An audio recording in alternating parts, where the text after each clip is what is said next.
Well, hello everyone, or in this case the bossman. You are the only one watching at the moment. At least I think. Give me a wee second. I'm still doing some stuff.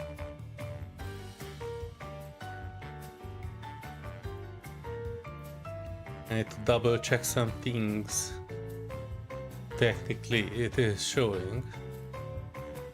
Let me know if the audio is good or the music is too loud or something like that, and I can adjust it.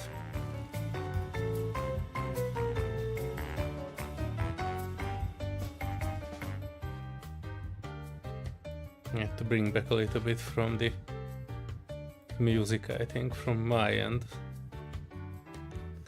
But otherwise, we should be fine. Right. So, making a sword.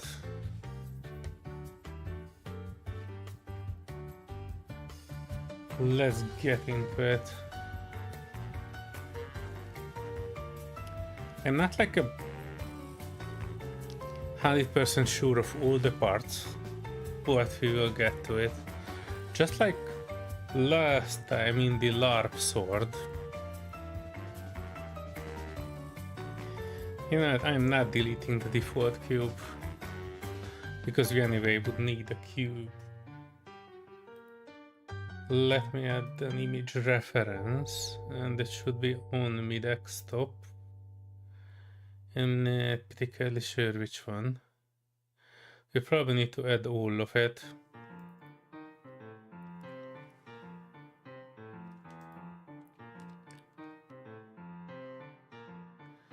Let me straighten this out a bit.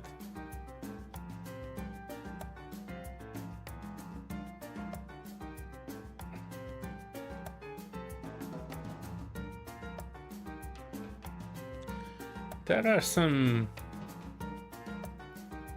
slight issues in some places. Just wanted to take a look at it first. There are some more complex shapes. The only shape I'm a bit more curious about is the handle. I'm pretty sure I can make it happen, but this will need to be sculpted.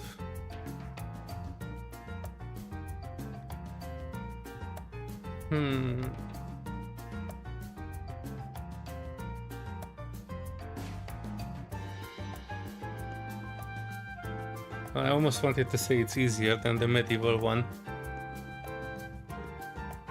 Yeah, you are the only one, bossman. But don't let that discourage you. Hang on, I wanted to check the rest of it too, because we do have some other angles. There was a light variant for it. I actually found it in a web shop. It's basically called the Yorvet LARP longsword. I'm not exactly sure why or what, but this is the thing. Yeah, I don't think there's like anything extraordinarily bad about it. We can probably figure out all of it eventually.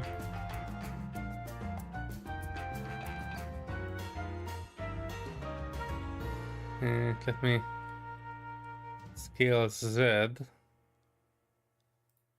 Make it a bit like that.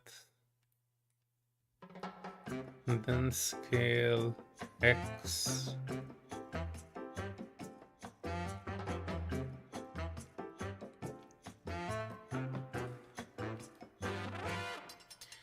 I'm going to X-ray mode. Tab into edit.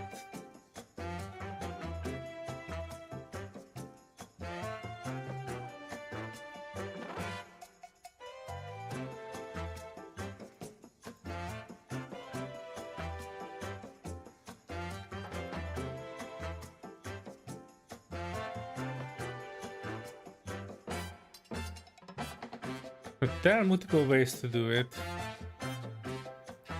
Trying to figure out a way to to make it well and okay. You know what, instead of the default, we could use the default cube, but I'm actually, I think I would be better off with just a plane. Oh, a plane would be easier to shape. Add the mesh plane.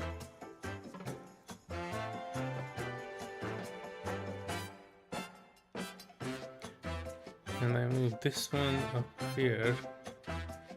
This one, well, technically here. Then I can move this one here.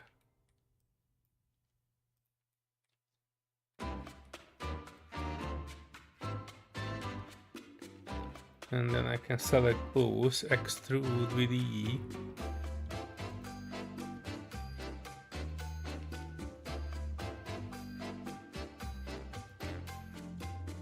And I'm just trying to follow along the image. Selecting E with E as extrude.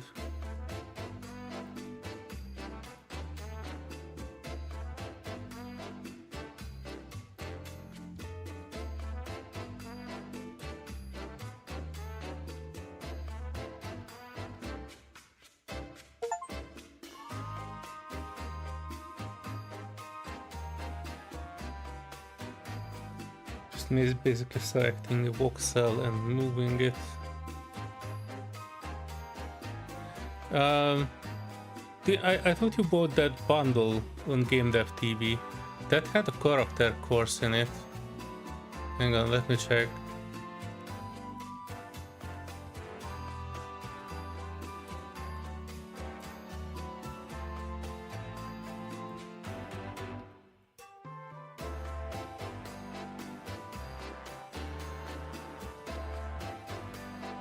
Alright, so this one on the GameDev.tv bundle, beginner spender, Black Friday deal.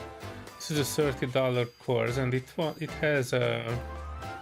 Have you ever wanted to model and rig an anime character in Blender like this one here, and at the same time learn about the. I'm with my dear friend Grant Abbott, who actually follows me on Twitter for some inexplicable reason. I once wanted to meet with him. He lives in Ipswich in the UK, but he was not really receptive of the idea of random internet people finding him and meeting with him for a thing. I wanted to invite him for a lunch, because at least that much I owe him because of all the things he was teaching me. But this looks like a full character course from start to finish. The character is a bit questionable, but you know, that's just the personal style of Grant Abbott. He's better off with like static characters, props, and like towers and scenes and that sort of the characters that he makes. I'm not particularly fond of. Technically it's good, but you know, it's just aesthetically not my style. But other than that, you know, the course itself will go through how to make it from start to finish. This should be fairly good. And this is another one you went through, right? Because you showed me that character that you made, and that was not this one. That was a girl in the yellow raincoat. That's a YouTube character trailer, character tutorial thingy.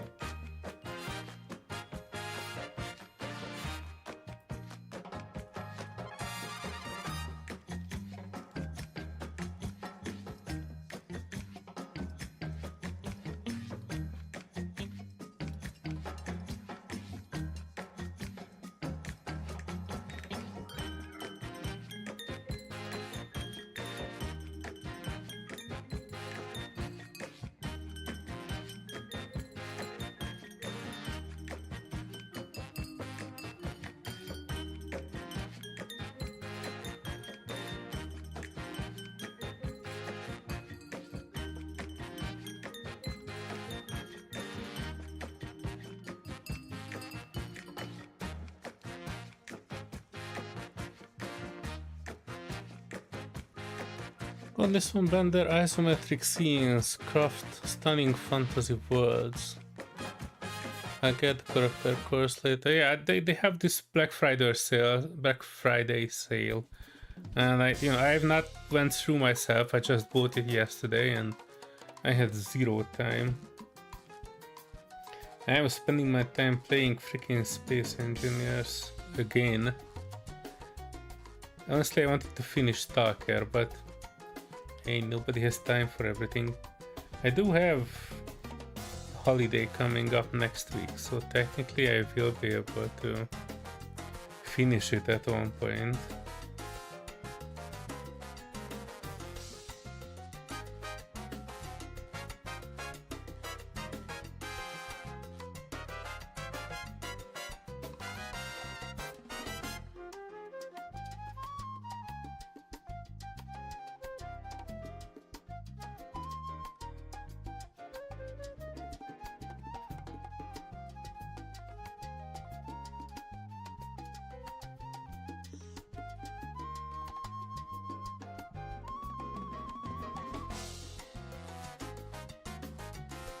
Yeah, this is more or less the shape. Wouldn't you agree?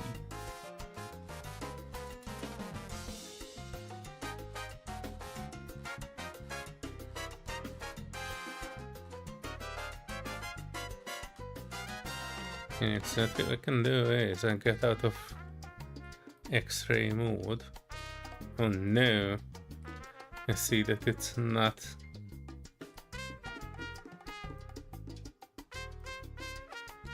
Oh, it is straight up on there. For a second I thought that it's a bit having a bump here, but that's just the geometry of it. Alright, A select all, extrude on the Z, and we can make it like fairly chunky. Not too chunky, just a little bit chunky.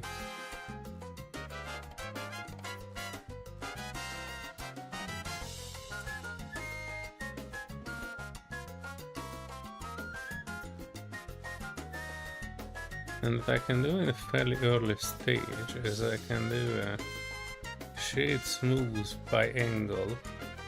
That should smooth it, but not in angles which are 90 degrees. So the edge itself will appear smooth. And then we can get into this, and we can start selecting some of these, since this will be the edge.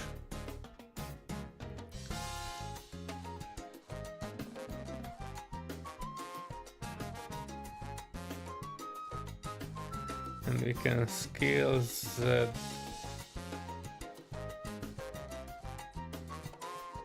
a 0.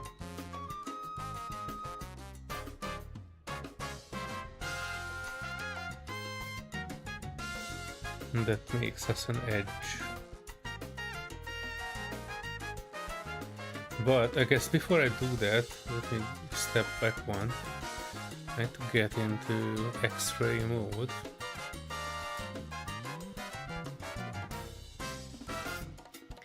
And let's take a look at this again, because it has some grooves. Technically the thing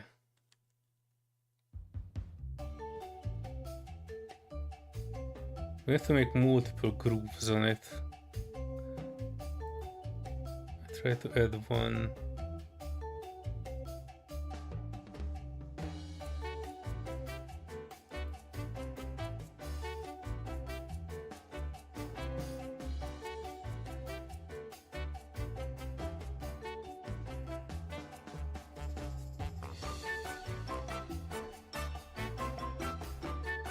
GG to move it along the line.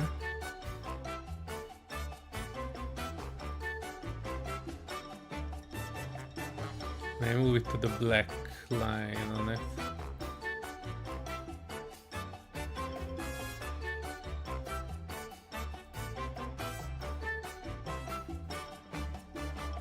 Is it? That kind of looks like. This one kind of looks like right, more or less.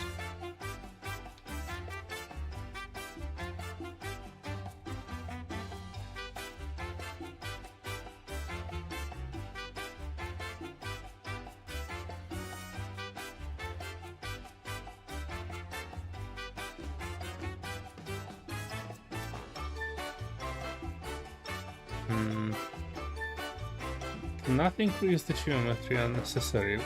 I can do a knife cut. I wish this would... There's probably a way to mirror it.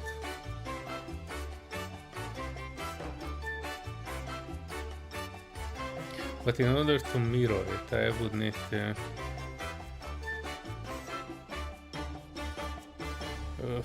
I'm not sure I wanna...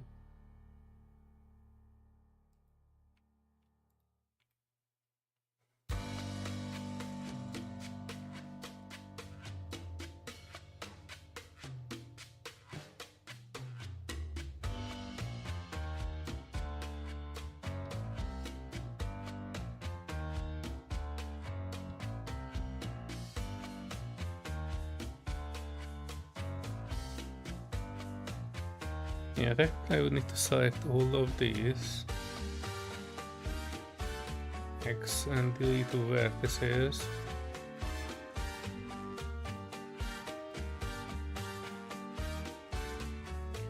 And then add the modifier generate a mirror. And mirror on the Z, I think. And then I set clipping on. And then GZ.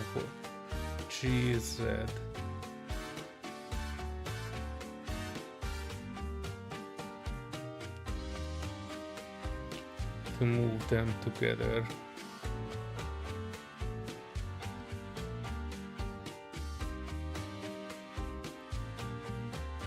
Hang on, we should have snapping.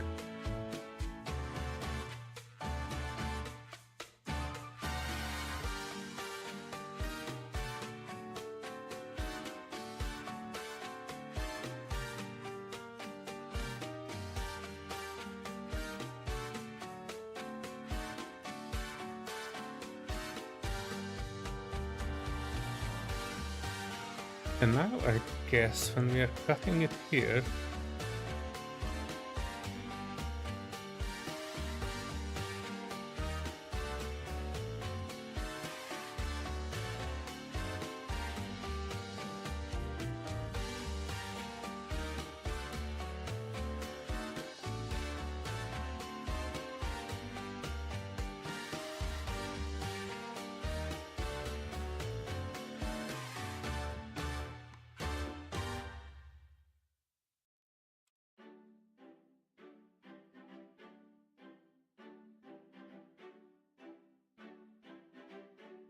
is it mirroring the cut?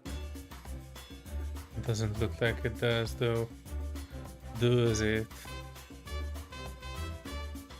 Right, I want to sort out the first groove, but it's not as self-evident as I thought it would be.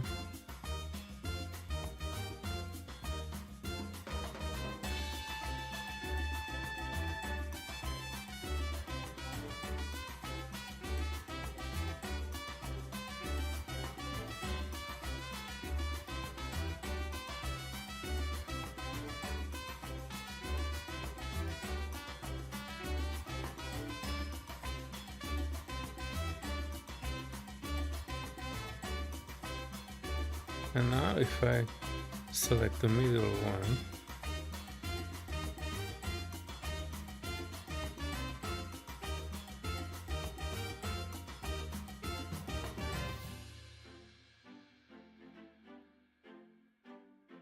I should be able to do a GZ.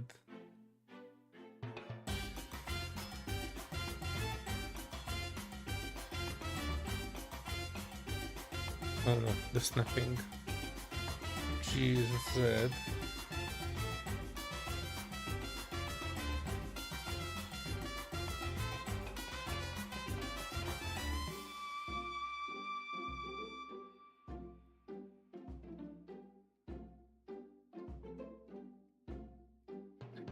Doesn't look particularly convincing yet.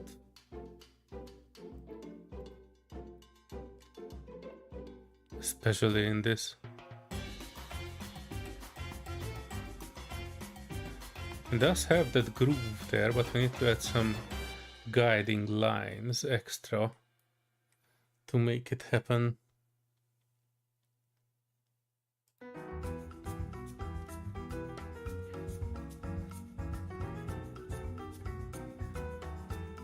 which means I need another knife cut from here to there.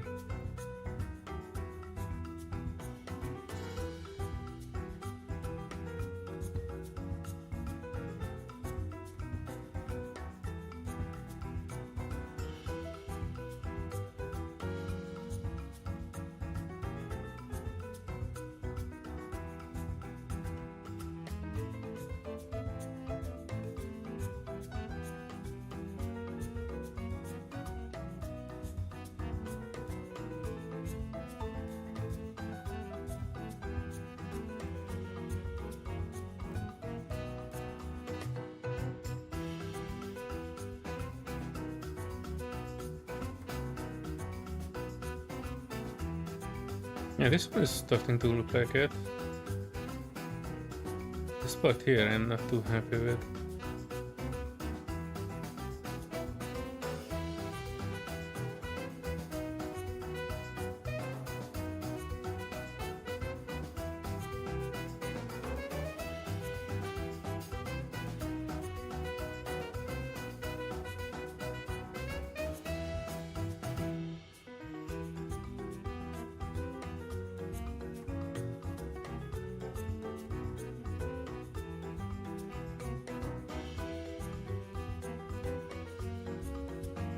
Yeah, we might work on this part a bit more. But technically this is getting close to what we were imagining. Might need to move this a bit further up.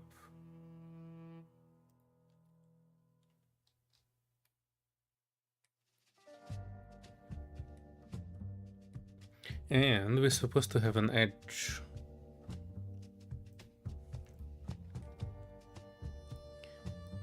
X-ray mode on, and then I just simply do a cut from here to here to here.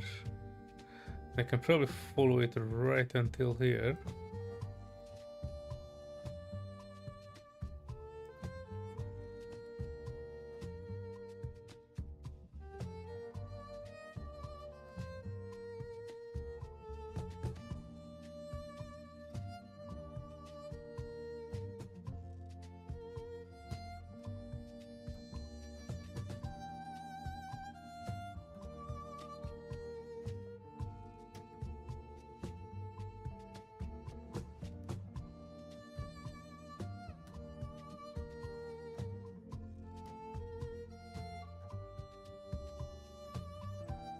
Let's move it to the other outer part of that white line.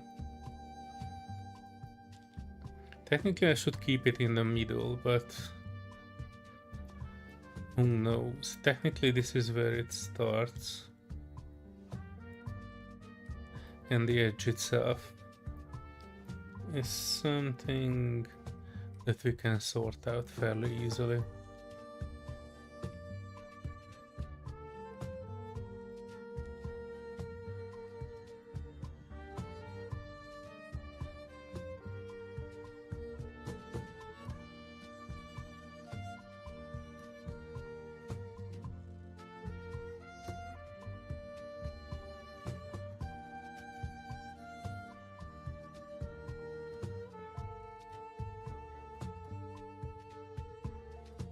The important thing is while you're doing this, you're supposed to be in X-ray mode, because X-ray mode is selecting the vertex under it.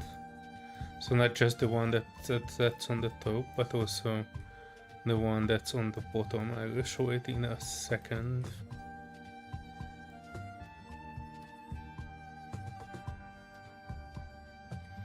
Right, so from top view we are selecting both the top and the bottom one. And now I do a G, no not G, an X, a scale on Z to 0. Wait, are we not doing a 0?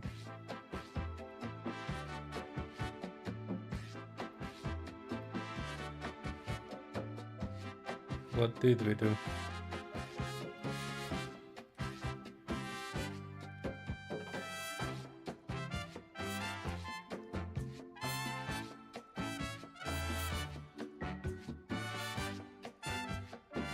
Oh, it's not actually symmetrical, is it?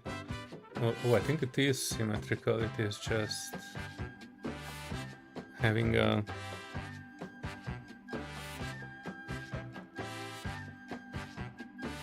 mirror. That's why. It looked a bit weird. Let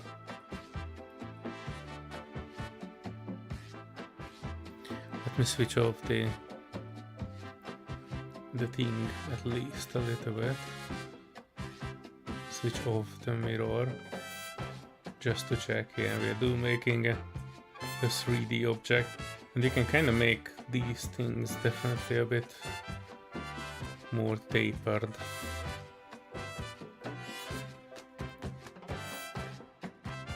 Like this one. Scale Z.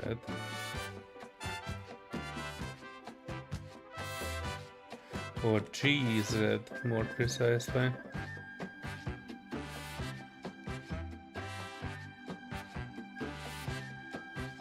Because of the mirror, we don't necessarily need to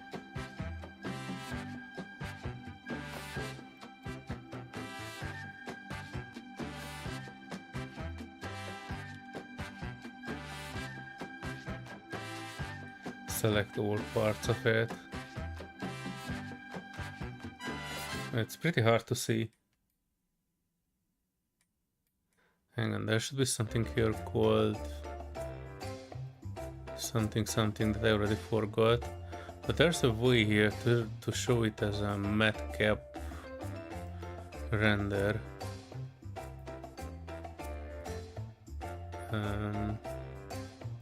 I have no idea. It's somewhere up here, but I always forget where is it.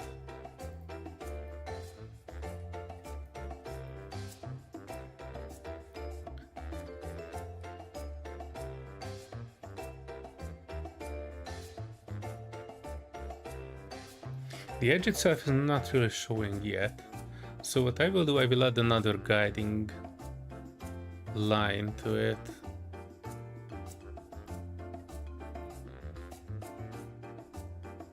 Let me get back here. X-ray.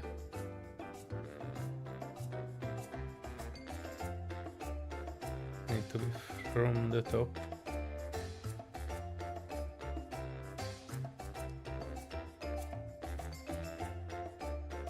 This will be very close to the other one. And the point of that is that if there's another edge there, then the smoothing will not take effect there, because it kind of considers double edge as an actual edge, not geometry wise, but how it displays it. By the way, what we are doing here is almost the high poly version, but we will see how that will go. Optimization standpoint is not something that I kind of wanna immediately worked on. First we need to knock out the basic shapes out of it. Yeah, I am sorry, boss man. Eventually it will be. I hope. I had a friend of mine, Mihalavi, who told me when I told him that I'm starting the second channel, he told me that, oh, this will make me rich. Well, not today. But don't worry about it. I'm not doing this to, to strictly get monetized about it. I'm doing this for fun.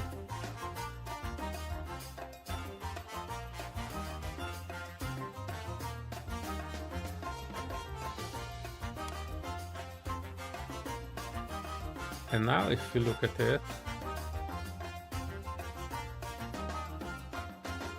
without X-ray mode, you should see that the edge is starting to kind of look like an edge.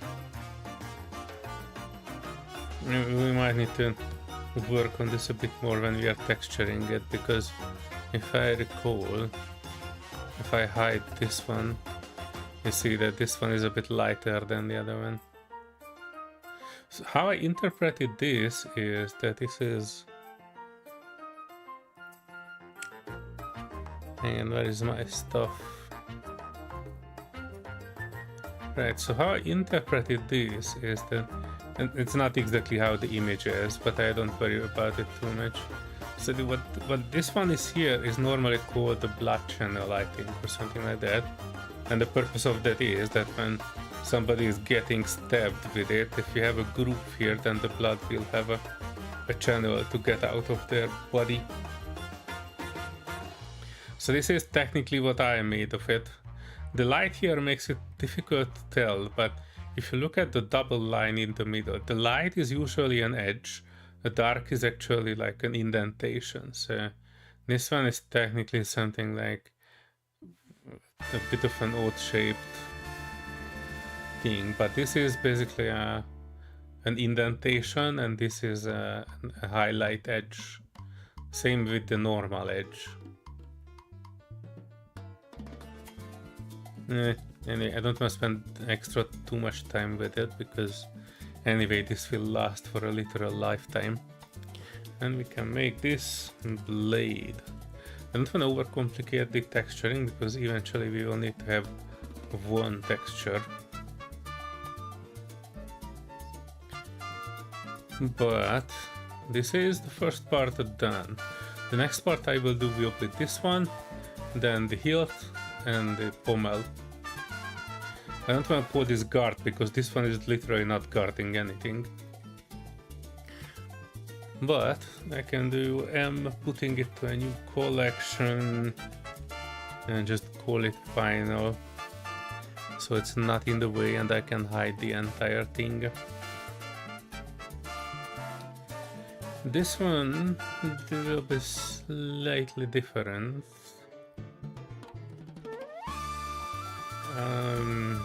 Let me think of how I'm supposed to do this. As far as I read this, it's almost like scales.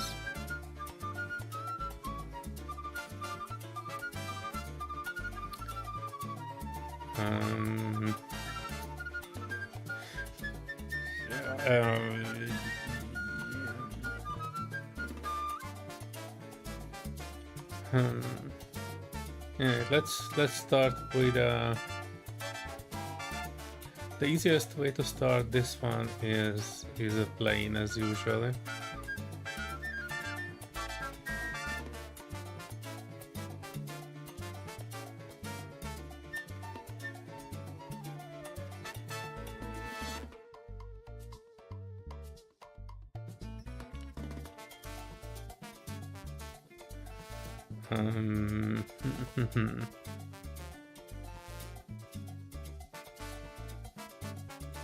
Yeah, let me.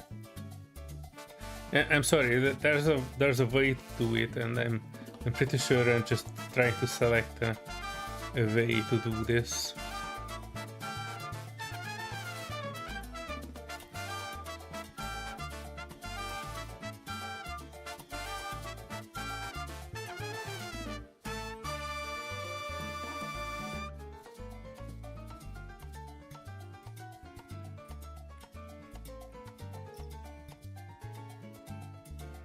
That part here will be a separate thing.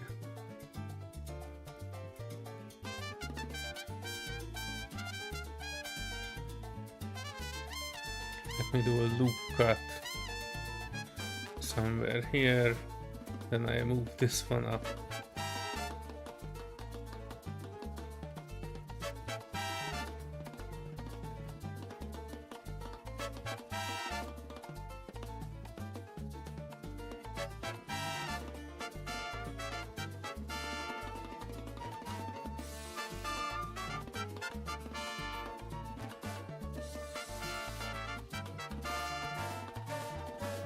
Technically we don't need all of that, but what I want to do is have something here. Not that one. Another Control R here. Then another one here. I move 3 of this. And because this one needs to bulge out at those points. Technically it's...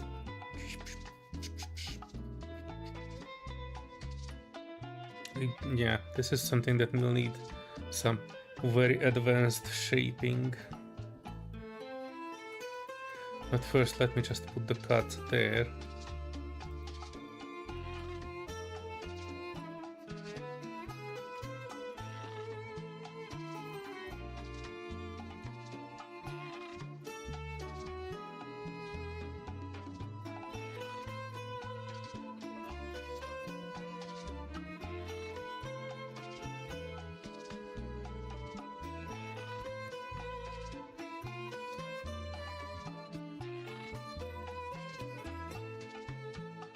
Right, so I think these lines here, maybe that one is needed, but these ones here are not needed at all. So I do dissolve edges. We only need this part. And let me move this a bit here.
Bueno, sí, estamos aquí barachando, descargando. ¡Ajá! ¡Sabroso! ¡Ajá!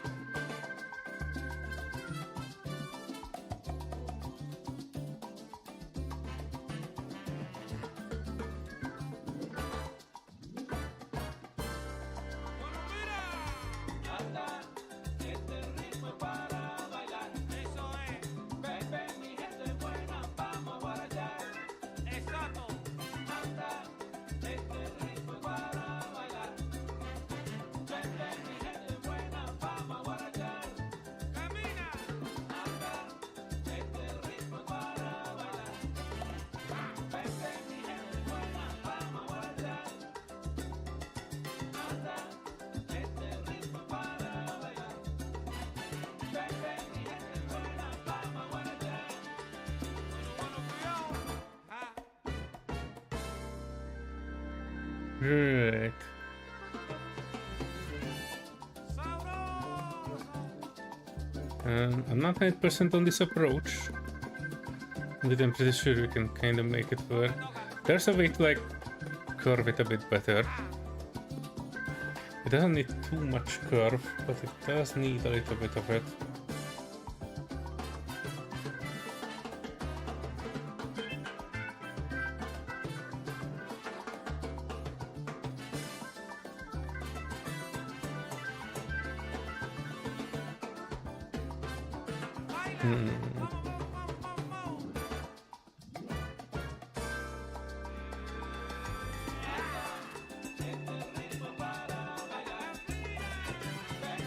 Put a supporting edge here.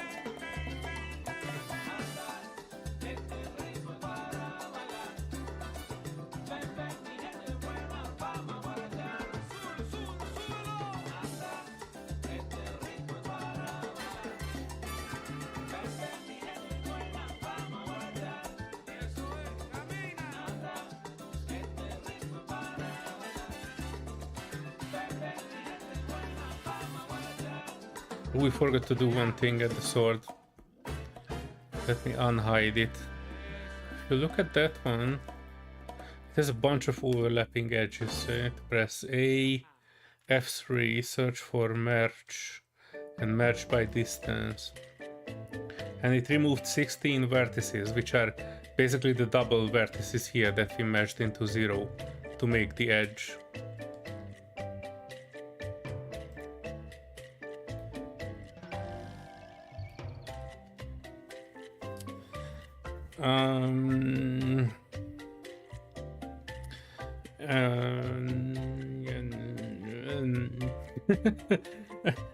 Sorry, I'm struggling with this one because technically I don't think this is better as a plane. This is why I don't really like making... I do like making game dev stuff, but I'm not making them too often because I'm not good at it. Give me a sec. This will need to be a cylinder, I think.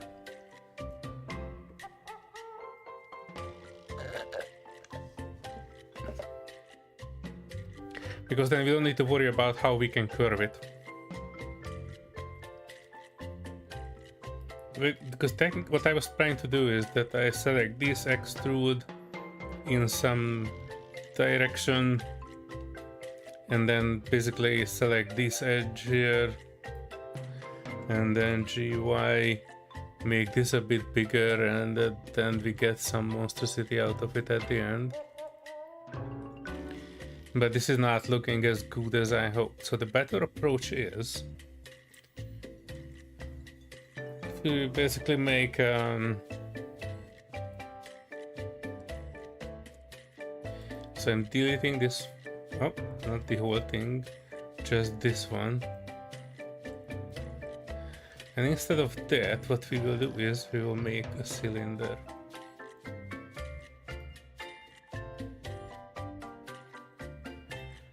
Shift right click to put the 3D cursor there, and then I say add mesh cylinder. We don't need it to be that detailed, I think, so I take this down from 32 to, let's say, 12. That should be more than enough for what we need.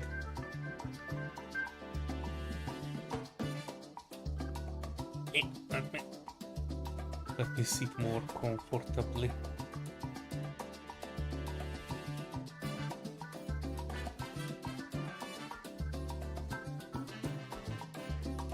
I will also eat one chocolate. A friend of mine sent me an advent calendar with various chocolate in it. It's supposed to be something like a very early chocolatey thing.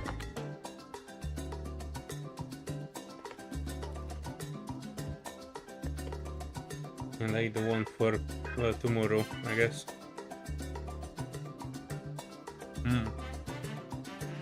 Chocolate.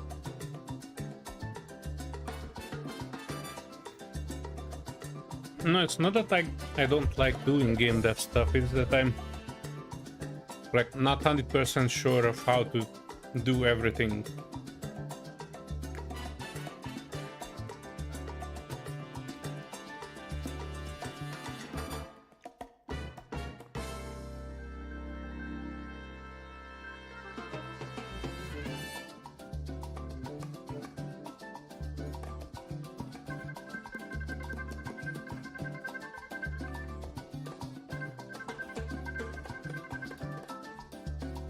Right, this is kind of what I'm trying to do.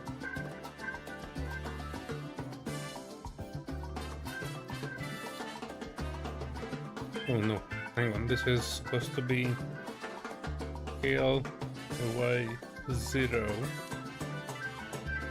There you go. It was for some reason not a perfect 90 degree.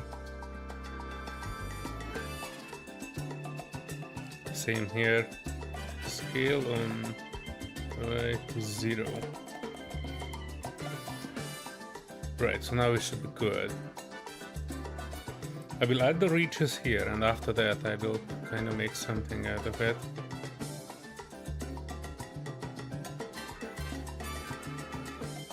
Control R for loop cut. Put one here, kinda. Another one here, this will be the bottom of it. Add one here. This will be the top highlight, and this will be the bottom.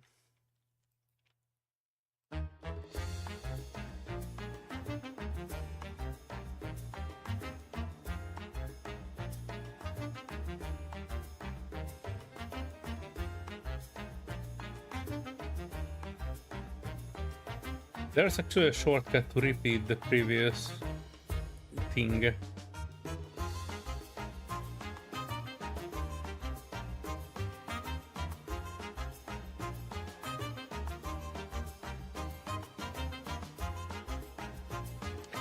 Taking this and moving them, well, technically up here.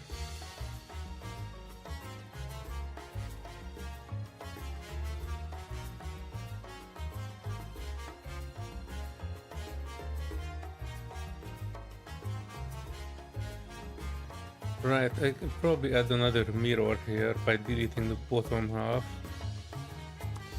Delete the vertex. Oh no. X vertices. And then add generate mirror on the Y. So whatever we do will automatically be done to the other side. Right. And scaling on the Z, making it a bit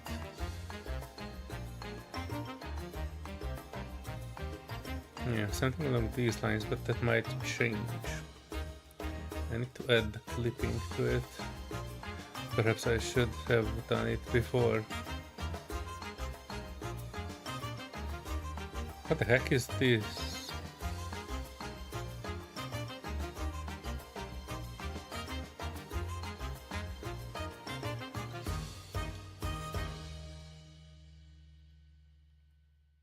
Okay.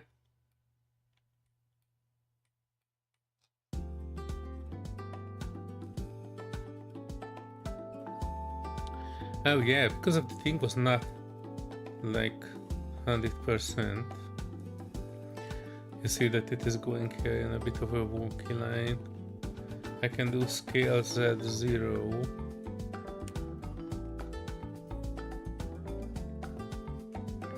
Scale Z 0. Oh, hang on. How the heck do I do that? There should be something to like straighten these out. And that should probably be GZ0. No. It's supposed to be scale Z0. Which should basically flatten it out.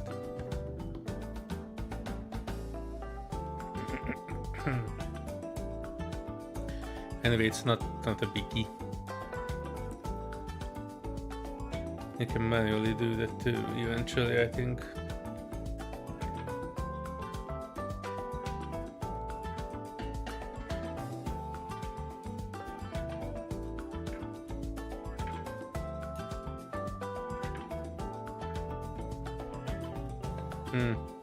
There's probably a way. But the thing that I usually do is that to scale it on the Z is not working for some reason.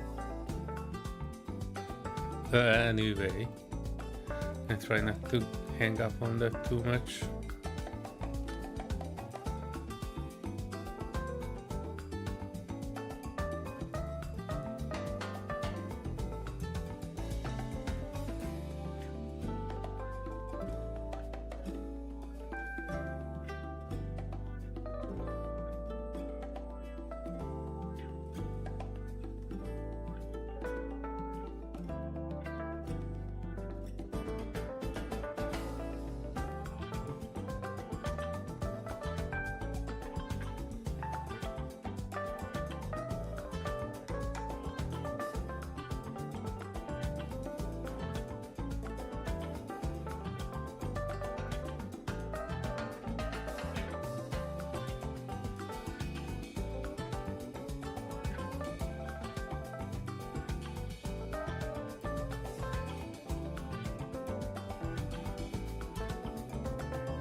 I'm doing is I'm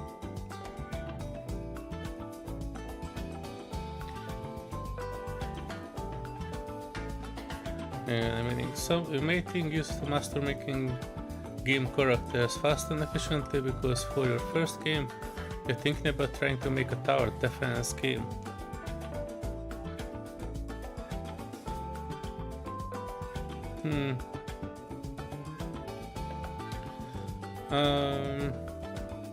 There are many things you can do for that. There's something on the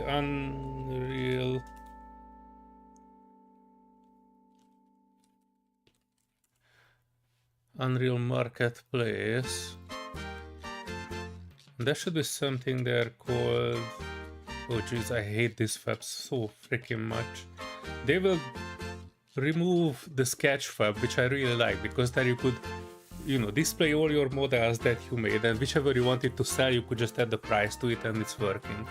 I imported everything to this new web system, and now I only see the models that I'm selling. I don't see the models that are not actually being sold. Hang on.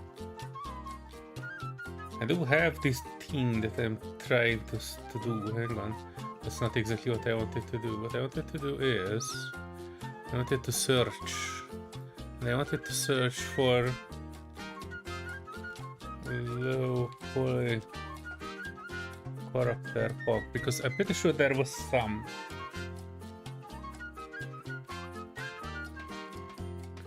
Oh jeez, this fob is such a shit.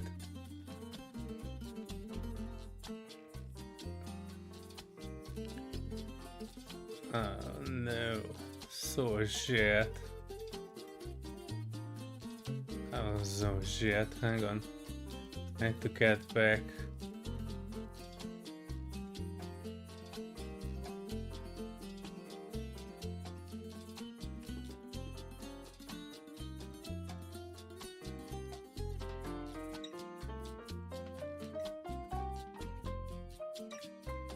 Oh no, this is just giving me the same shite. Give me a sec. Let's see if there's a way to look into it.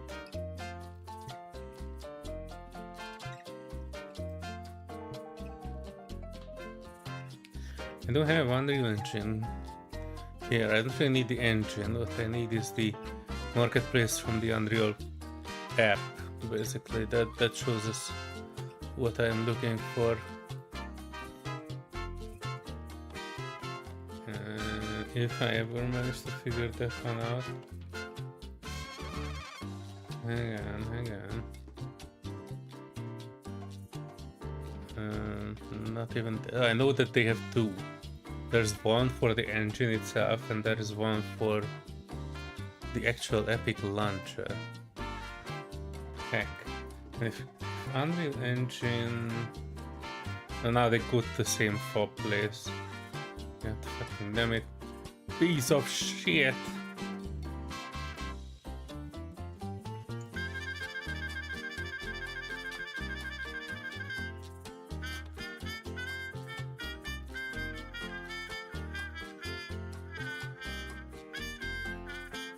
I know there was a specific one that I'm looking for. Because 95% of these are shit, but there was one. Kind of like this one. Low poly military packs. Not specifically this one, but this type of low poly characters. Then there's a bunch of this. Not necessarily the thing, but the detail of this. Let me scroll down, because there's a bunch. That's something like average people. This is not particularly good. But there are a bunch of packs here that might actually make your process a bit faster for like $20.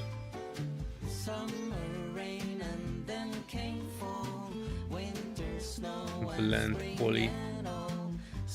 Yeah, something along these lines. This is the type of model that was made the Surrounded game. If you look at Surrounded, that's a game that is using this level of characters, and these are very low poly. I don't specifically find the one that I was looking for.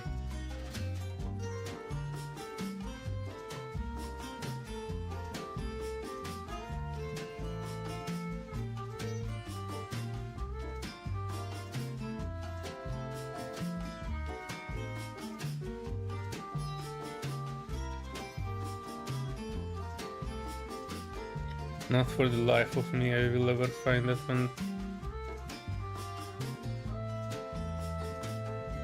I know there was a specific studio that was making these. Somewhere good and somewhere bad, somewhere happy, somewhere sad. These are like very low effort things that you can immediately start using. Like instead of trying to model 20 characters of your own, you can start building it with these low poly things, and when the mechanics are working you can start replacing these low polys with your models.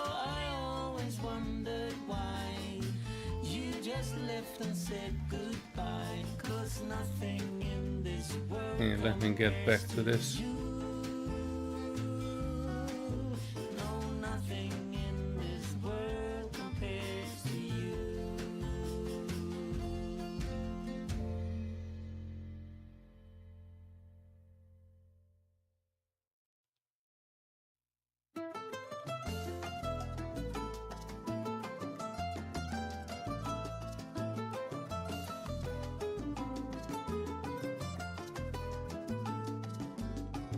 I should look for you in the stars above. I should cross the oceans for a glimpse of your love. But tonight my bed is a cold and empty space in which I find no shelter from your haunting face. Ay, mi corazón, temor, maldición. Ay, mi corazón, temor, maldición, temor, maldición.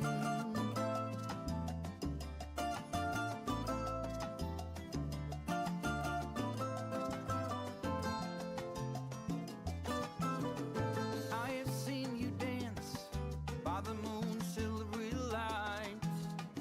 I have heard your song, carrying it through the night. But still I am faltered, time and time again, in each and every moment that the heavens send.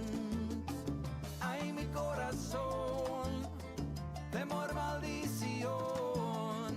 Ay, mi corazón, temor, maldición, temor, maldición. Ay, mi corazón. I probably can remove some of these eventually. We don't need this many things here. Temor, maldición, temor, maldición.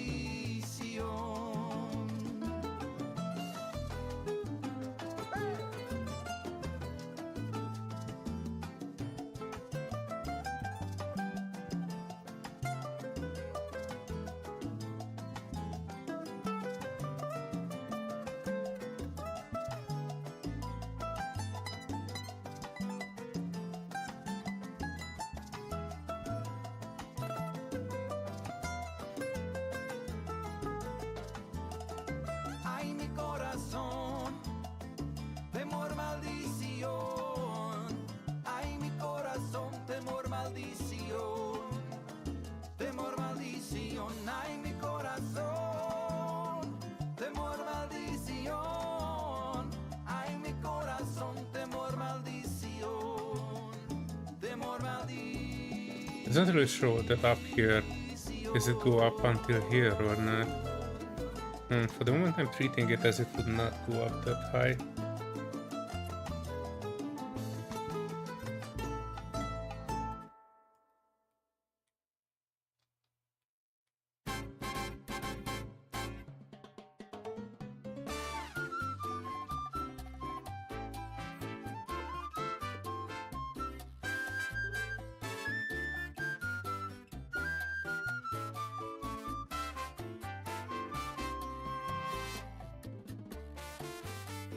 You know, this is not too riveting part, but I'm just selecting and trying to align vertices with how I roughly imagine it.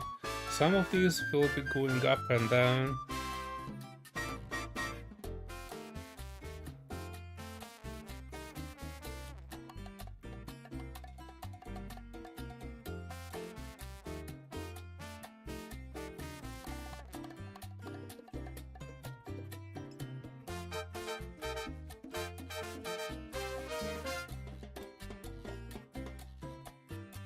There are other ways to do this too. I'm first just trying to figure out if this way would be good for me.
I'm alt selecting, alt click to select the middle one.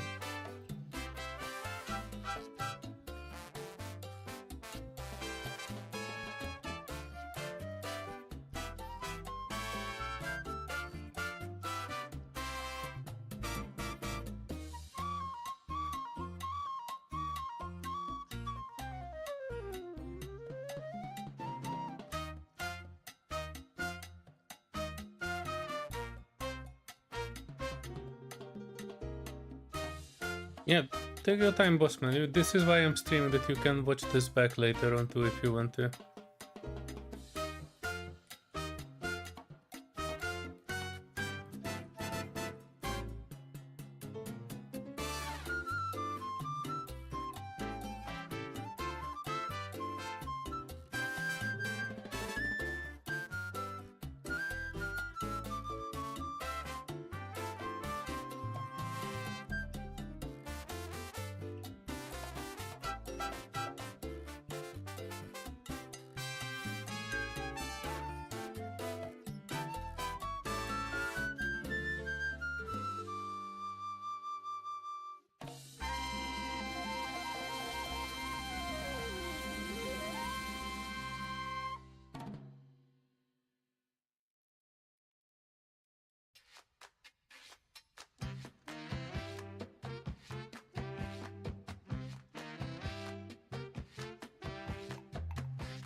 My Thanksgiving.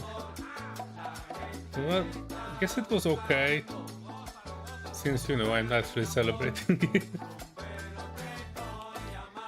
And I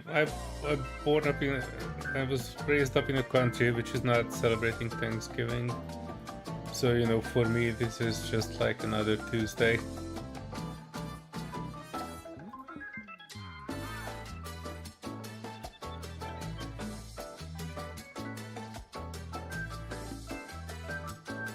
But yeah, it was okay. I think I was playing some Space Engineers. I was skipping out on streaming.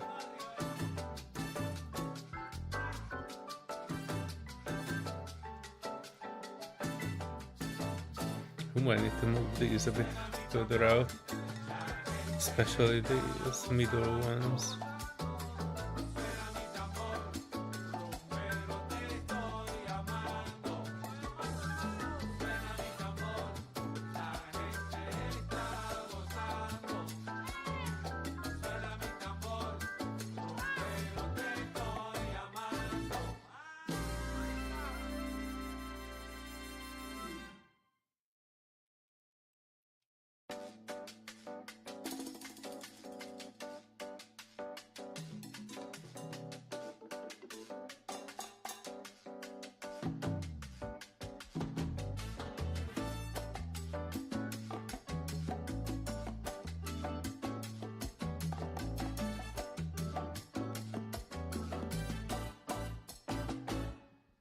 Alright, let me look at that reference before I go further.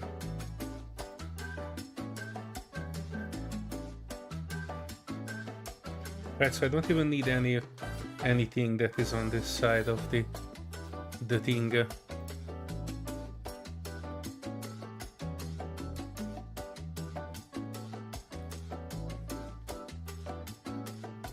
Basically,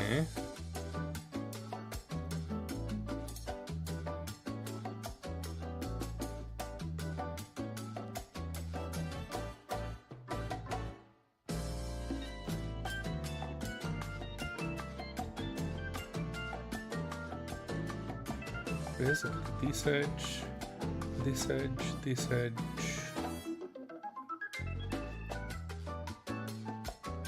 I can probably dissolve.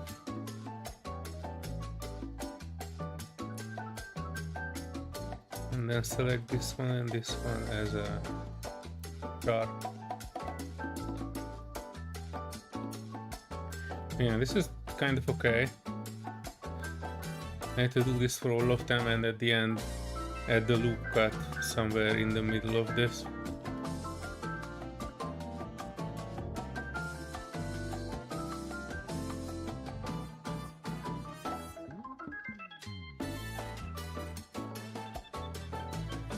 But I shouldn't dissolve that one. Yeah, let me pull this one back. And instead of that, I'm adding a loop cut now here, and then GY to raise this.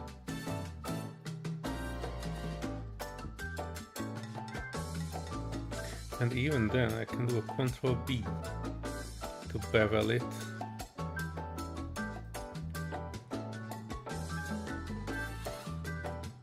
Which I probably should have done a bit more.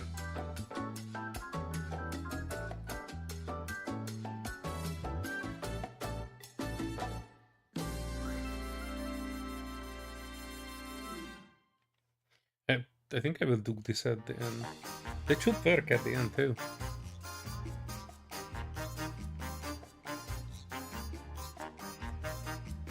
Yeah, let's...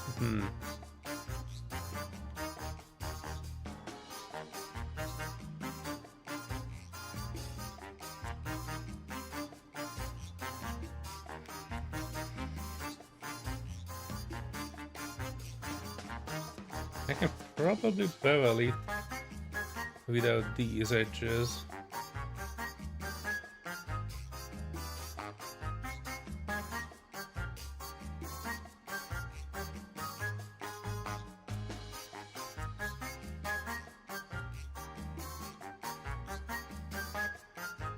Yeah, that's alright. It doesn't need to be super detailed.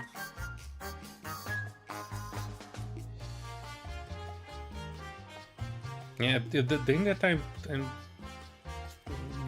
undecided of that if I should add this loop cut before I remove the things or after. Let's try it after. And we'll see how that will. Probably it will not make too much difference, but you know. These, and these. And these, and these. And these, and these. And these sort of edges. That's good, because then these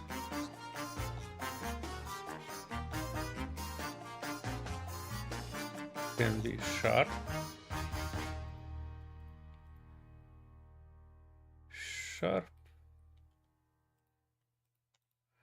and sharp. In that case, I might not even need all of this. But optimization can come later.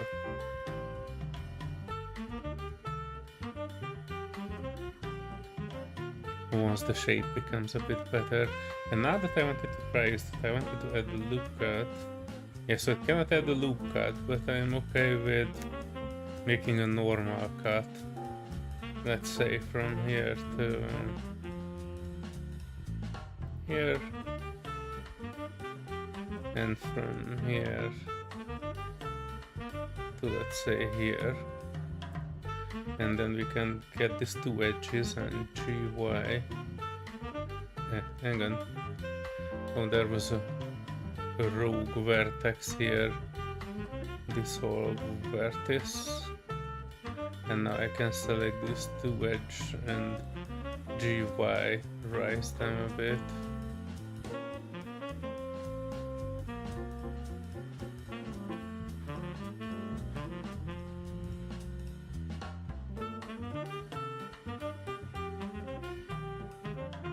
Technically this looks straight, but if you look at it from here, it is definitely not. So I'm selecting just these two, and then GY. Moving them a bit down. There are plenty of other stuff here that we might need to adjust. Per vertex, I might add.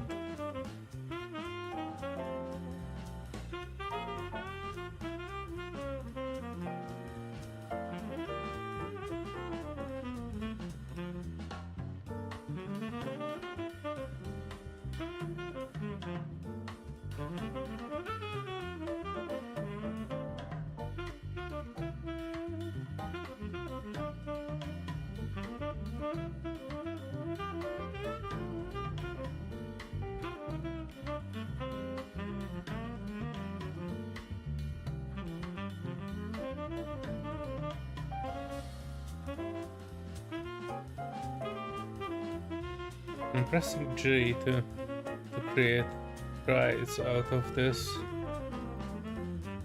And that would probably be interesting more in the optimization phase, not in this one.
This edge is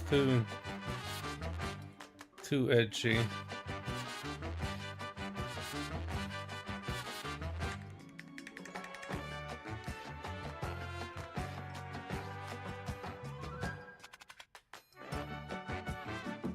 And I'm not sure why is it showing up here as a straight edge.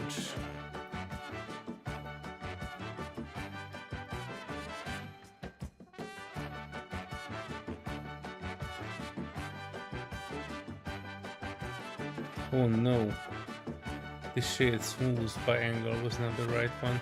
It almost looks like I selected it to be a sharp edge, but I did not.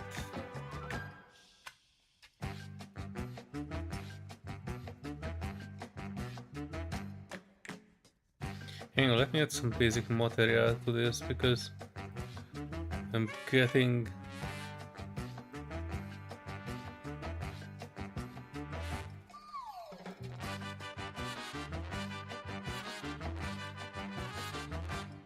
kind of want some reflections on it just for visual purposes because I see it better if I have that. And yeah, this will bother the heck out of me.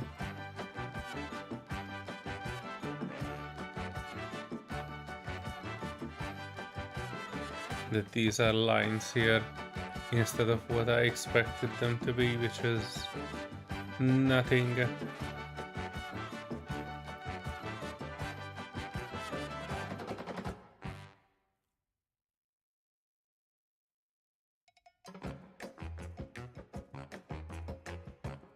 Oof, this is even worse.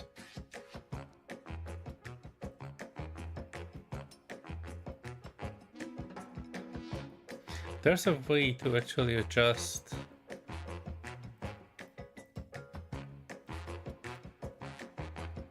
the angle.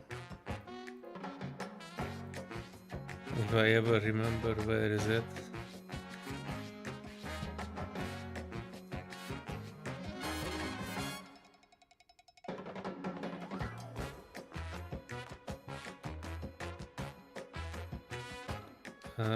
I think it's called auto smooth angle.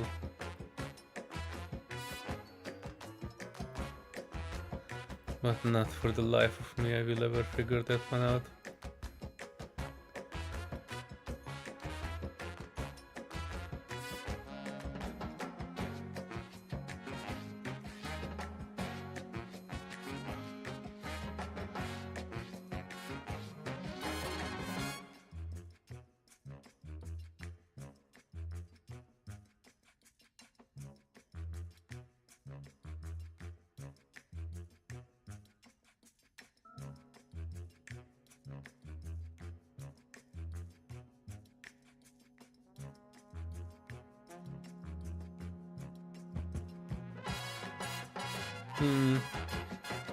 Anyway, I know that there's a way for it to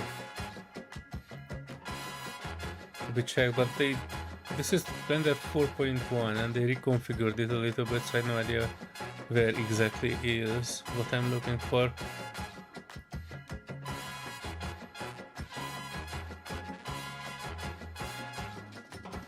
I need to get rid of these two lines because they look a bit poopy, to be perfectly honest. This almost looks like... I think I have an idea why. Hang on.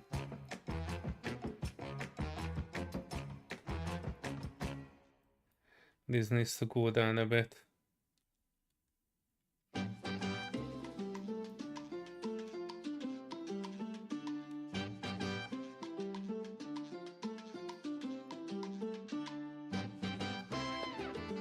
And this probably can be solved by eliminating some of these vertices. Well, maybe all of it, more or less. Well, not all, but some of them. But to figure out which ones you can eliminate is a challenge of its own.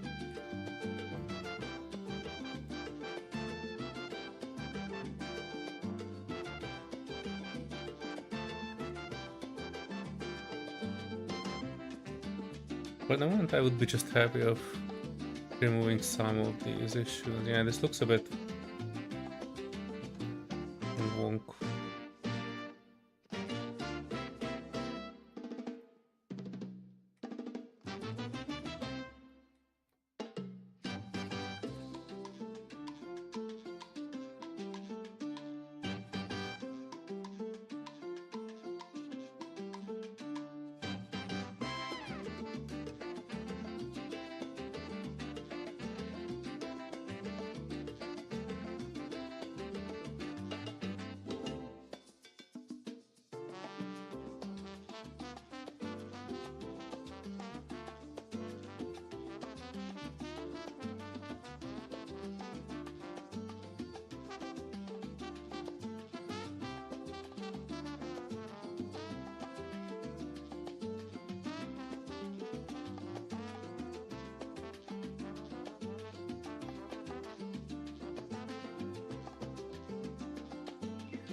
I'm sorry, this is a bit of a boring part of it.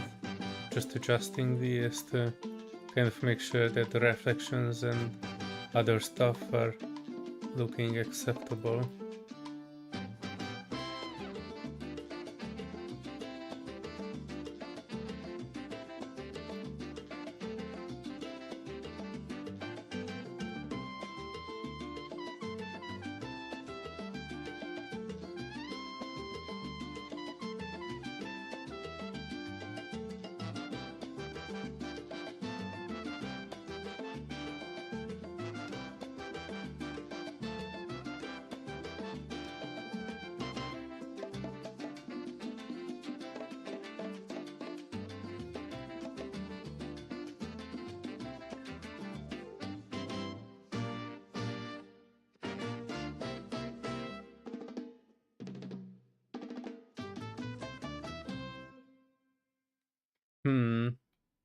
This line's gonna bother me.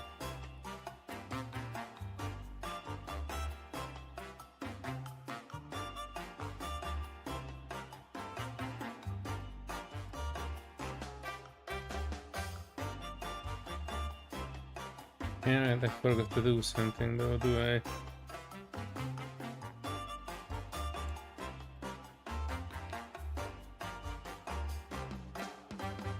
Always save your Blender stuff, because this program can crash.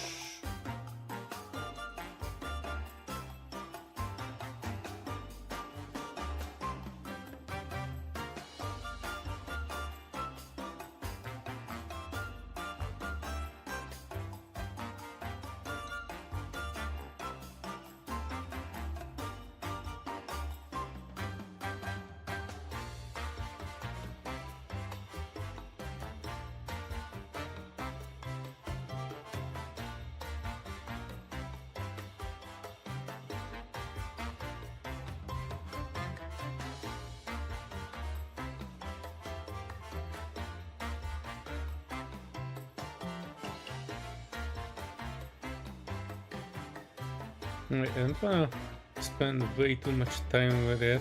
This one is bothersome, but it might not be looking like this if I would take the roughness off. Right, so if it's completely matte, it could be okay. And then, you know, you can choose something like a darker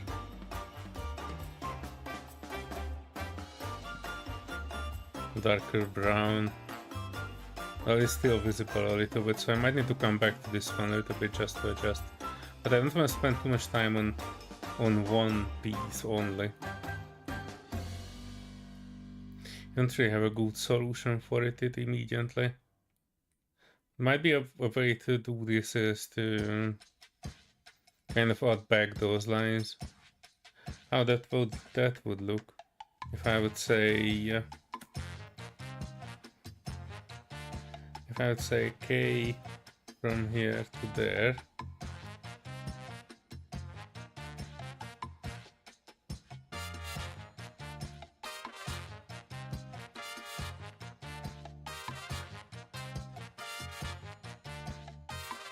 It almost resolves it a bit.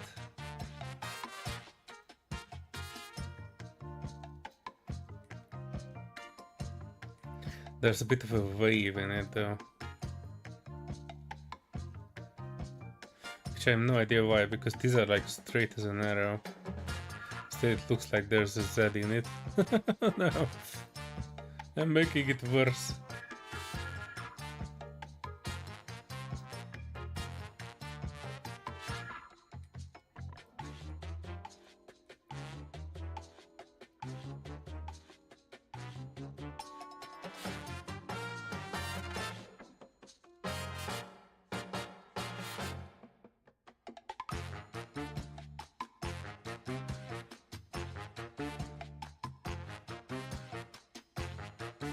Because I think the strange shadow thing is appearing because these vertexes are not actually connected anywhere.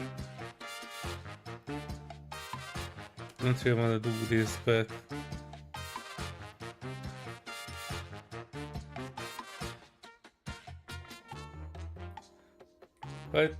can help a little bit.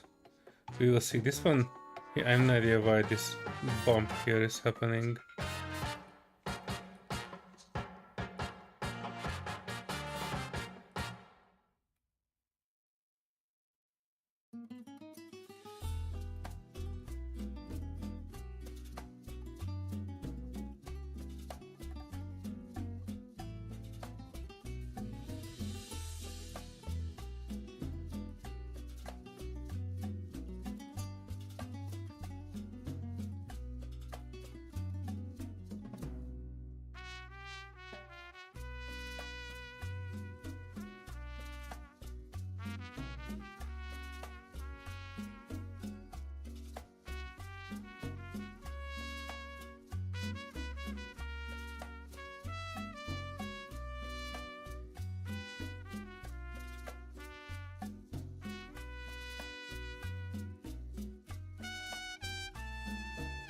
Well, we exchanged one wave for another. But yeah, I want to move on a little bit from this.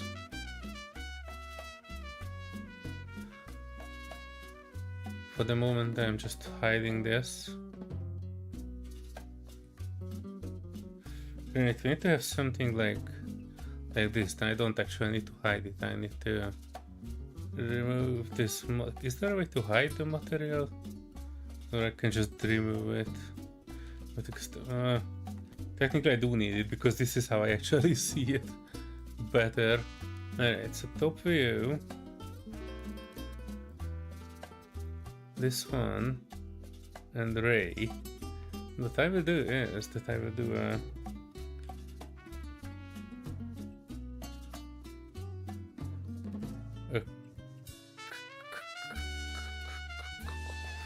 Oh, how should I do this?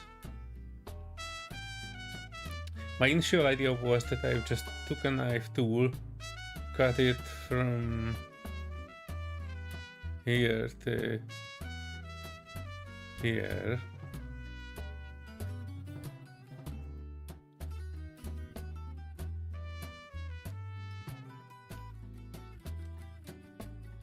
And then say I make another one.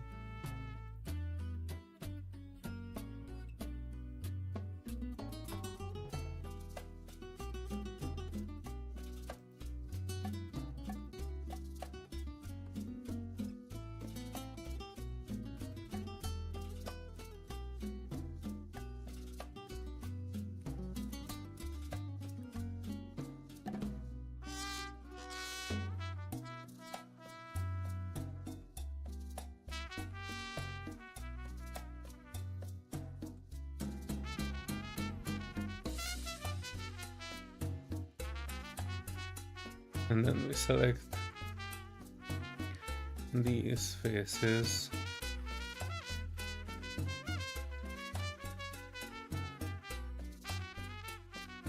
If you wouldn't know, C is this selector painter thing.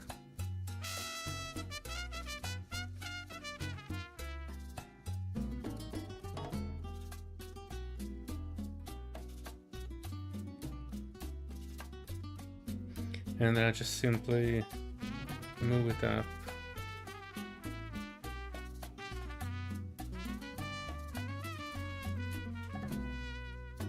Oh, it looks super bad.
Hmm.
Hmm.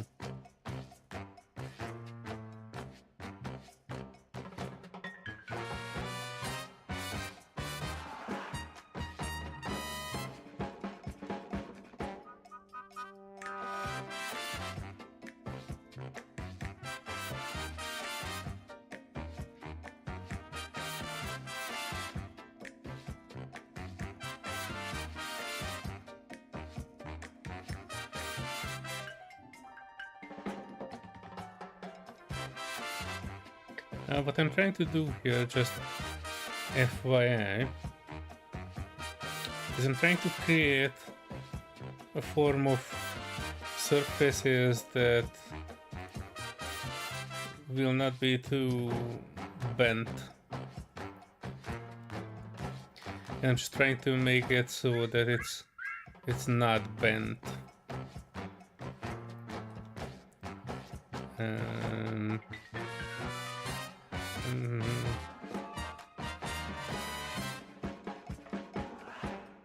Oh no, I didn't want it to split.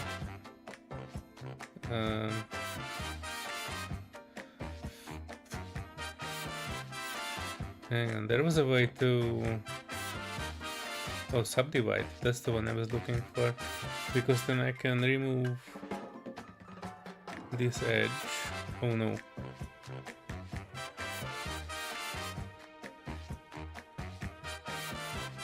I can kind of join this one and then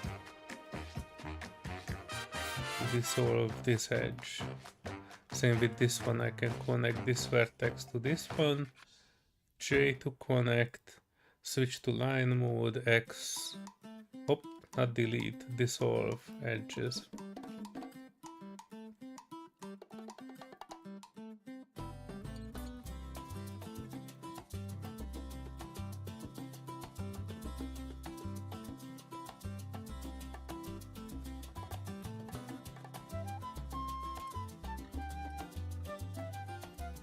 Yeah, this one is still having an issue.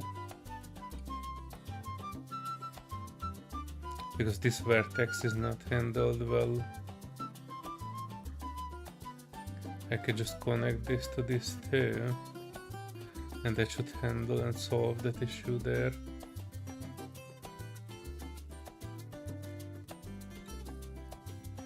And I think this one.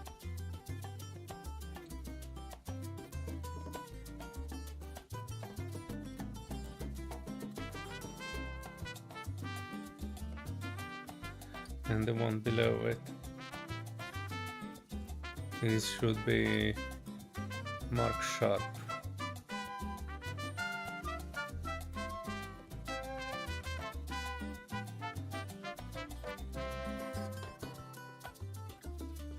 And yeah, this one is still not 100% here for some reason.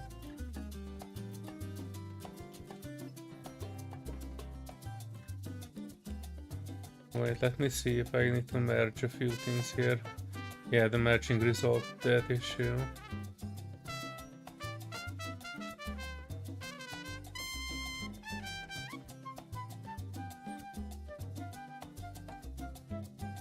Need to adjust this a little bit.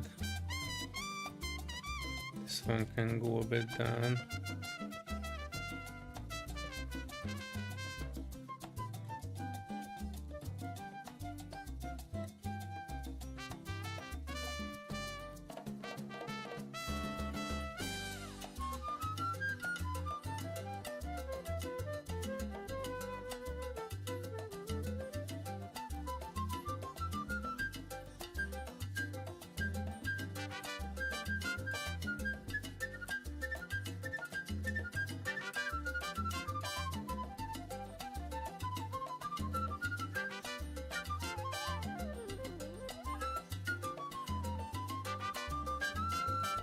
Yeah, this is roughly what we wanted to achieve. I think yes, this edge here is too edgy. Press Ctrl B to bevel it a bit. And adding 2 subdivisions there.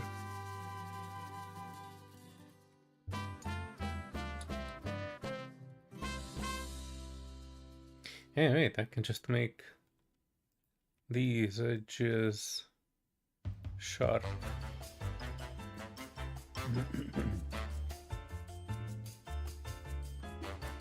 And this one here is also a bit cheese. Ctrl B.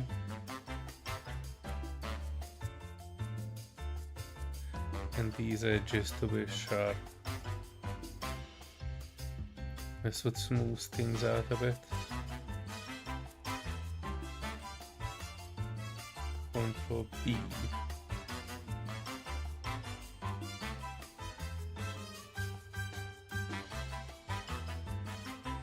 And both these edges should be sharp.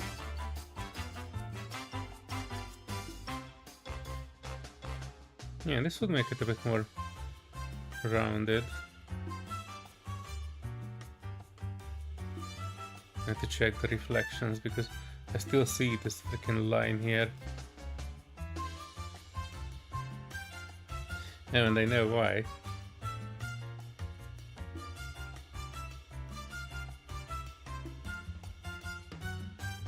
Because these are not joined, I think.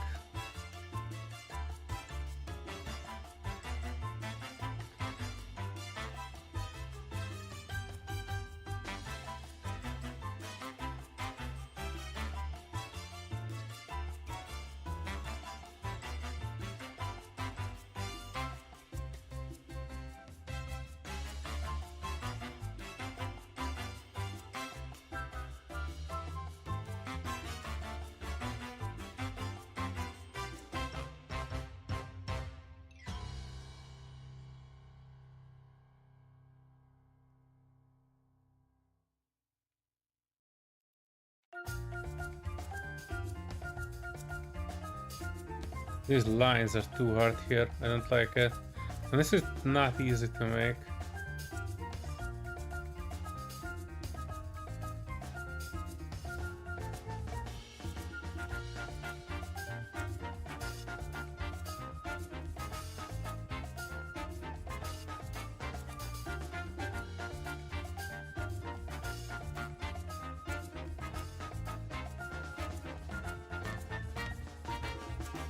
This one has a little bit of an issue rendering this.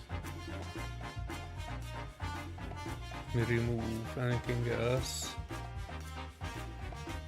Yeah, this part here is having a slight issue. And I think I kind of understand why.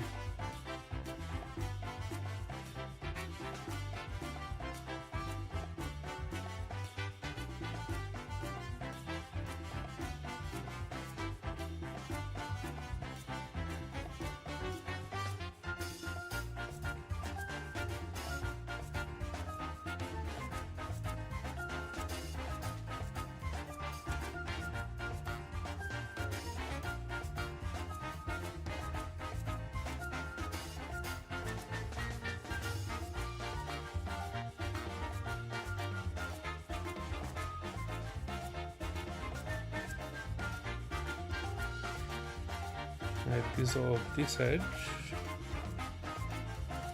Now technically I can dissolve this edge too and connect this one to here. Huh.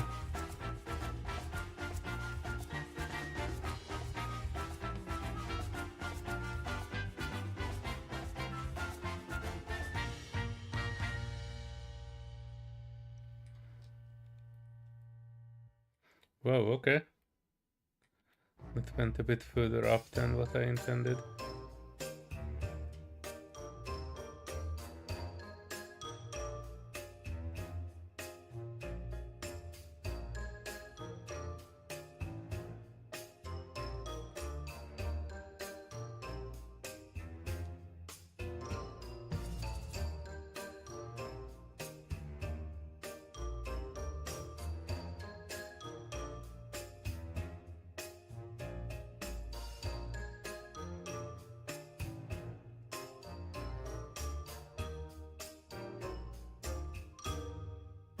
Yeah, no.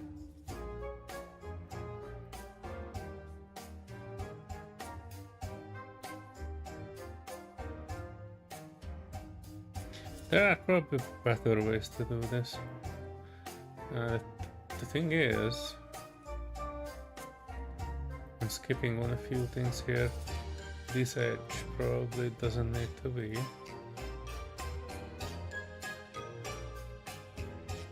And then from here,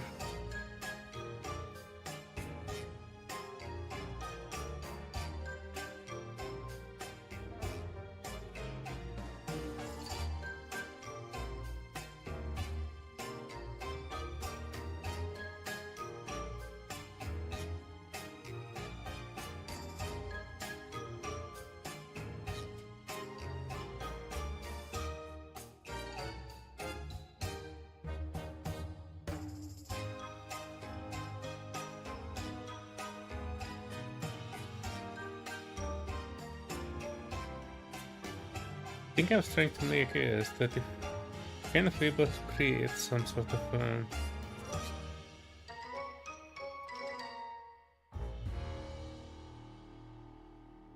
something like a supporting edge, and then this one can be connected here, and this one can be dissolved, and then I can say knife cut from here to here. Well, I guess here.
Yeah, the angles here are not particularly good. But I kind of feel like it's a little bit making it better, not much. I still see here this valley that is not actually good.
Yeah, this area is looking pretty poopy.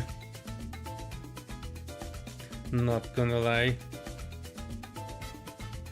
Probably need more things here. I think that is the magic. I need a bit more polygon to translate this curve.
This edge here is still not good. Yeah, let me remove these entirely.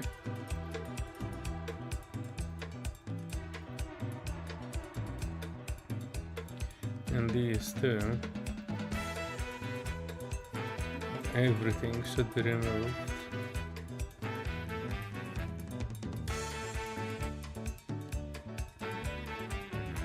Now what I will do is add more knife cuts.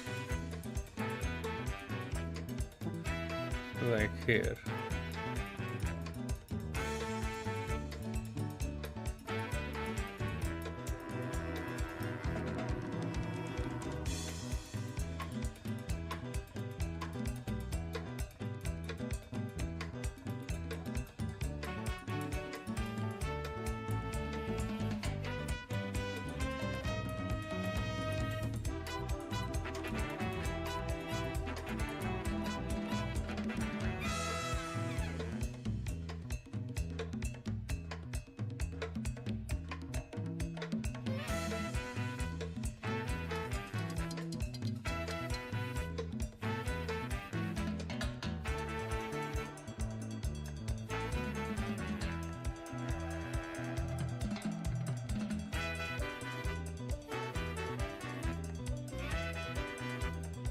there's still a bump there. Oh no.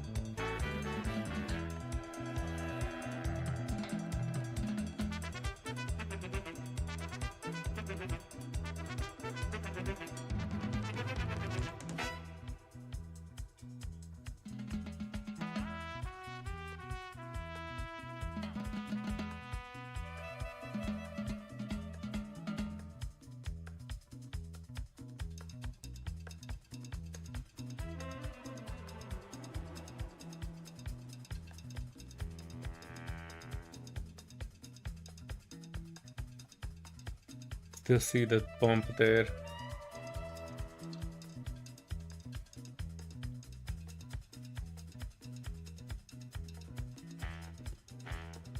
I mean, it depends. I think it's workable, and I don't particularly like it. It's not something I can do anything with at the moment.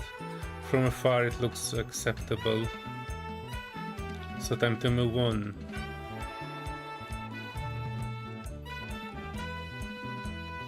I need to make this shape.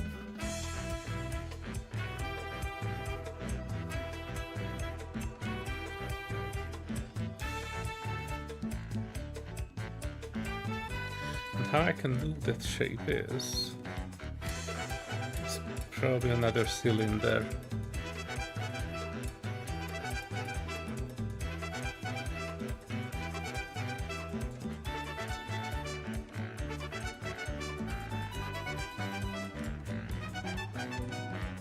Hot mesh cylinder. Rotate X 90.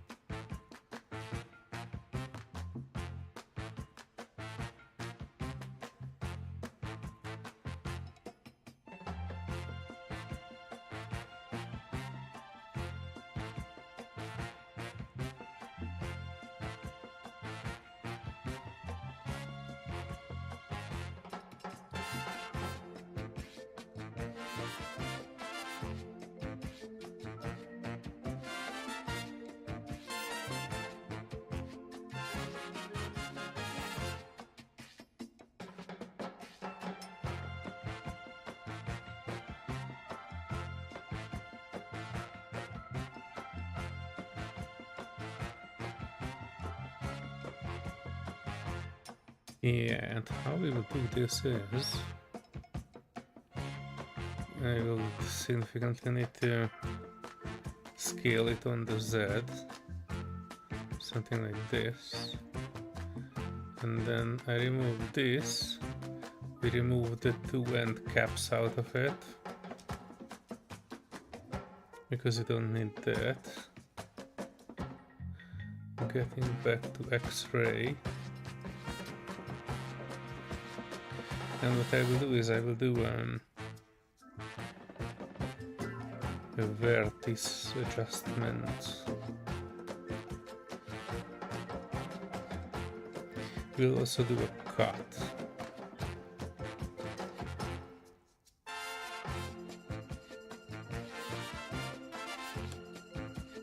And another cut.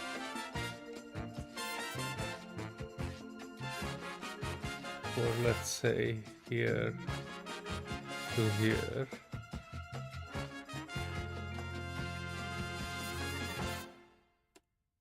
To here, and then we can remove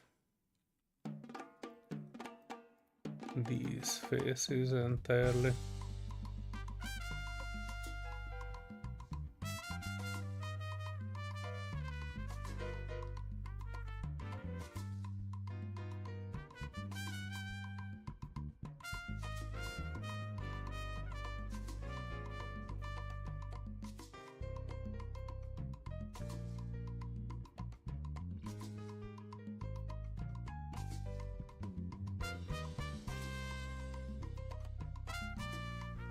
I don't see the other side of this, but I assume it's like something like this, because these are usually made to wrap around this, to transition between the handle part and the, well, whatever the heck this is supposed to be. So I'm sticking with it. And how I will do this is that I will add a skin modifier. Generate skin. Ugh.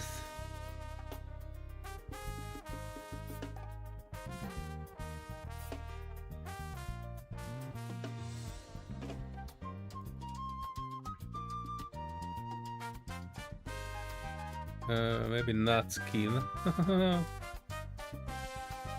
Yeah. I know there's a way to make things skinny, but I guess this one will not be the one. I guess you can just do the normal one. Extrude, scale, and then move this, but it is not scaling them uniformly. So what I will need to do is get the object mode, and then I think Ctrl A, all transforms. And now if I extrude and scale, that should be a bit more. Wait, hang on. Individual origins. Extrude, scale. This one is a bit more uniform. Somewhere around there should be fine.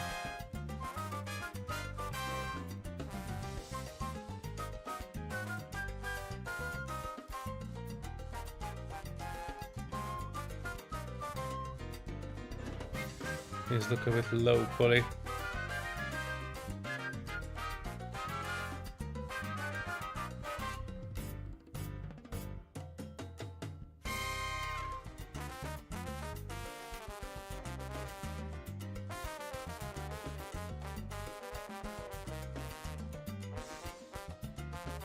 Oh damn, this is not making things better.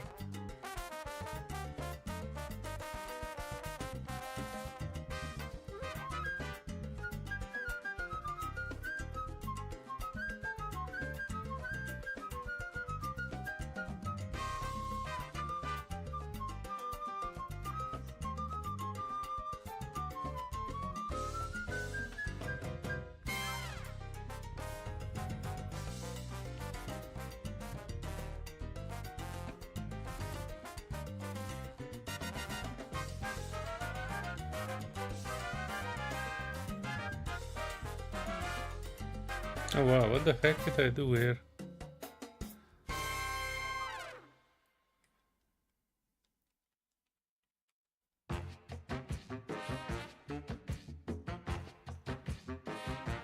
Did I duplicate it? What the heck did I do with it?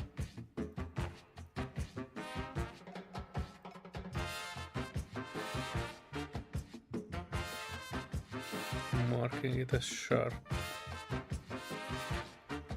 This one, however, not supposed to be sharp.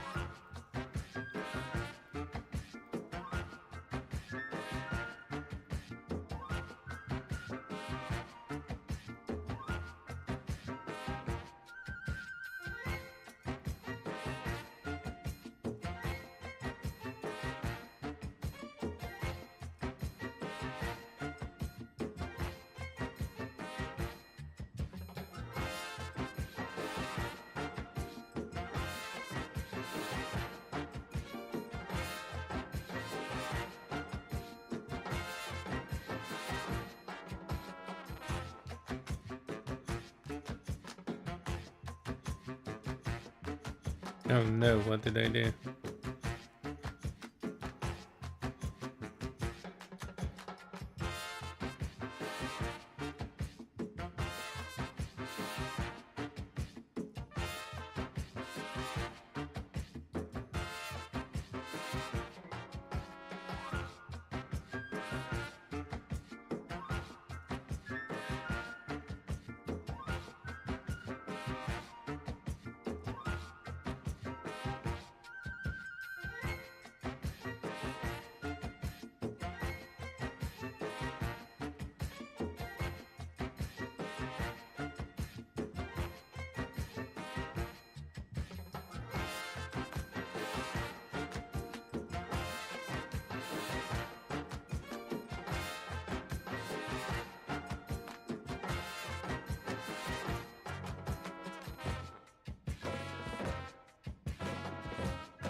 Alright, welcome back.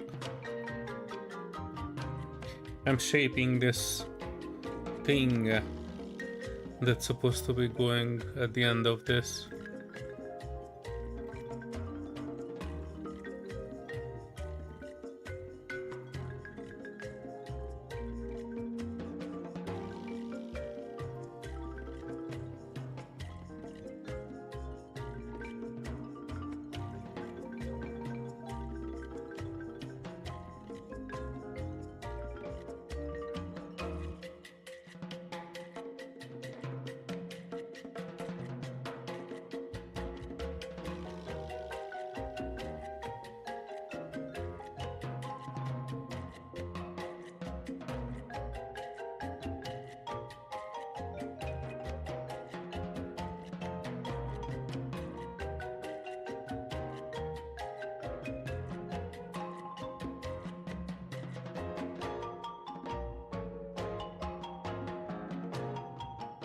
At the moment I'm just making sure that edges that not supposed to show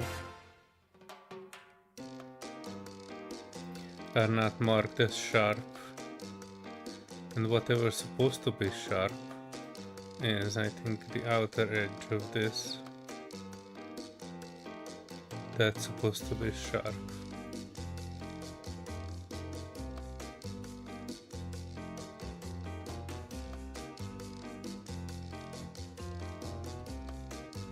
But this one is not sharp.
Yeah, this one also doesn't need to be sharp.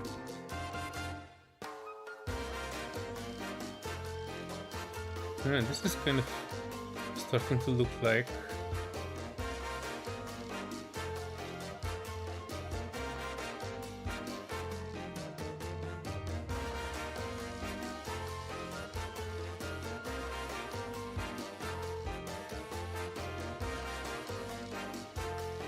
oh no.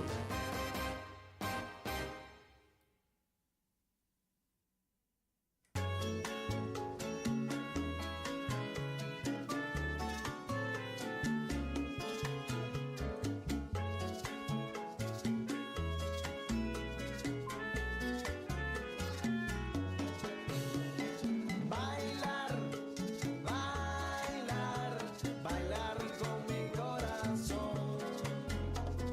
Bailar.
It's something. I wouldn't call it exceptionally good, but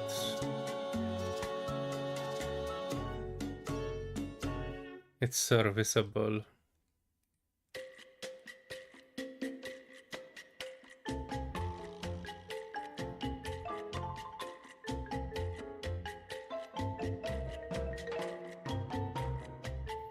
Technically, this inner side was not even necessary. If you really want to optimize, all these inner faces can be deleted because they never be shown anywhere. You can just pull this flap out a bit.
Yeah, this is kind of acceptable. There's a reach here that I was not representing with anything.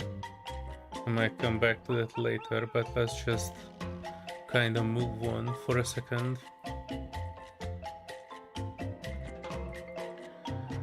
First cylinder, this one should be guard.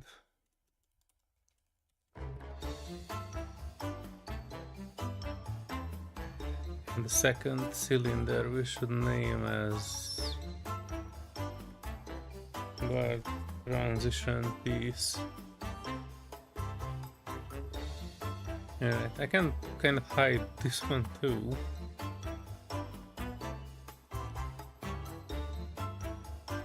And move both of these.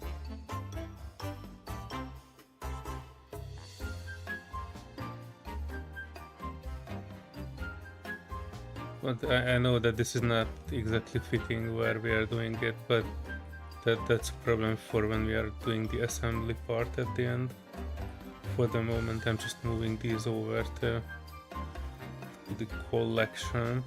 And we can move on to something different.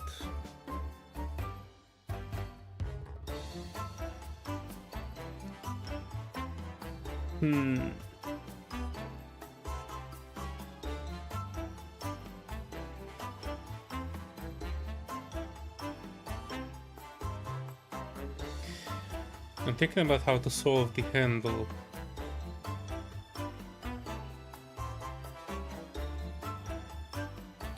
There isn't really an outstanding way to do this. The only way to do this actually is just the cylinder, cutting grooves in it and extruding some part of it. That's my opinion. And then we can move on to this piece of shite part. I'm not looking forward to this. Technically that's also just a cylinder, but yeah. Alright, let's move on to the handle. That should be more cylinder. Rotate X 90, scale down. Switch on this one.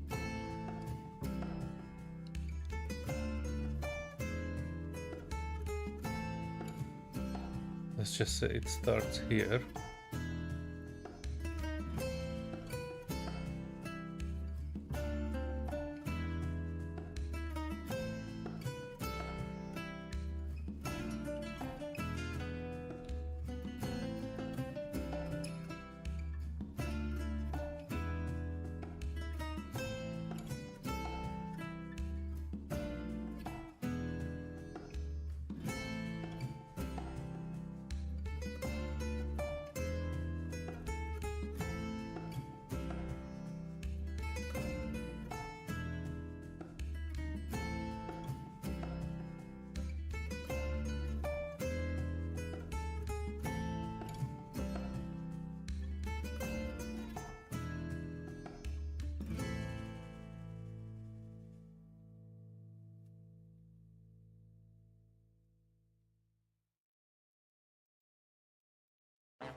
Technically, this would actually be much easier to draw on it, but no.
Some of this is made just so we can bake the details from high poly to low poly.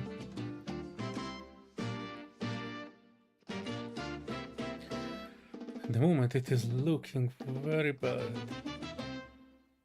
Let me add the material here.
I messed something up in my interface.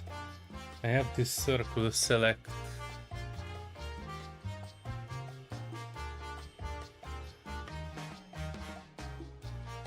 And what I wanted to get is the triangle select. When I press something, I didn't know what I pressed.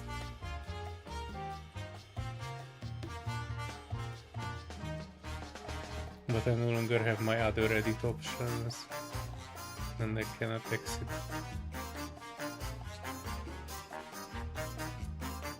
I need to adjust these a little bit because it kind of doesn't look like straps. This should be like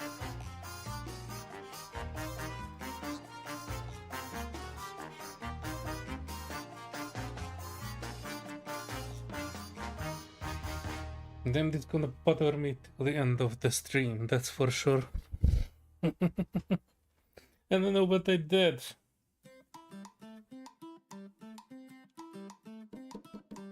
It's normally here that you can just hover over and set whichever you want.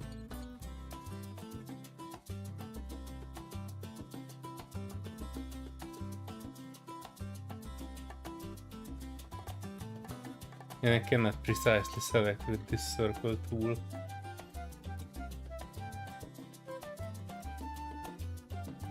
Yeah, hang on, there was something there.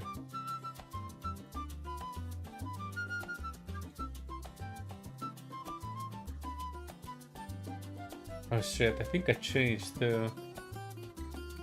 some Mac layout, that's why I don't have half of the settings. Mac layout was made for reduced capacity. I don't know what the heck I did.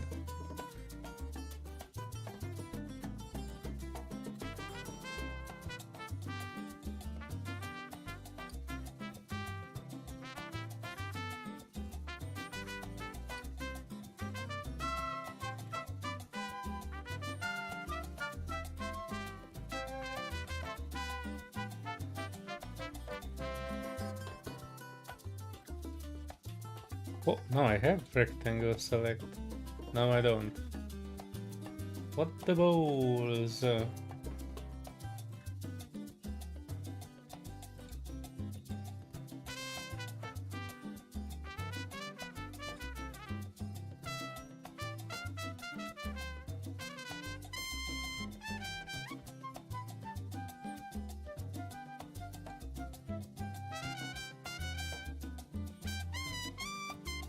Hang on, let me Google this a little bit.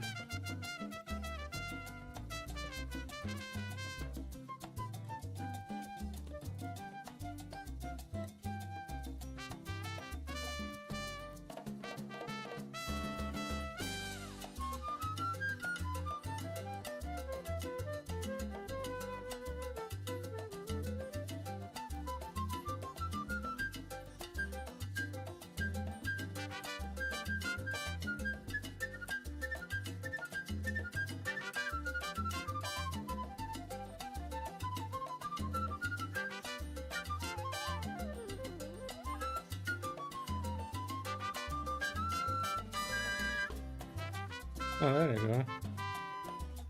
W is changing between selection modes. Whatever the heck I did was basically removing my good, precise selection.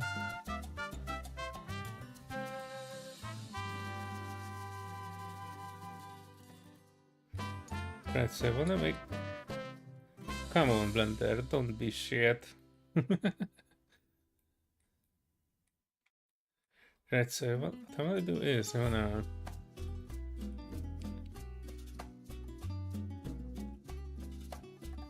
select this, go to here, and then scale on here to make this wider, yes.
Hmm.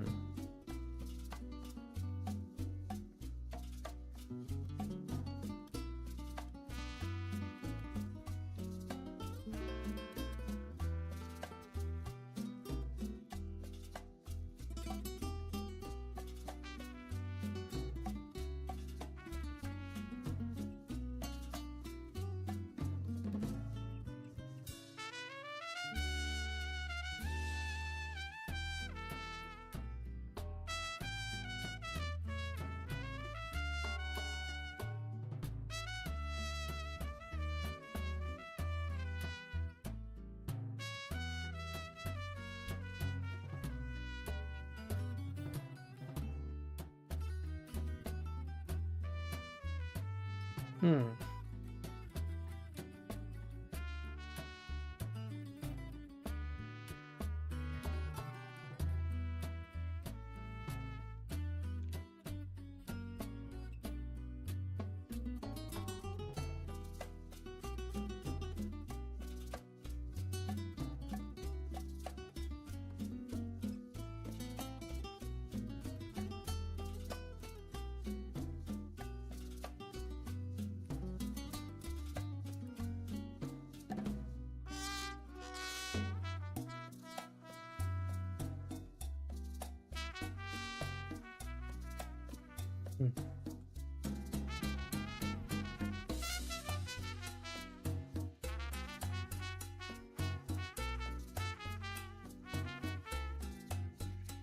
Here I can actually add another one in between.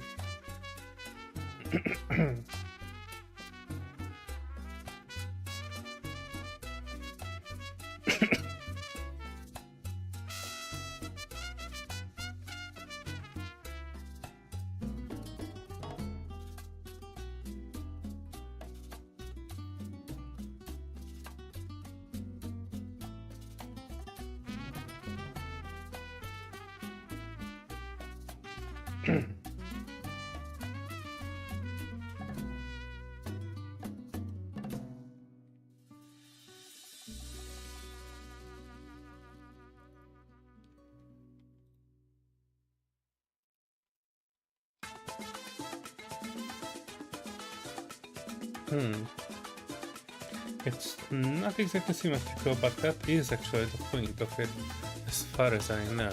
Let me hide this. So it is meant to be like wrapped leather. Like tightly wrapped leather. So I think it's roughly approximating what we want here. Yeah. For the moment I call it handle.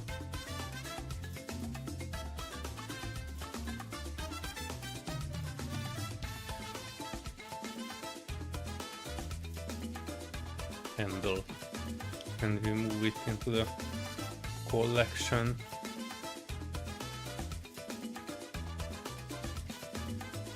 That leaves us with the final piece.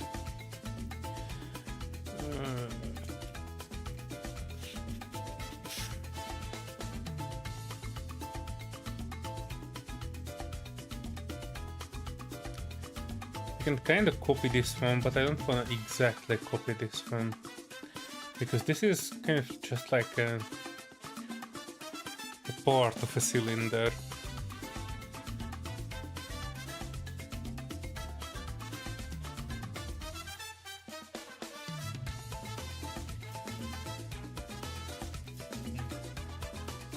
Cylinder it is.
I don't know, Bossman.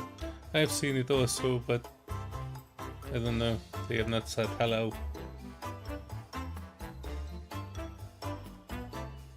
I'm sorry, this is kind of a job that is not too exciting.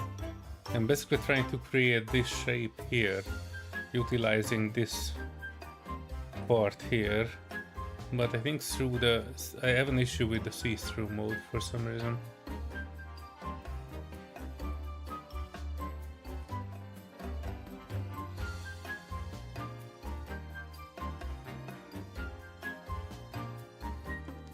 I'm trying to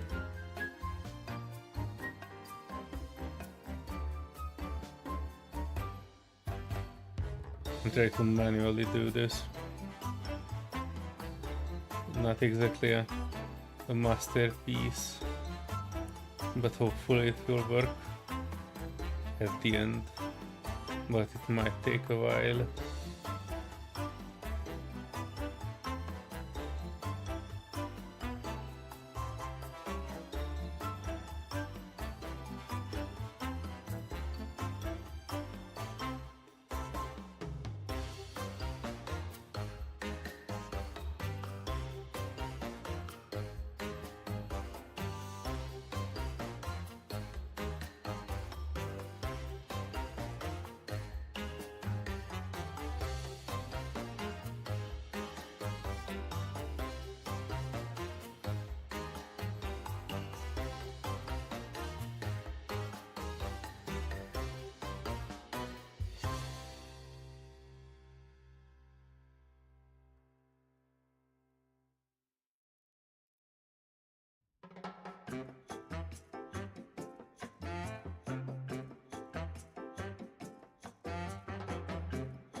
left and said goodbye, 'cause nothing can compare to you.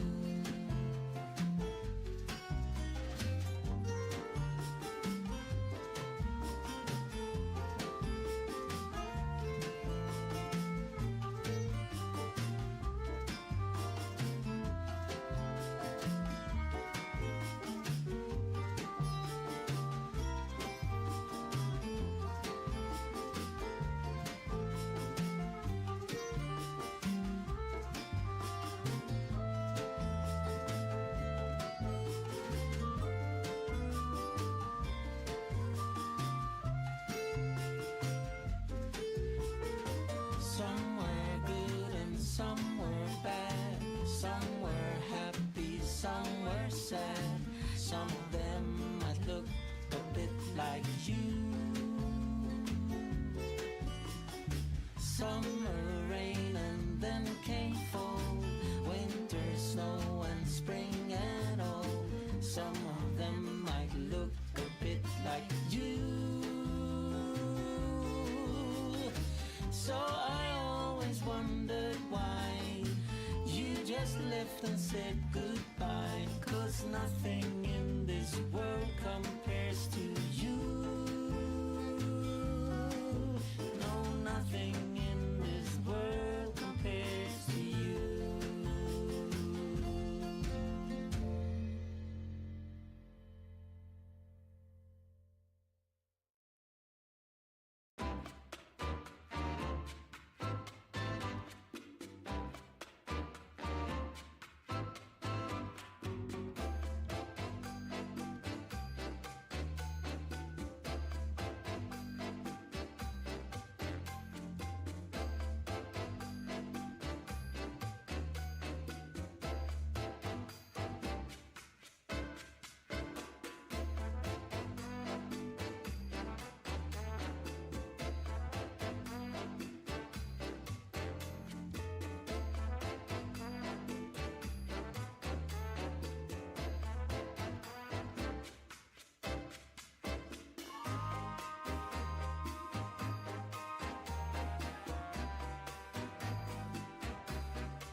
This could be refined a bit more, especially around these areas here.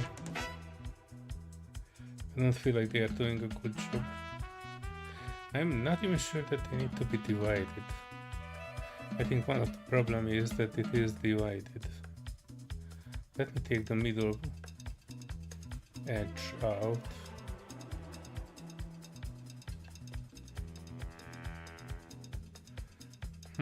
Not the best.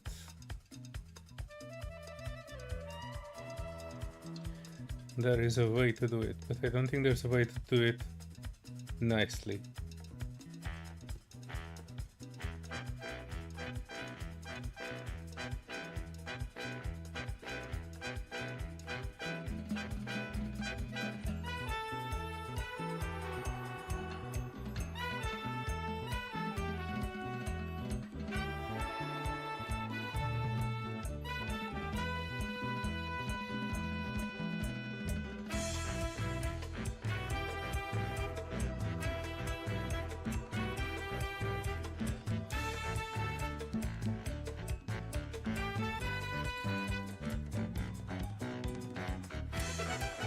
This one is roughly what I'm trying to achieve.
Yeah, right. This is, I don't want to say acceptable because it's not the best, but I think this is something that we can kind of work with. We need to do one additional thing, and maybe need a bit of adjustments here.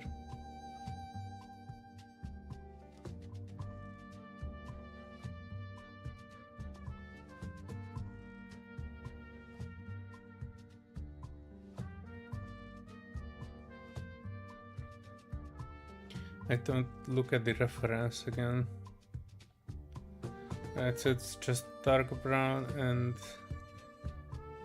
it's hard to interpret this thing here.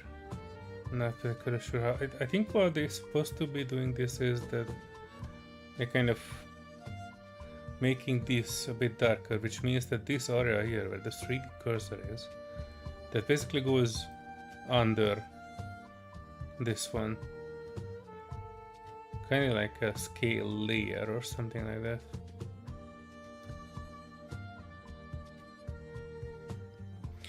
But let's not dwell on it too much. What that means is, in practice, that I can take these edges and seeing them a bit further down.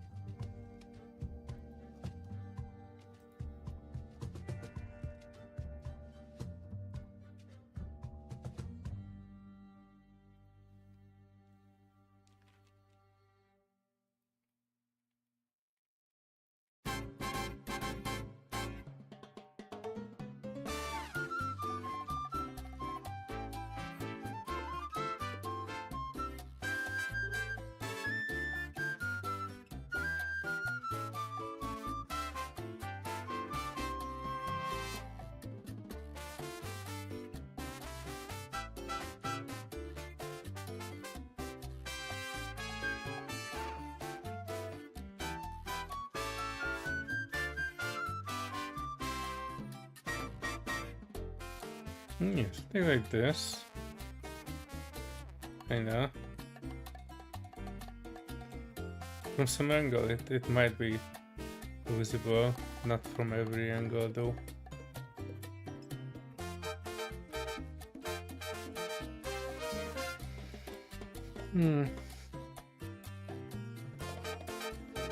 This might be better off if I would sculpt it a little bit. But I try to get away without sculpting as far as I can do. Technically I could sculpt, but I don't really wanna. This is not something I want. I wanted to work on these a bit.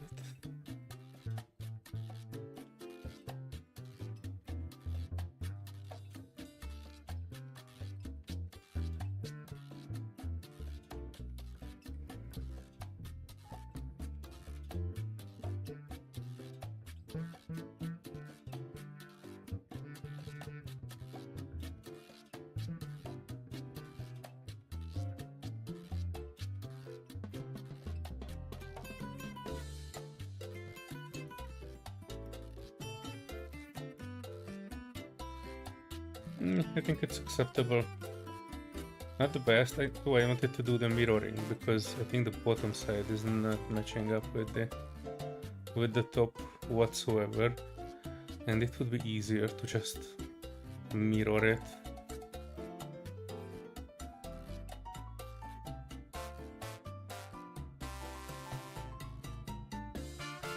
Which means I need X-ray mode. I need to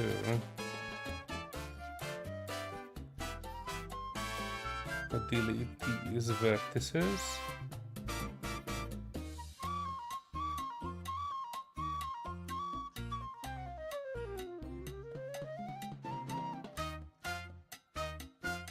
And generate mirror on Y. Is it on Z? No. On X. Which one? Yet. I think the origin point is not well placed.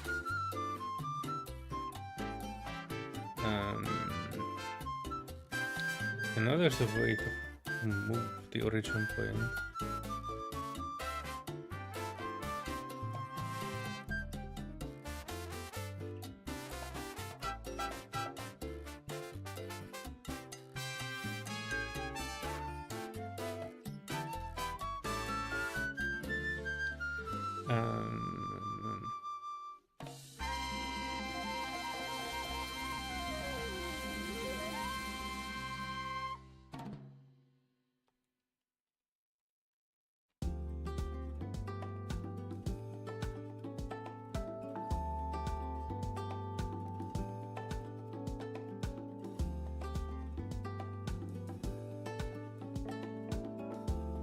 Yeah, this is what I wanted. Kinda.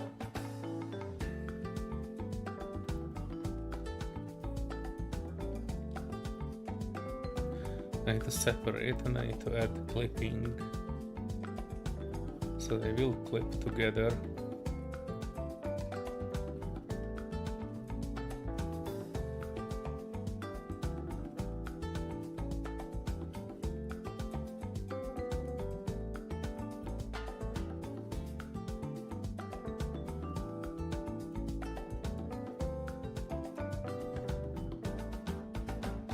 Yeah, I think it's serviceable. This gaping hole here is not filling me with confidence. But I can probably fill it. Same on the other side.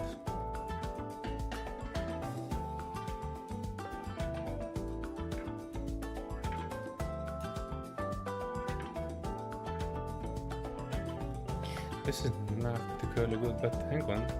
Let me Ctrl Z that. Extrude, scale, inward.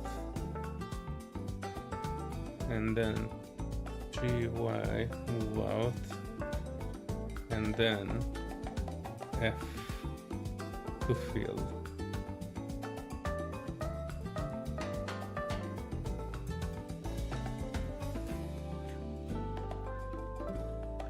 Yeah, and this is supposed to be like extruding a little bit. Yeah, instead of filling that, what I will do is I will do another extrude, another scale,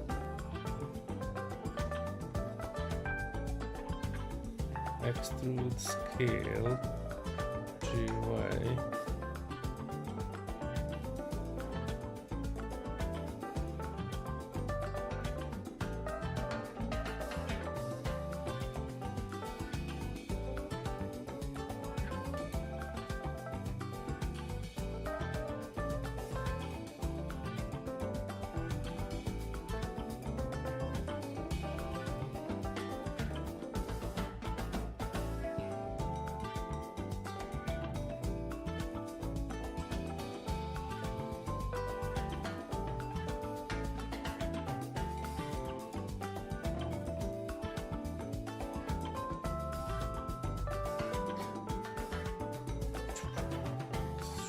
Probably don't need this many vertices here.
This is almost what I was planning for. This one needs to come out a bit more.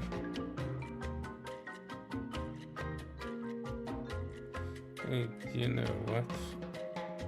These ones too. And what I do is I use this influence proportional editing thing.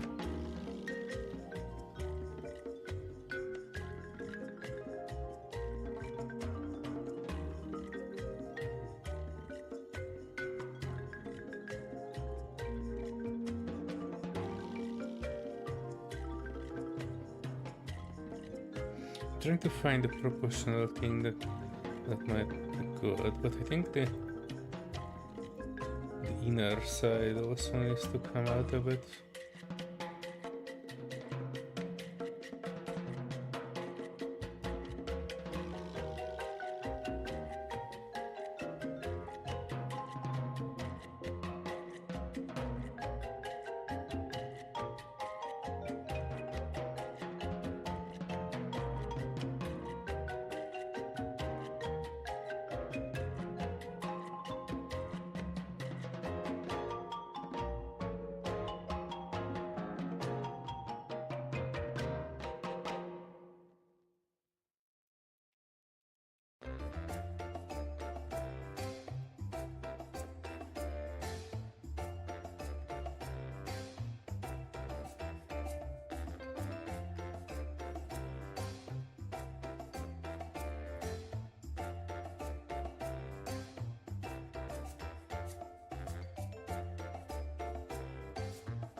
Yeah, probably this could be shaped a bit more. And if I would want to be super fancy, I could probably put, you know, this is where sculpting would come in handy, because then you could just turn this into a sculpted and like sculpt a logo at the back of this, like carve a symbol or like a bird or something like that in there. But I think this will be kind of it. I name it Pommel and I move it to something that I graciously called Probably Me. Indeed it is. Hello Serenity. So you were the mysterious second viewer. We had a whole lot of 2 views on this channel, and I know Bossman would come, but I didn't know that anybody else would find it. I'm not trying to promote this channel much until we can actually have some content on it. I was making this sword. It's, well, I'm not gonna say it's almost finished because it's not, but there are some stuff that I need to do with it.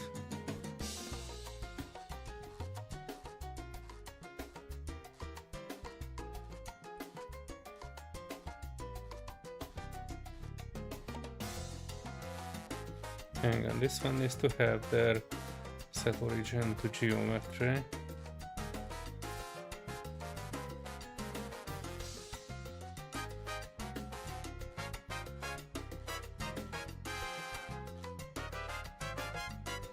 Yeah, some adjustments are needed here.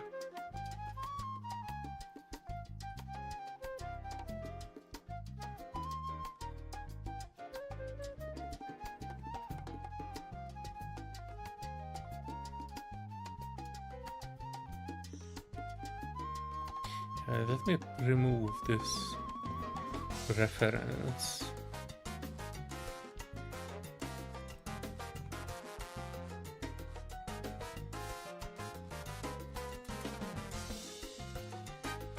It kind of needs a bit more finesse.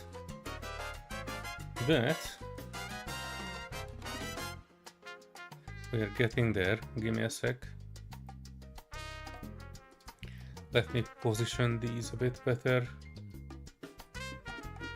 That one is exactly on the line, so that's good. This one too. This one is not on the line.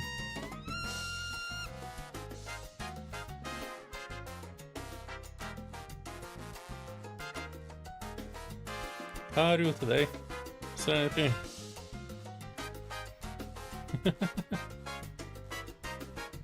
Oh no, people discovering it. Hang on, I need to kind of position these roughly in the middle.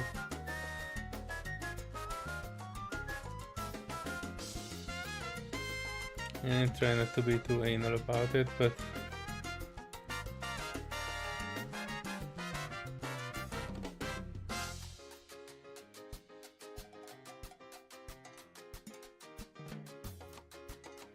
and this part needs a bit of a trimming.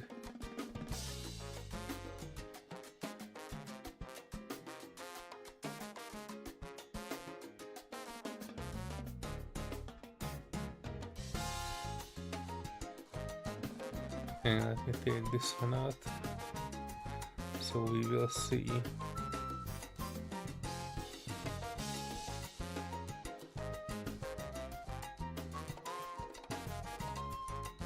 Yeah, this section I'm not too happy with.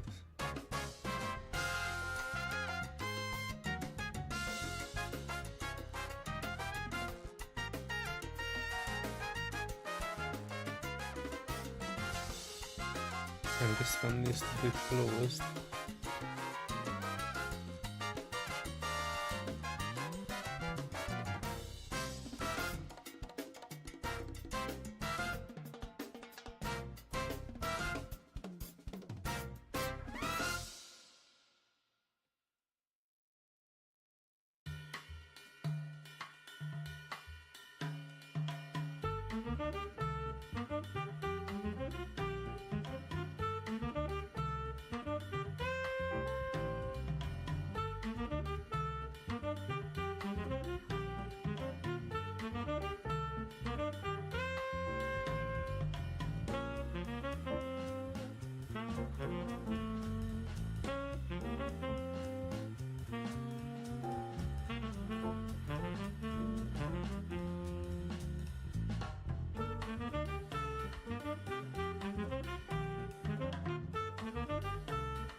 Yeah, these ones definitely could be adjusted a bit more. There are some parts in it that are not necessarily needed. And this section here is not particularly good, but I couldn't really find a proper good way for it. I think I could just remake it and make sure that these middle sections are... Wait, these middle sections are not actually needed, isn't it?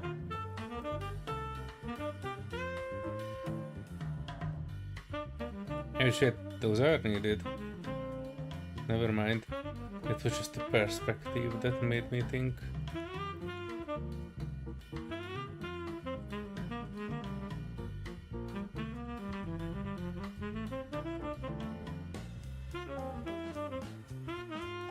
Alright, this one would make it a bit more obvious. I couldn't really pick this part. With that, I would probably need to remake the entire... these lines, which I probably will need to do. Dang it. Which means I need to do a...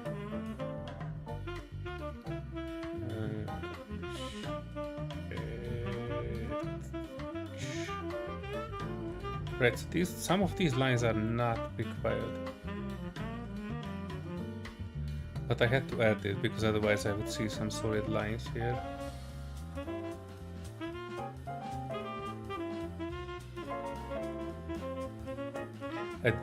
This will be an extremely boring part, but I kind of want to fix this one so it doesn't look like having lines on it.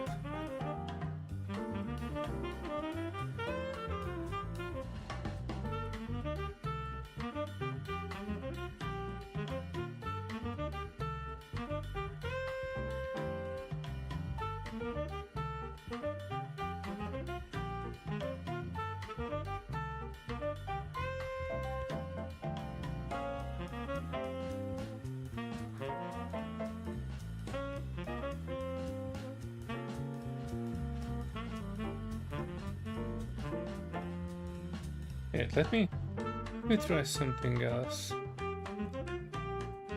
remove these.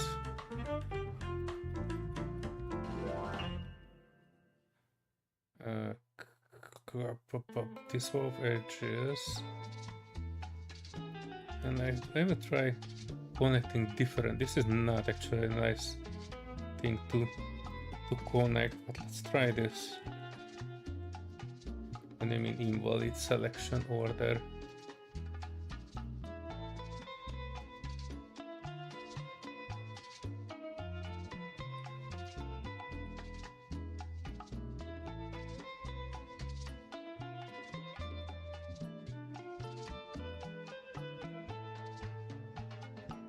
I'm not even sure how I'm supposed to make this properly. Not like this though.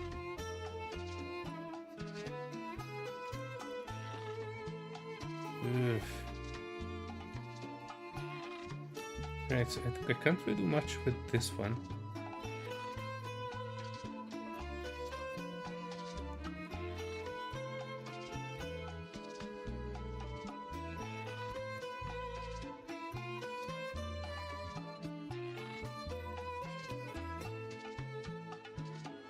Maybe if I put this one and this one there.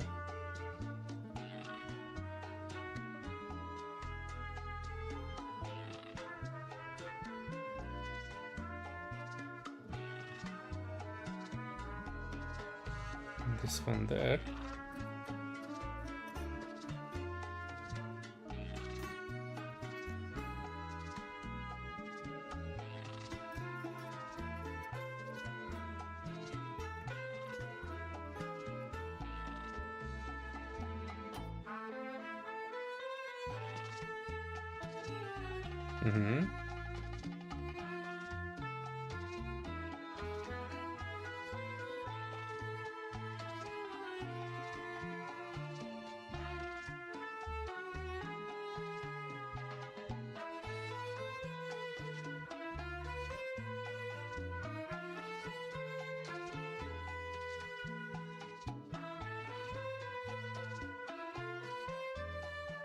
Oof. I don't really feel like I made it any better. Technically it is, but it's not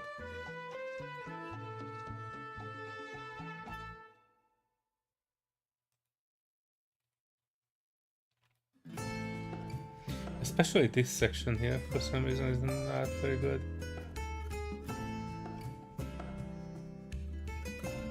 I even added a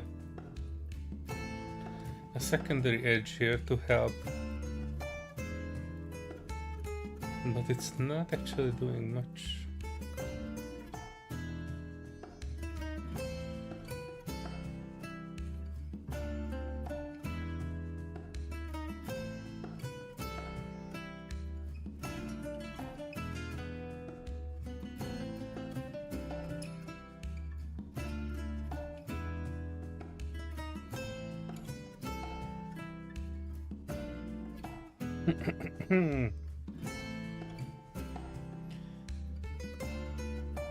Gray box phase. No.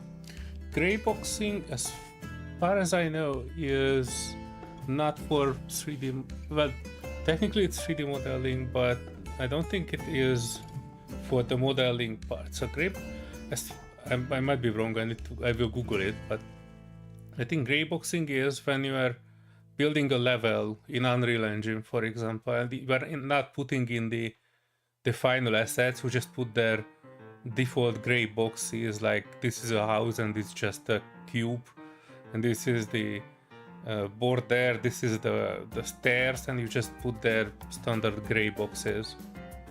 Hang on, let me double check that though before I say something stupid.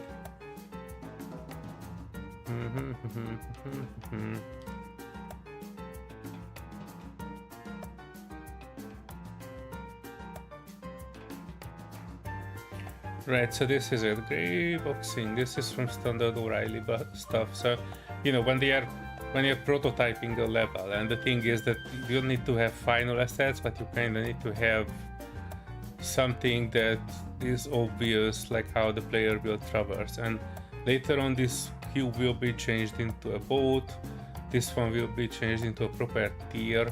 But you know, as long as people are working on the 3D models, other game designers, like gameplay programmers, for example, can test already how the level will play, even if the final assets are not in yet.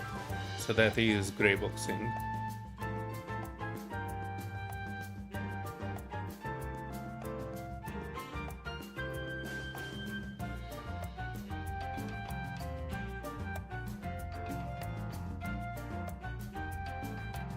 Can I create snap points? Technically, yes, I can create. But I don't think it's called snap point. It is called more like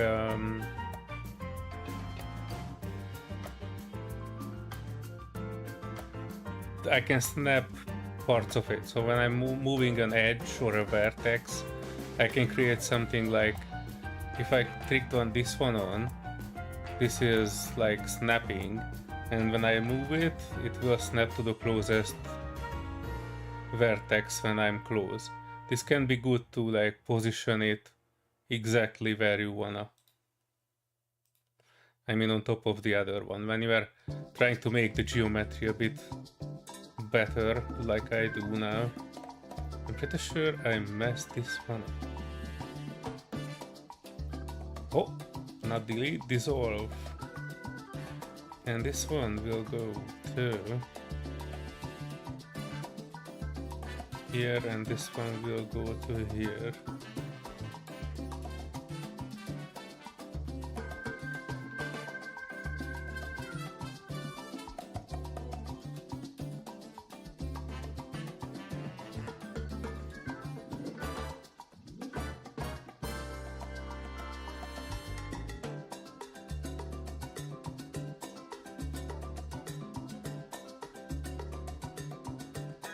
Maybe I can remove these entirely. This second line is not actually needed here.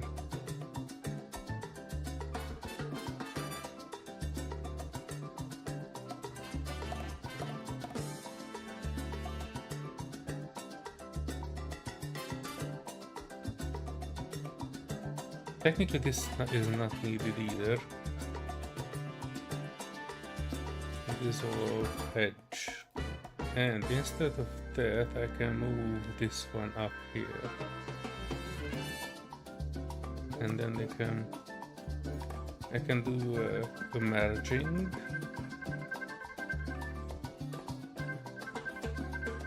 And this, oh no, hang on, this one definitely needs to be a sharp edge.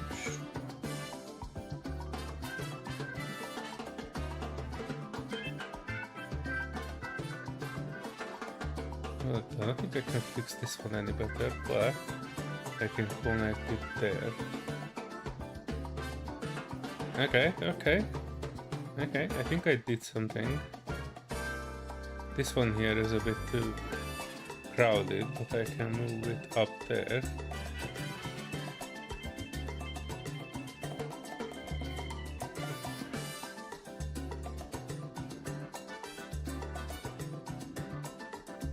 And then that means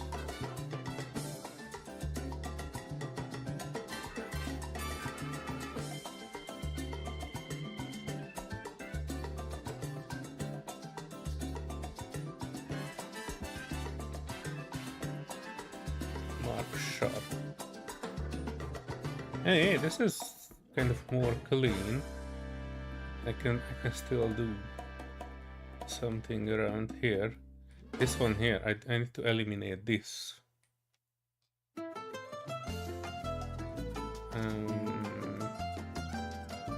Here, this one. This or this vertex. And we need to better connect this. I should look for you in the stars above. I should cross the oceans for a glimpse of your love. But tonight my bed is a cold and empty space in which I find no shelter from your haunting face. This sort of edge. Oh yeah, look at that, I completely removed the shadowing from that section. Not from this one though. I think I can need to remove these edges here a bit. I don't think I can though, but what I can do is... Oh, this is a bit too wavy for my taste.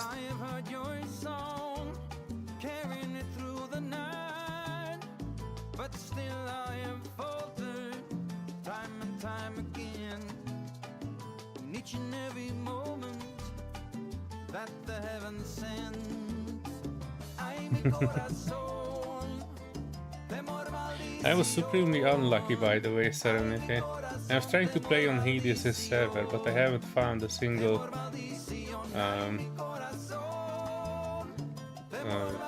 tool. I found 5 welders, but I can't do anything with a welder. I need either a grinder or I need a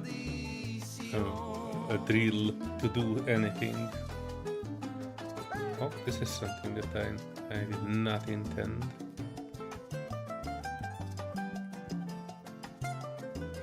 This one kind of needs to go above it. Right, so I was there like a few hours because you can get 1 signal in every half an hour, I think, and I got like 6 or 7. I don't know. I was there for basically all the time before I started this stream.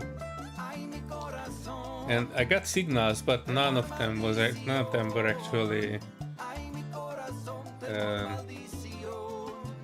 having any useful tools. I discovered all the pirate signals, like 5 salvageable ships, but I can't do anything without a tool.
I need to plug this hole in too.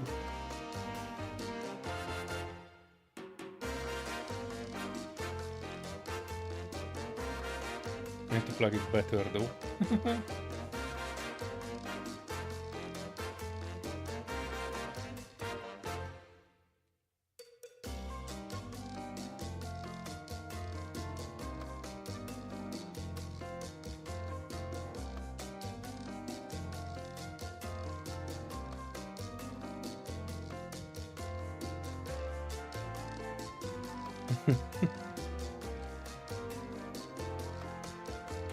Yeah, I also saw a few glitches, but that's alright. No, I was specifically not asking for help. I wanted to survive on my own wit instead of relying on your gigantic ship. It was a little bit disappointing that I lost basically everything that I grinded, more or less. Well, not the materials, because you managed to pick those up, but otherwise.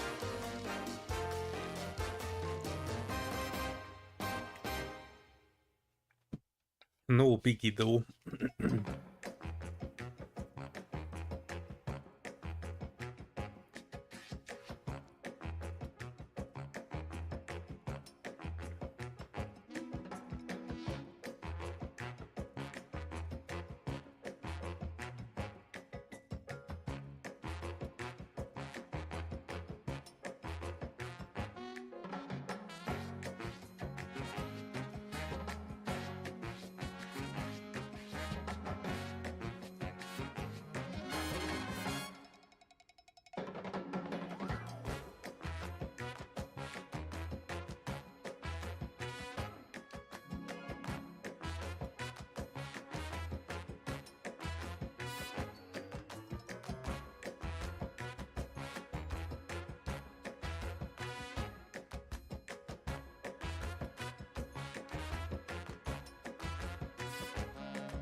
Putting a sword together is not easy task.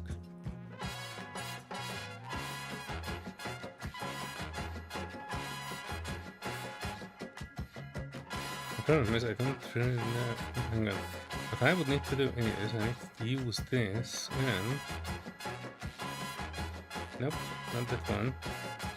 I need to scale it up with a bit more influence.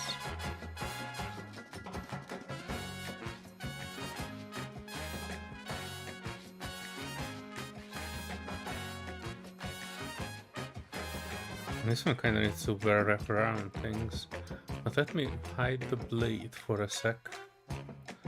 And if this one is still mirrored, hang on, I kind of know how I solved this before. I was selecting this edge, I was extruding and scaling inward. And then extruding and scaling, and then I just kind of filled it.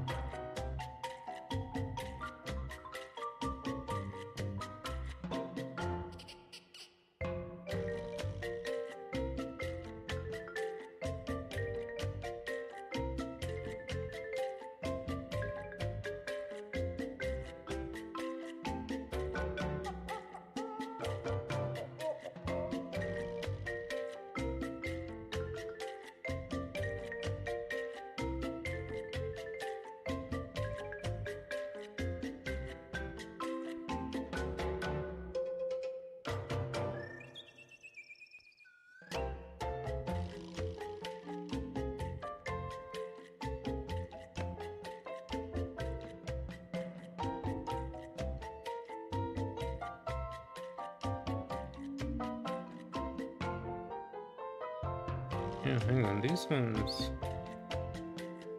are not supposed to be hard edges.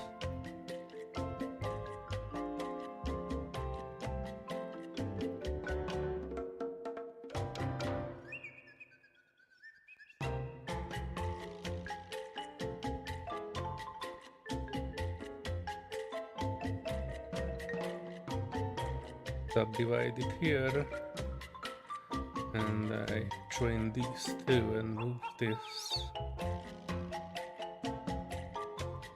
inside.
This is not an easy part to work on. And I think I know why. Too many vertices.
That's a bit of a hard edge here. Try to make it a bit more transitional.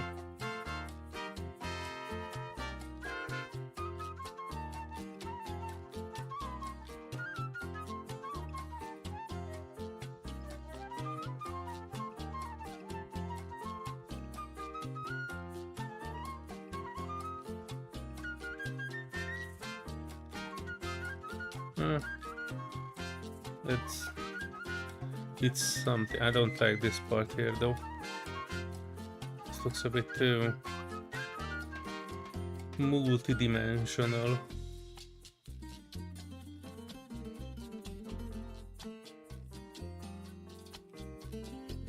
My joining is quite brutal.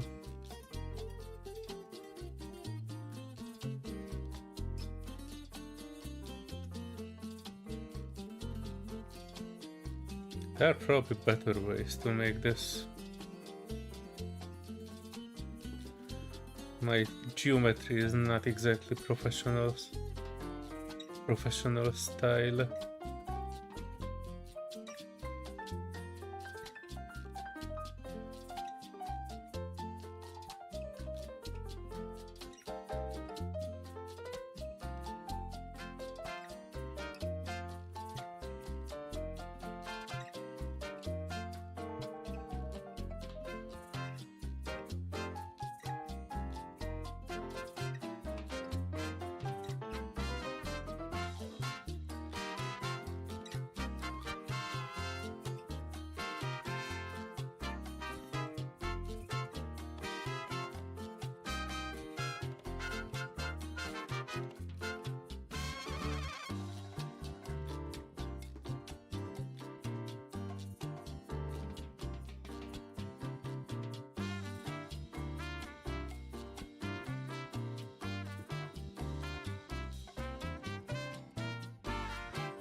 I can raise this vertex.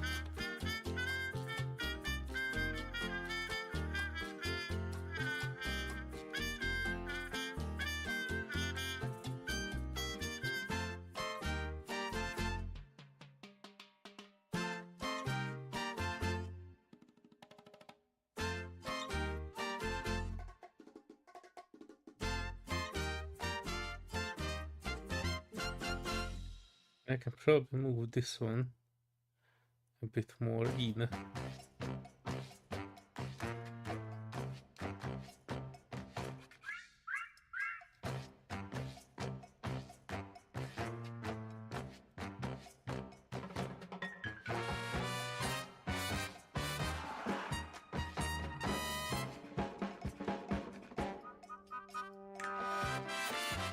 Probably bury it in this one a little bit.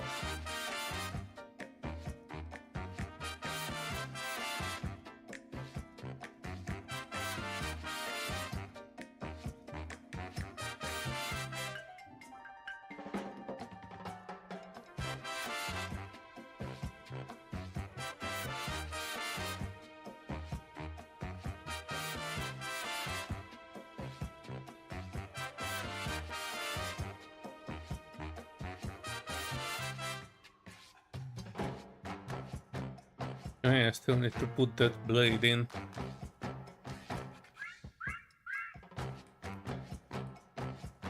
These are entirely too many vertices here. I think this many isn't needed.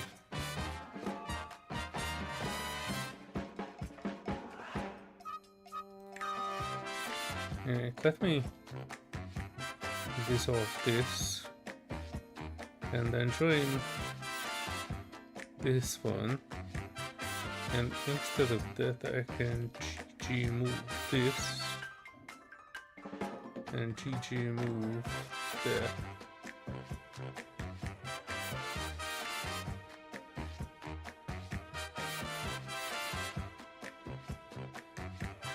Oh no. Why does it create such an edge there?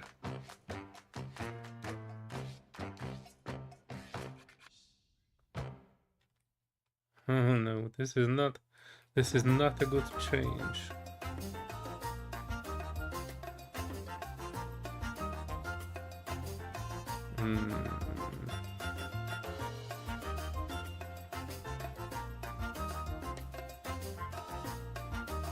Let me revert this.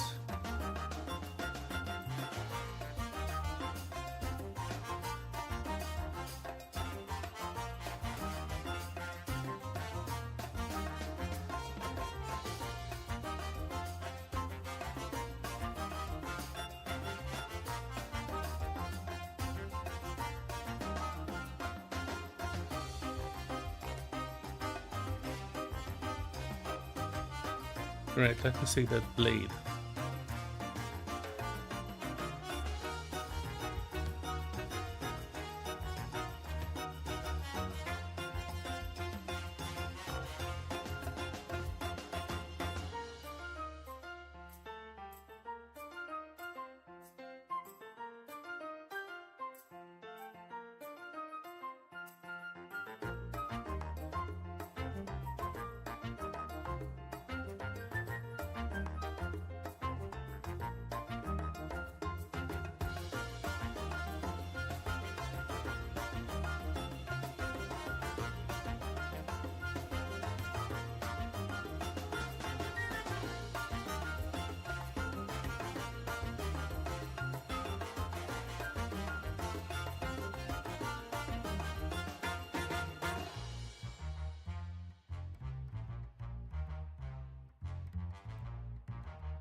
And I think the external one on this one needs to be a hard edge, mark sharp.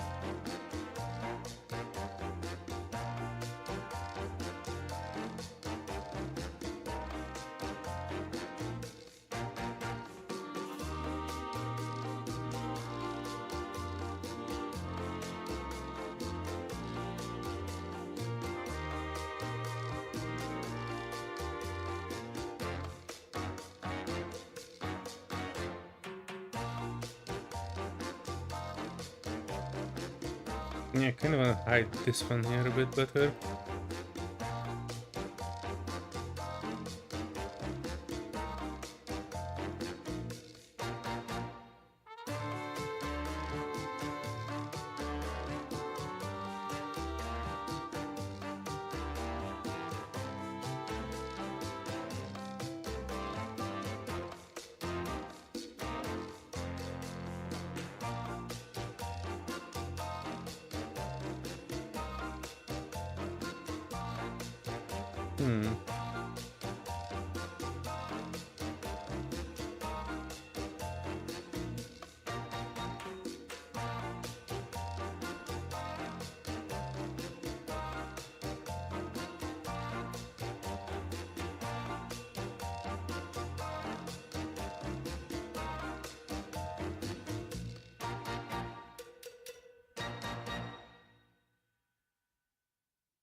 Yeah, this is not the best topology I've ever seen. And not by a long shot. This area here seems a bit awkward.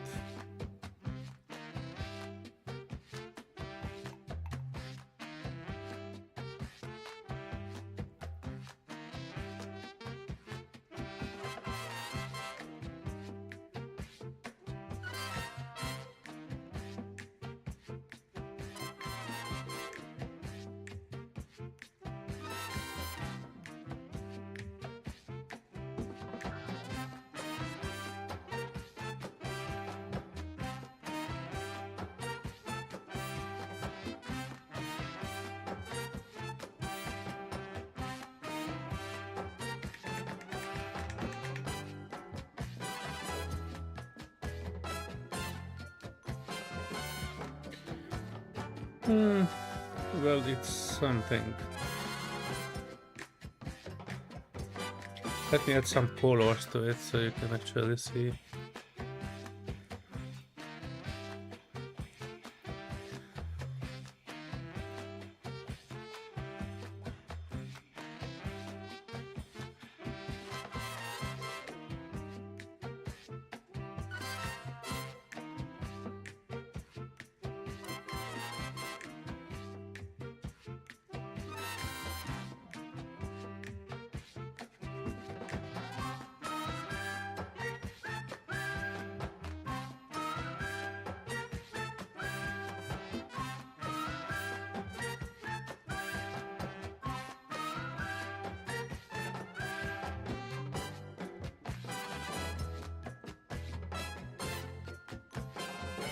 Well, not an exact replica, but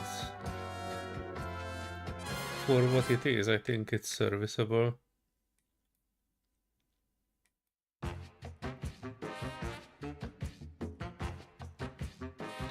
This thing needs to be a bit more dark and more desaturated.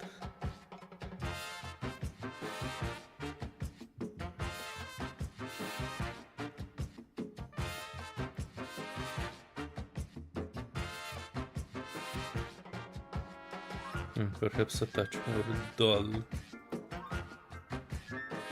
And I will probably need to do a separate thing on this, because the edge that's supposed to be completely different thing.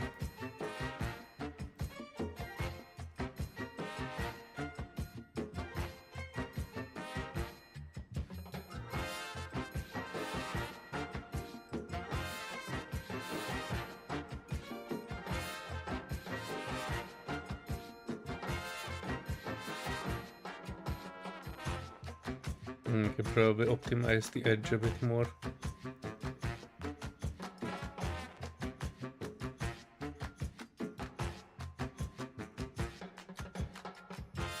But what I can do is I can add a new material,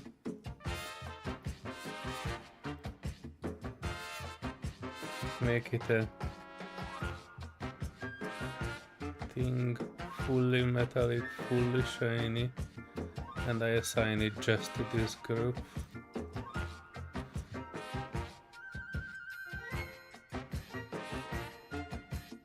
This might be a bit too much, but here now I save this and I add the camera. Let me try actually see what we can render this with.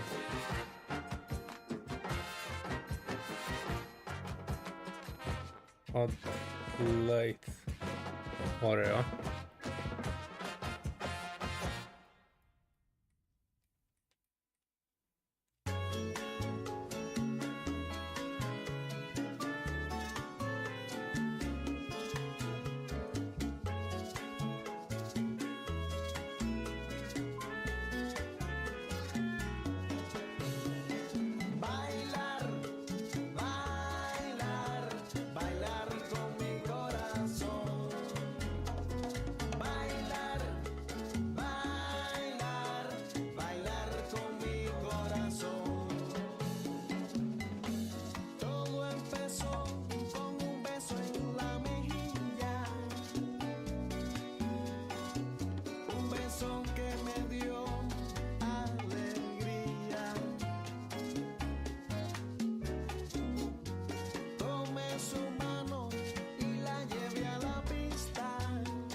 Alright, I'm adding the camera, and with Alt Control Numpad 0 I'm moving it to the frame, and then we change the rendering to cycles. I can also do view camera 2.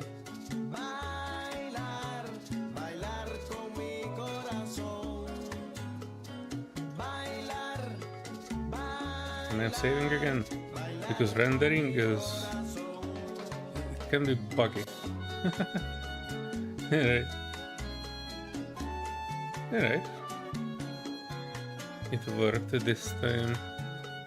I don't say it's perfect, but this was not meant to be the done and all renderer. Let's see roughly.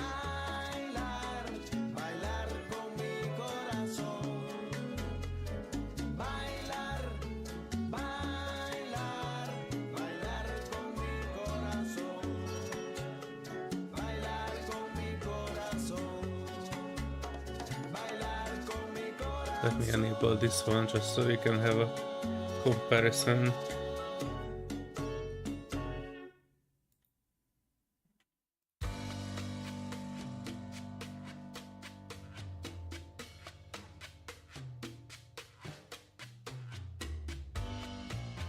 Yeah, the thing can be a bit more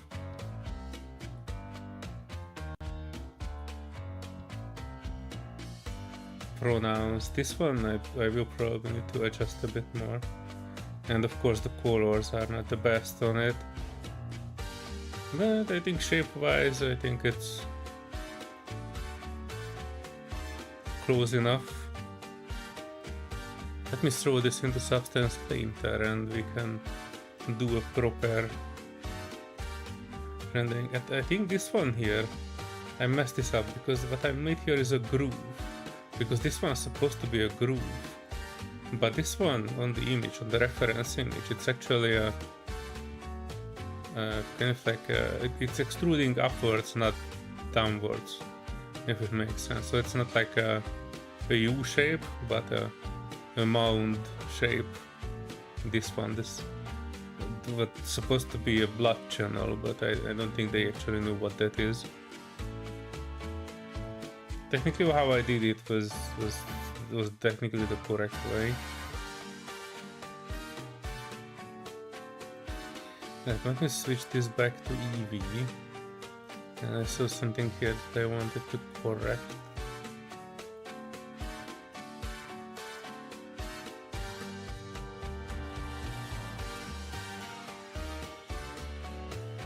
And that was... Come on, Blender, work. That was these.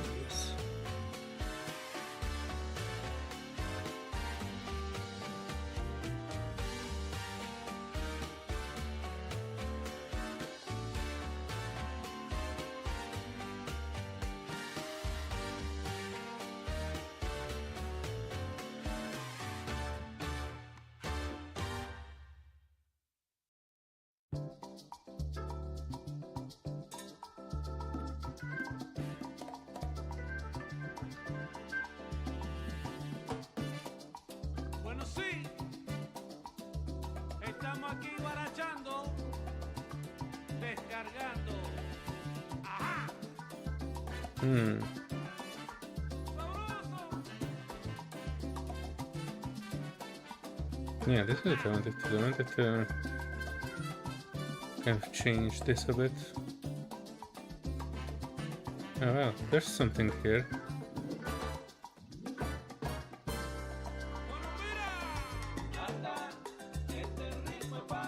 I wanted to double check the inside of this, that I have not accidentally duplicated it. It looks like it has a shader error, but that can be for something else too. The most common error that I make.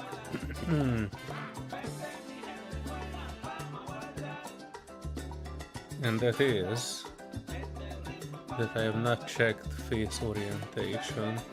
Ah, there you go. This one was immediately not good. Shift N will recalculate normals on it. It should be blue, because if it's blue it means that the outside is on outside, otherwise the outside is on the inside and it will look weird. Alright. Hang on, 70 is rating. We go to the water support the U ship reaching out neighbor to move. Apparently their cleanup tools aren't very strong. There were tons of grids around. Yeah, I also found, since I was a bit desperate, I went back to the first GPS that you gave me, that Checkpoint Omega or what the heck was that. And you do have a base there, but unfortunately your guns were shooting me down and I had no access to anything there for you. I was trying to get a tool from your base there, but you know, we are not friends currently in Space Engineers.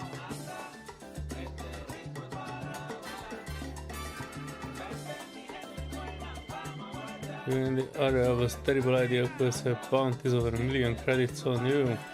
infamous. I want to get a bounty, just out of, you know, out of curiosity. I never actually seen a player getting a bounty contract. Alright, let me do some things. We need to do a bit of an optimizing on this one.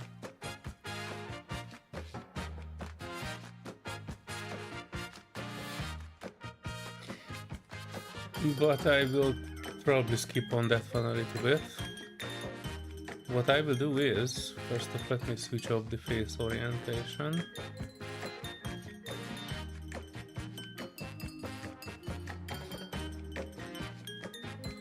And then I don't need the reference image. I don't need the cameras and lights either.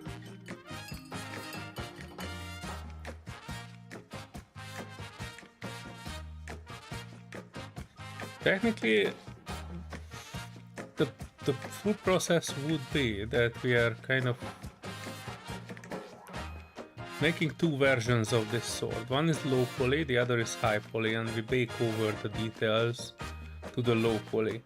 Technically, the straps here shouldn't be a 3D model. It should be just a tube, and and the details should be baked over it.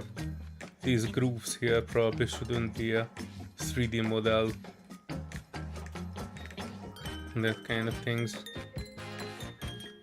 But you know, this is still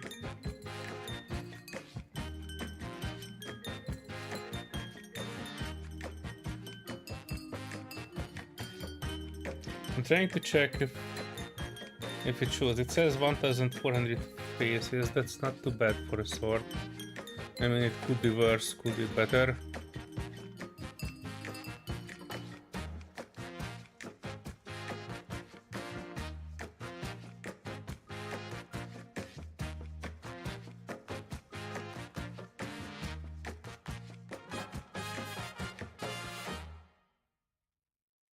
Yeah, anyway, this is what I will call final. And I don't worry too much about optimizing it.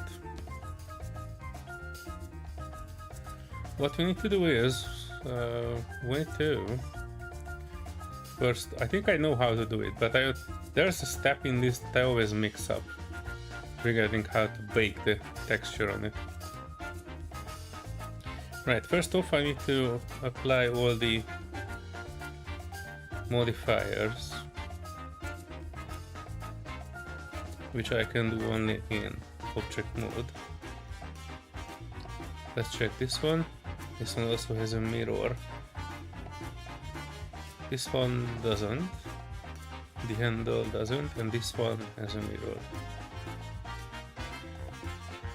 Right, so now if whatever I would change would not be symmetrical anymore on it. But that's alright. And the next step is into UV unwrap it. And for that I will kinda need to, you know, this is the step. This is the step, bossman, that I was trying to tell you about.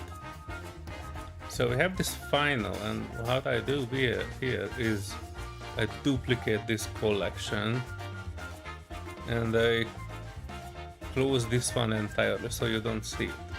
We only have one of each object, but I have a duplicate just in case I would mess up something. And I name this one low poly final. It doesn't really matter how they are done. The only thing that will matter is that I need to remove the materials from it entirely. No material slots on anything, because the materials will be provided by Substance Painter, not Blender. Technically you could hand paint this, but that would take another afternoon, which is not something that I wanted to waste on. Well, it's not waste, but you know, do on it. Alright, I do it in parts because I will show you why I will do it in parts. Well, this is more or less symmetrical, so I can kinda just say that, hey, I wanna cut this right in the middle. Technically, I don't need to cut it.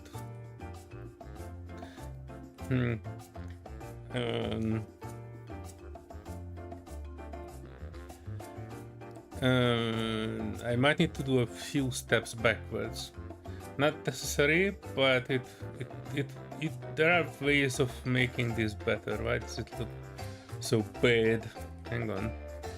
There are things we need to investigate. There's a gap in our sword.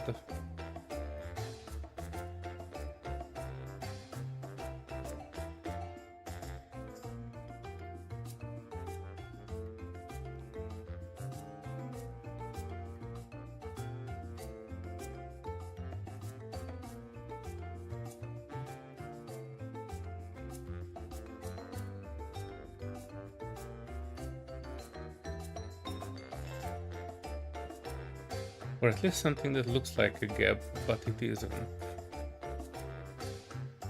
Because we have this vertex here.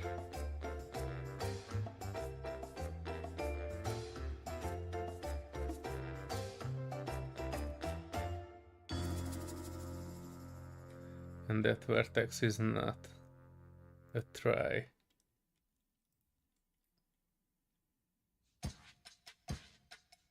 Right, so we don't have a hole in it. It just looked that way.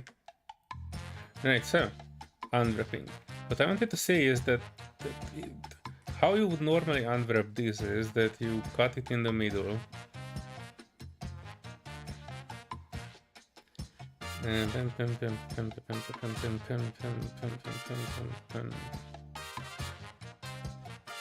Mark a seam. And when you do an unwrap, edit mode faces a U unwrap and go to UV editing. It made you the two faces of the sword, which is handy if you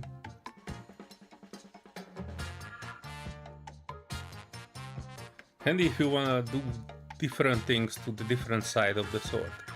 But technically this is not needed.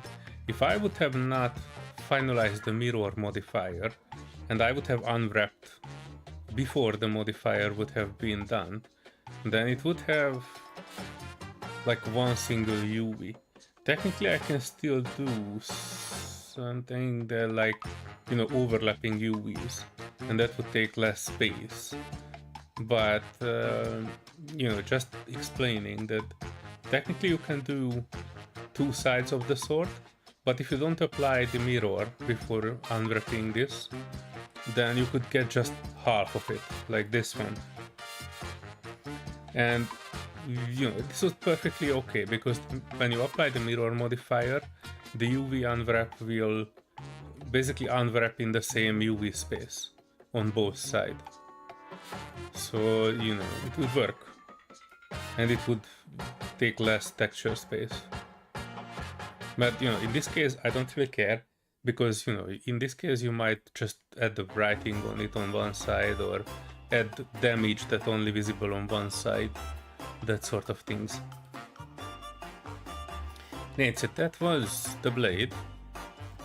I remove the blade. Let's see the next side. This one is kind of a thing.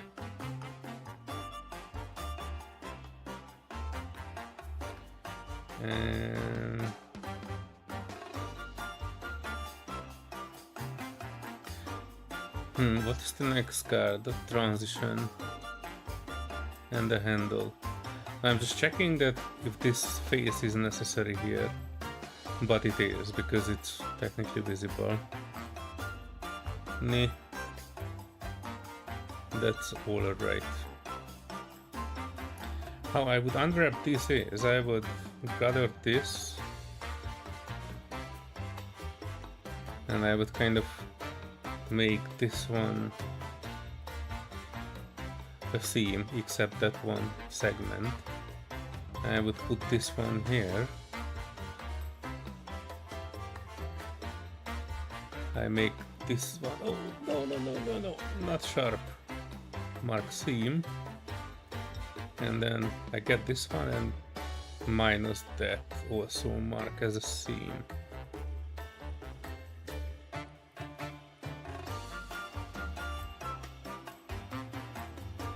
Yeah, this kind of looks okay. One thing that I wanted to add to this is that, which I actually need to do on the blade as well, let me get back to it, is I'm selecting the blade, object, apply all transformations. Handle, I mean guard, kinda. Apply all transformations. Hang on, let's change these things a bit. Oh yeah, because these ones are not marked as sharp.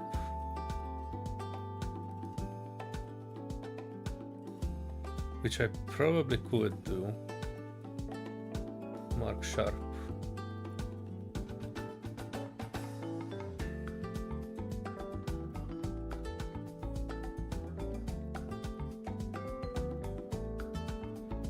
Mark sharp.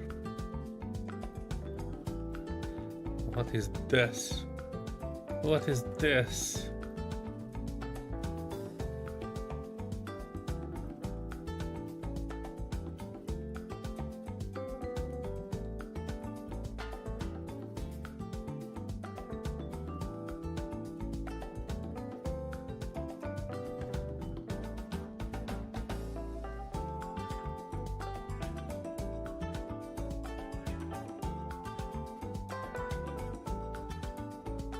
Oh, and the middle one doesn't need to be a seam, I think. Clear seam.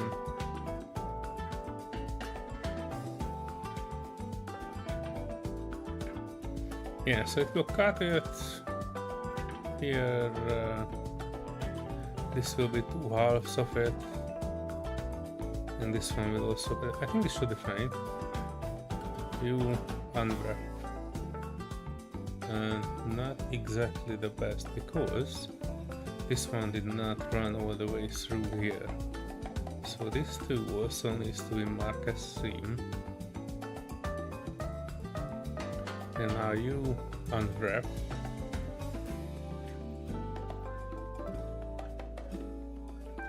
Yeah, this is acceptable. This will be detailed enough, and there's not much stretching on it. There are ways to make this significantly better, like less stretchy. Those are pro-industrial things that I've seen once. I know it is there, but I have not actually done it myself. Next one, transition.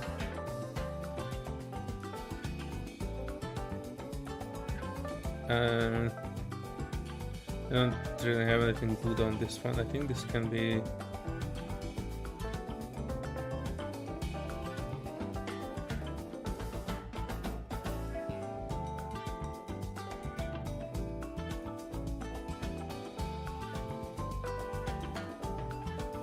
yeah, kinda like this. Let me add these edges too.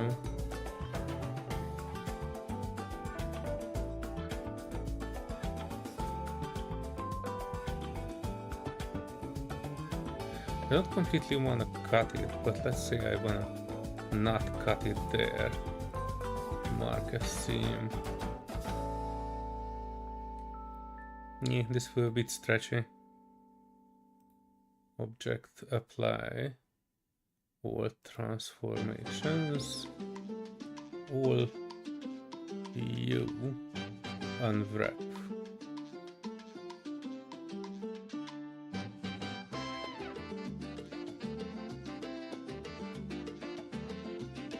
Actually, I think it would be better if I would,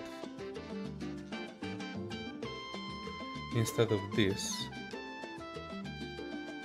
one should be seam, and this one should be not seam. You unwrap. Yeah, because this way it is not kind of touching on anything Maybe here a little bit. No.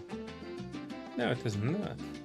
Actually, it could be even better if I would cut it 1, 2, 3 under it, like here.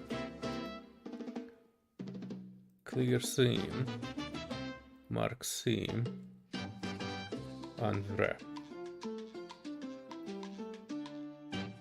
Ooh, this is actually not better, okay? There, what I can do is I can clear seam from this one. AU unwrap. Yeah, this way it is not actually stretchy at all. Yeah, this definitely could be solved with a bit less polygons, but it is what it is. Yeah, so that is unwrapped. Handle.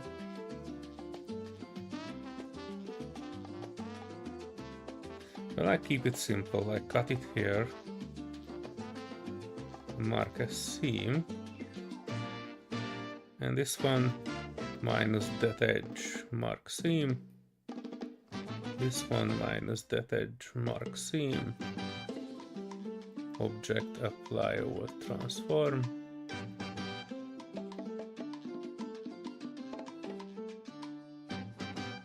AU unwrap. One map. Not the best, but I think it's acceptable. And lastly, the pommel.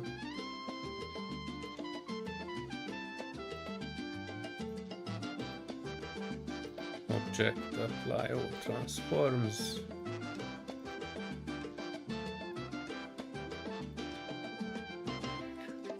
I think this can be done in a similar way. Cutting it in the... And this is completely symmetrical because of the mirror. I can just mark it as seam and be done with it. Let's see how this would work. You unwrap. Meh. Technically there's nothing overlapping, there's a bit of a stretching there, but it is what it is. Now what I want to do is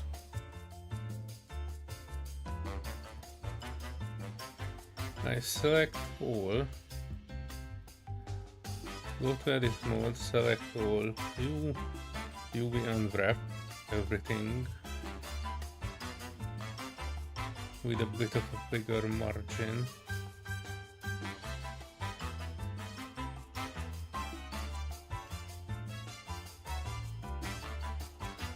It should be okay. The only thing not okay is the things that need to have. What the heck is this? Alright, let me click on this one and select only these. Then view focus selected. Where is focus selected? Frame selected. Oh, inside here there's a triangle.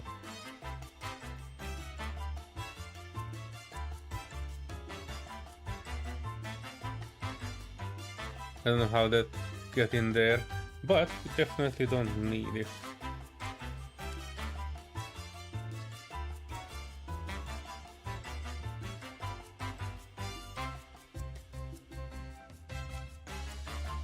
Delete faces. Okay, this is okay. We will not miss those.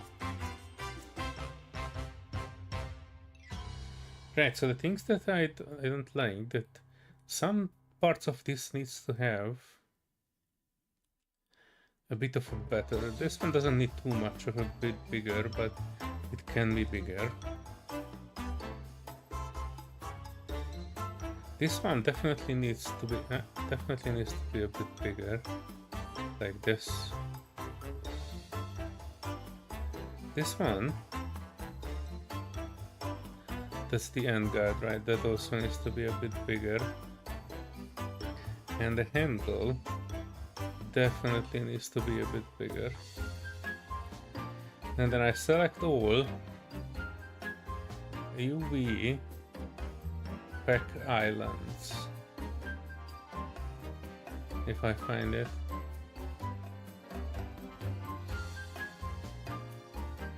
Right, so this one is okay-ish. This will allocate a bit better, bigger spaces for things that need it. And I'm actually quite okay with this. This one here looks a bit crowded, but actually it's not bad. Right, so I saved this. This is good. There's one thing that I wanted to do, and I will tell you why.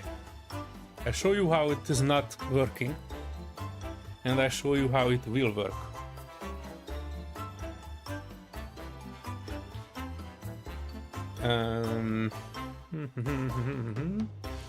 This is good, this is good. Alright, so this is okay. This is still in parts, and that's good. And I will make... I don't need to merge it at this point, and I will show you why. I make an export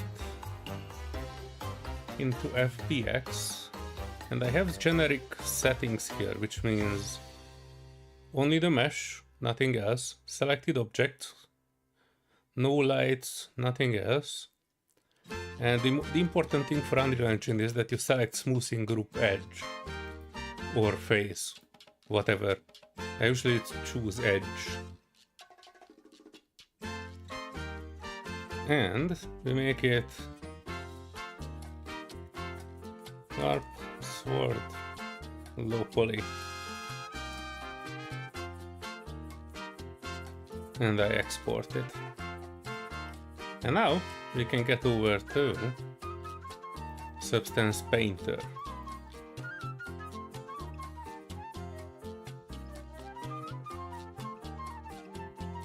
It's loading, just loading on my other screen.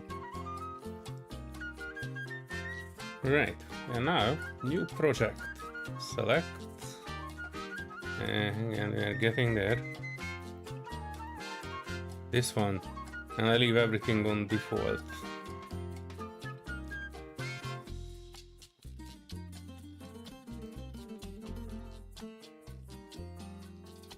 Right, so this is the texture. Oh no.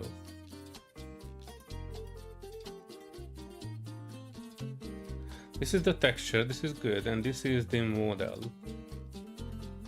Which I think it's not particularly good, but the origin point is like at the tip of it, not at the handle, and I think it's supposed to be at the handle, but when we are making it, it will be at the handle somewhere.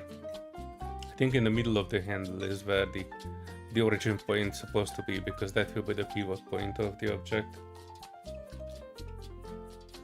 Right, so why is it not working the way I want it to? Is because if I choose mode bake mesh maps, I don't even name it, I just name it as 1K, normal, world position, ID, ambient occlusion. The thing I do is I max out these secondary rays whenever I see them. I saw this somewhere and it is helping a lot with baking errors. And I can use low poly mesh as high poly, because we have not bothered with making a high poly. And then I do a bake. This will create the normal map, the ambient occlusion, and all that jazz. And when I return here, it will be a bit more... But technically it's actually working, but if you look at here closely, you see that it's not 100%... Like you can see the edge of two objects. Yeah, especially here, it really shows in some places. I mean, it's working, but you know. But what I wanted to do is that when it's separate parts, you can basically do like a rearrangement. So you can kind of, if I go back to Blender, you can do something like, you know, you take it apart like this.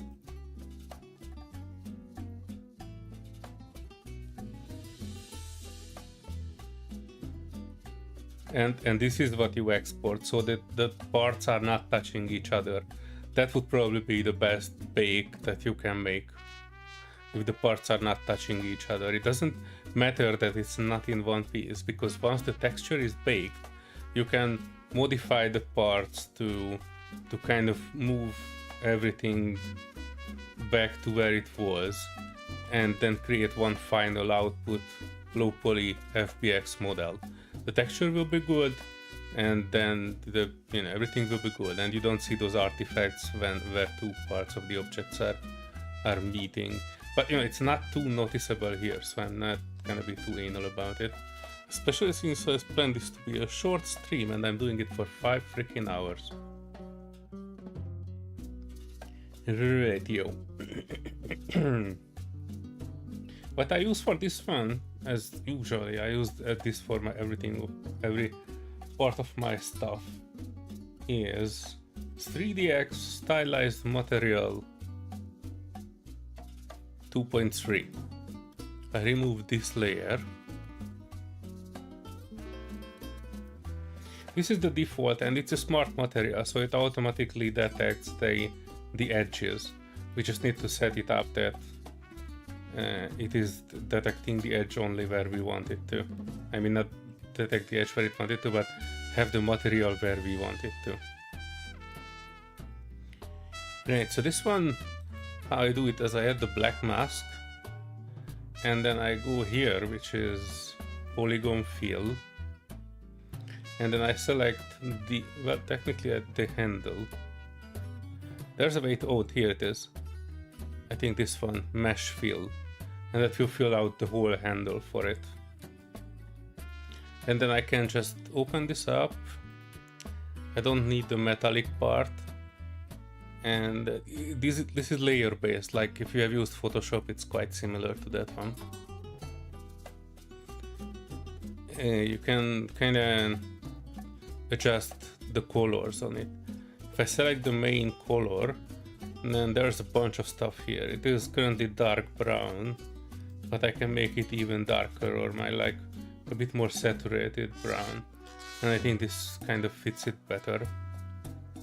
I don't even want to do too much else on it. This is kind of okay. This is why I like this stylized material. You just change a few things in it. There are some edge variations that you can see which one works better. You can change the edge color. If your brown is not really your thing, you can turn it a bit more to the whitish and desaturated one. I'm okay with this desaturated one. And then later down here you can see something like dirt, and if you do that, then the bottom of the thing will be darker.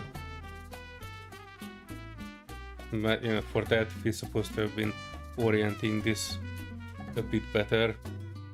So I'm not adding too much dirt on it. I'm adding a little bit of dirt, but that's okay. The baked lighting, this is just kind of making it a bit more light curvature intensity. This is not doing too much AO intensity. Yeah, this is kind of what we need. You can see it. Ambient occlusion is when two objects meet, there's usually a shadow, and it is normally calculated within the 3D software to make it more realistic. Wherever two parts of the objects having an edge, this ambient occlusion can make things a bit realistic. And we can add more dirt. Roughness, dirt level. Yeah, some variation of dirt is actually good on it. Roughness. We can make it a bit more shinier, like if it would be a bit greasy. I don't think it would be a greasy sword. This is more like an elfish sword, so I'm taking back from the grease a bit. Roughness amount. this is how we could make it like super shiny if it would be like a polished leather. But I don't want too much of that, so I just kind of make it a bit more muted. And this was it. I can kind of close this one, and I pull in another one above it. So if you paint everything in the default color, I'm adding a black mask, and then I'm polygon selecting the pommel, this one, and this one, because they are the same material. Let me kind of get back to Blender, because this one has our awesome thing. So what we are looking for is kind of like this dark, well, almost ironish, probably iron color. I try to keep it somewhere on my other monitor so I can see it. And for this one, when we open it up, we enable the metallic part because this is a metal.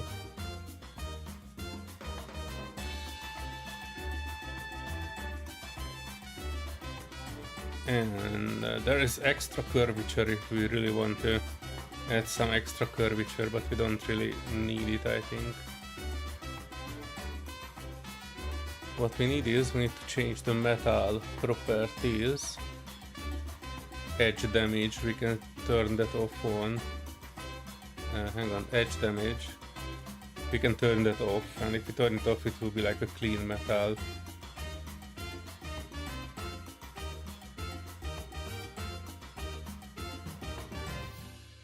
I put a little edge damage on it. I don't think that's bad. Though it would be better if I could adjust the amount.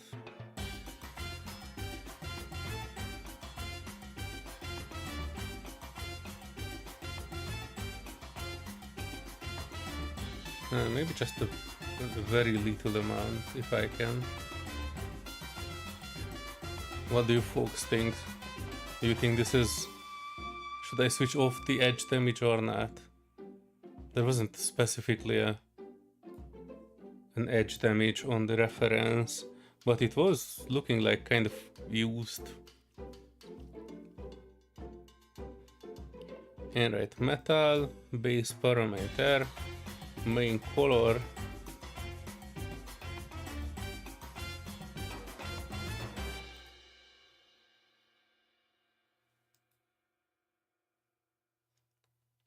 Well, I'm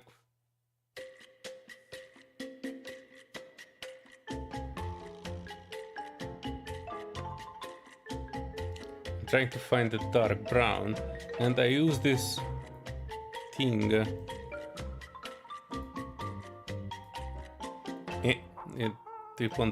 You will not see it, but I was using this pipette tool to pick up the color on it, and it was like a darkish brown. But if I use that doesn't really look like the color we are looking for, so I kind of want to modify it to be a bit darker, kind of like this. And then what we need is edge.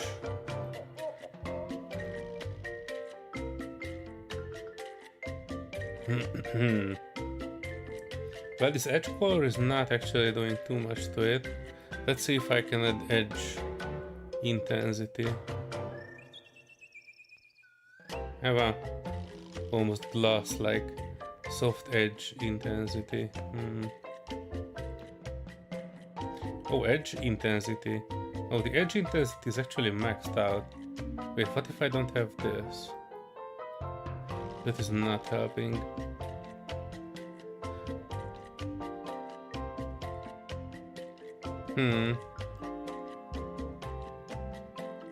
This is kind of looking like it is not recognize the edges like this one.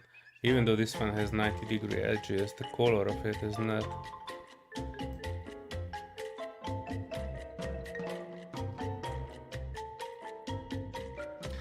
I can't get those very white highlighted edges as this one has. But it's not actually a problem. You can kind of put them on later on with the graphic software and it would work.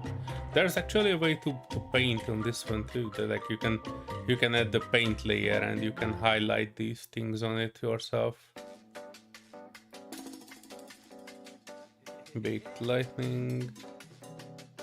No. Curvature intensity. No. AO intensity. Okay, this is doing something.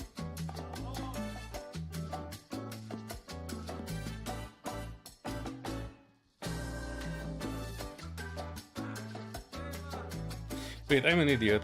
You know what I'm missing here? I'm changing the base color parameters and not the metal parameters. Wait, this is metal.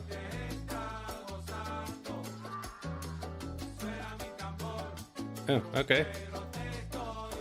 I can change the base color too.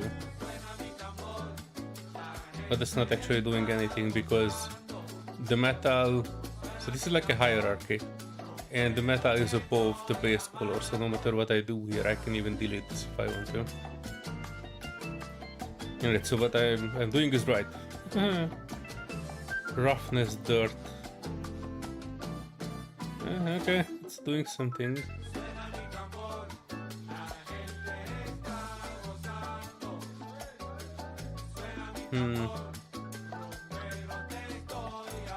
Metal edge. I don't want to max this out, but it doesn't look like it's doing too much. Not bottom gradient, top gradient.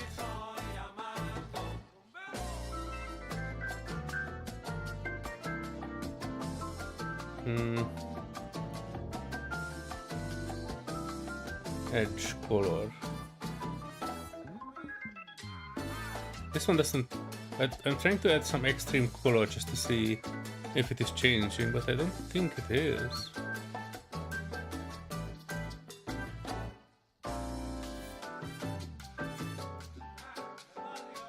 Even though I maxed out my edge intensity, it doesn't seem to be doing too much to it. But this is kind of as close as I can bring it to it. Too bad that it's not actually recognizing those very hard edges.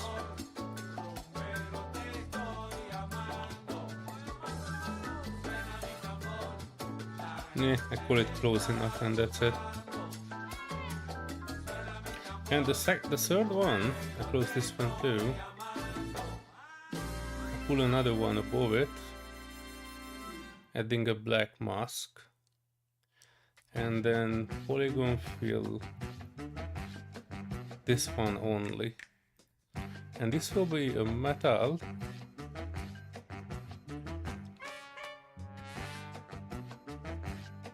Hang on. Yeah. I'm trying to make it work.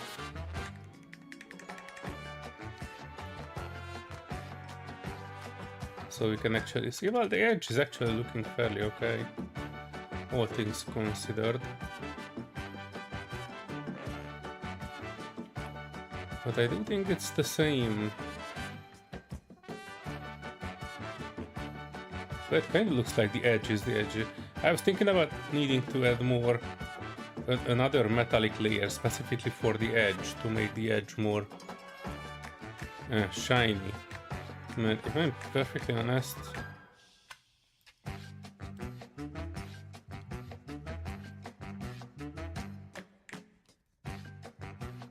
if you compare it to the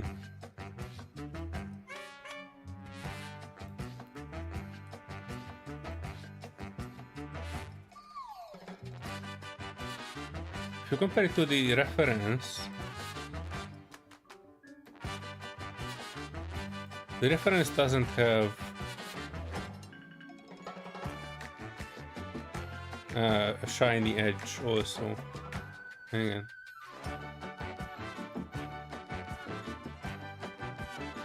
Right, so if you look at this is not a shiny edge by any means. The only thing that I noticed that in this one, this section here, this part is a slightly lighter color. So I might want to change that one and add more dirt. This one, I'm kind of okay with this metal, although the reference image is a bit more dark and yellowy if you put it next to each other.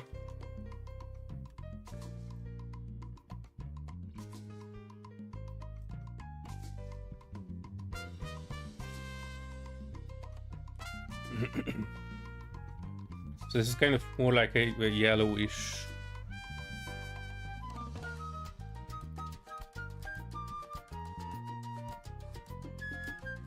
Well, yeah, I couldn't really translate this metal well.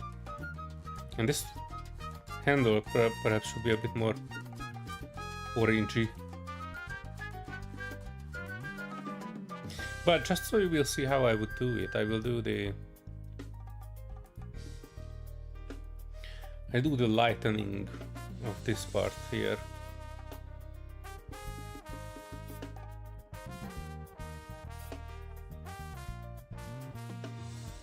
Right, let me close this. I will have this one. I will duplicate. I will select the mask and I will there should be a reset mask somewhere too. Clear mask, okay. And now I'm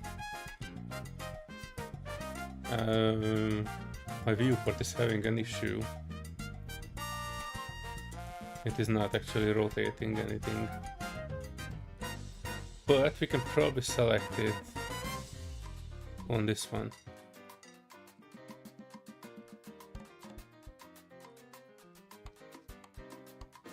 Polygon select,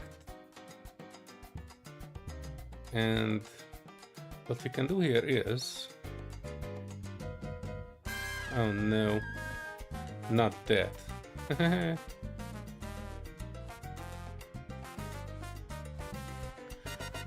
Wait, let me change this to something obvious.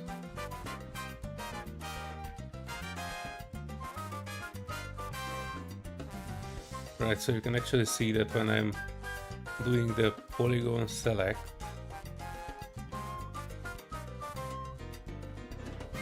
I'm actually selecting these. Uh-oh.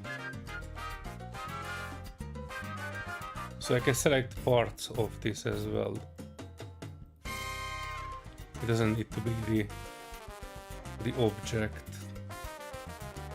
I mean the part, the entire part.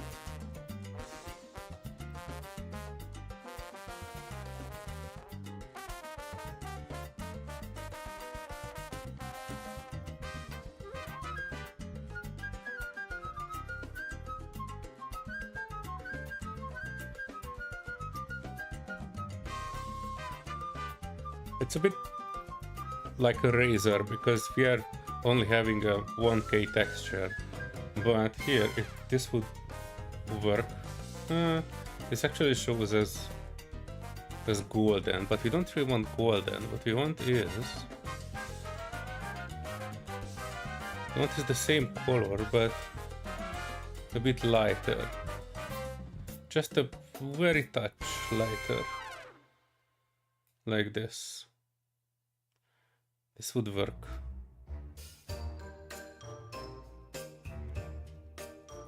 Before I do that, I'm actually saving it as well.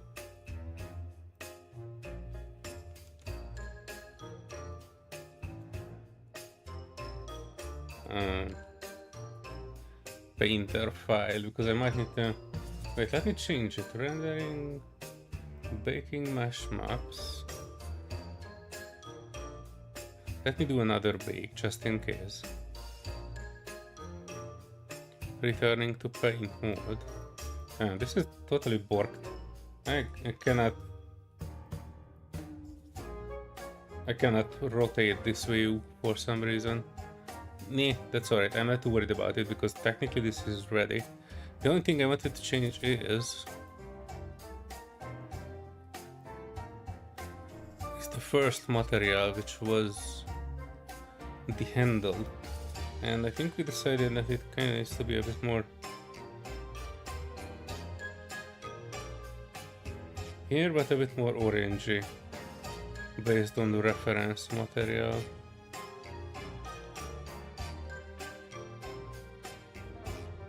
Yeah, something like almost like this. I think it's fitting, and I don't want to put too many colors on it. But this is kind of it.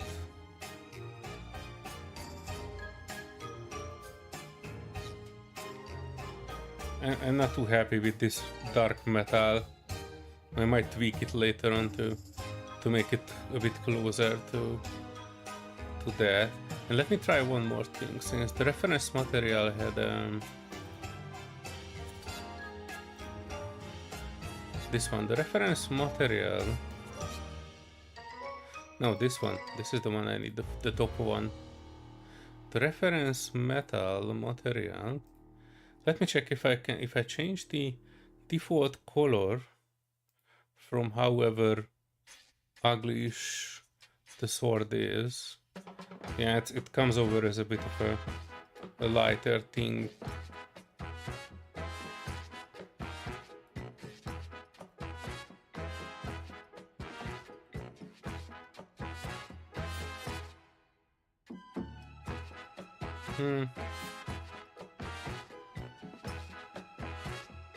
Not my best work, especially on the metal. Let me worry that a little bit too.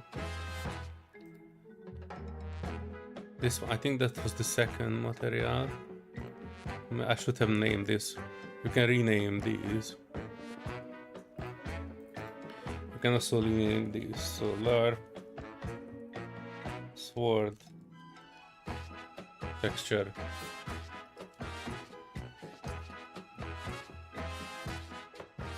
The color is good, but I'm not too happy with the roughness amount on this metal. Right, this is the edge. I don't want the edge, I want this one. Roughness. Almost like glass. Let me make this a bit more dull.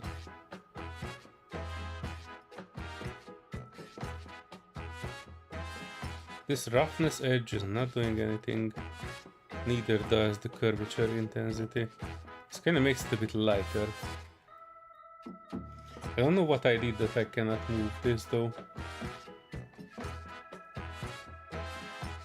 I really don't know how to make this software work, by the way. I know how to texture my own things in it, but I don't think I actually fully understand it. I never finished the full course on it.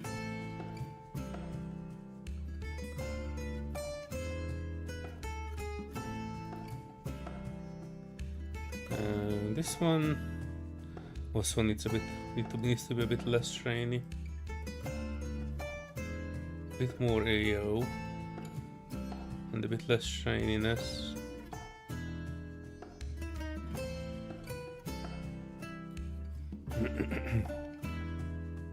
Alright, so now that we did it, we can do something like export textures.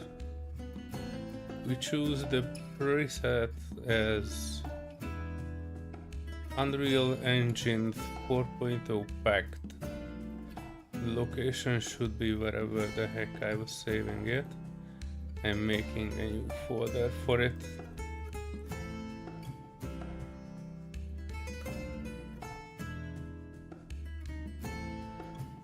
Based on output template, no, it should be kinda like let's make TNG. I don't think this can do DDS. Of course it cannot. Let's make it 16-bit PNG, and let's make it, you know what, let's be decadent. I make a 2K texture. Normally you don't need to. 1K is more than enough for most purposes. Dilation infinite and export. Bang bang bang. And it is done. if we go in here, we have 4 files here. One is the basic, this is the normal, and this is a mixed texture. I will explain that in a moment. Let me start an Unreal. Oh, we cannot actually start an Unreal Engine yet. Hang on. Because we forgot one thing. And that one thing is making our final thing.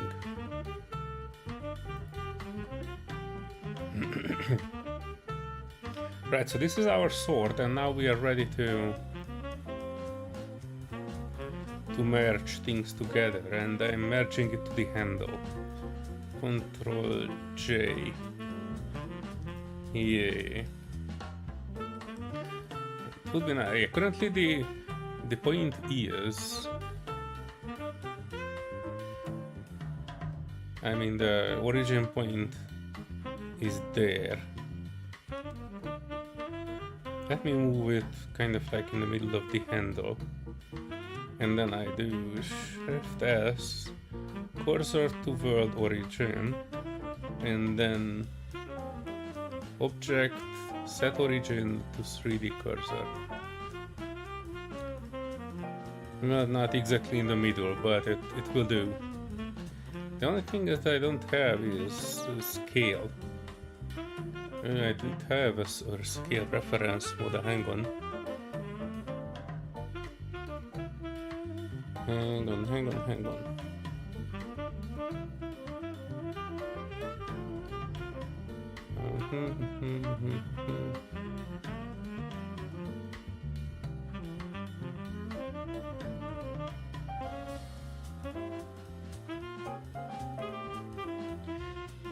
FBX import obj.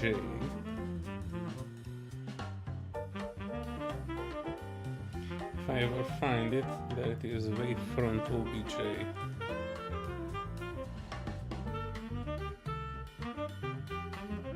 Right, so this is an average human.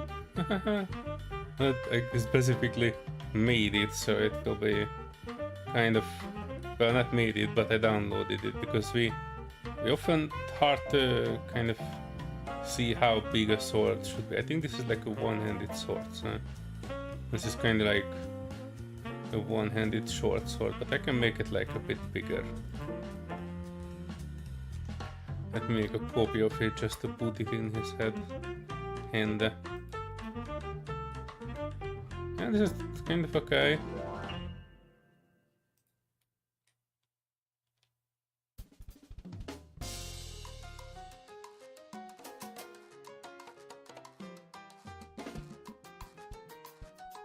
Yeah, this is kind of expected size. See, I don't think I need either of these.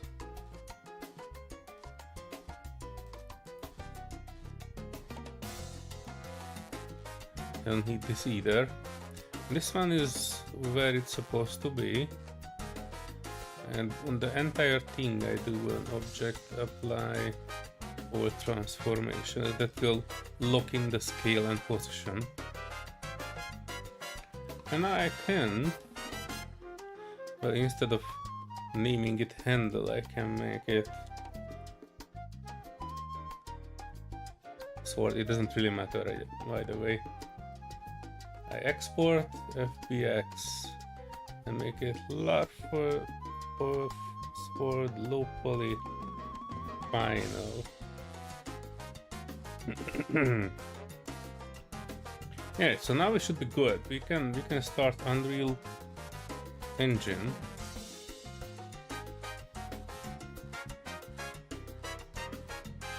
Give it a momento.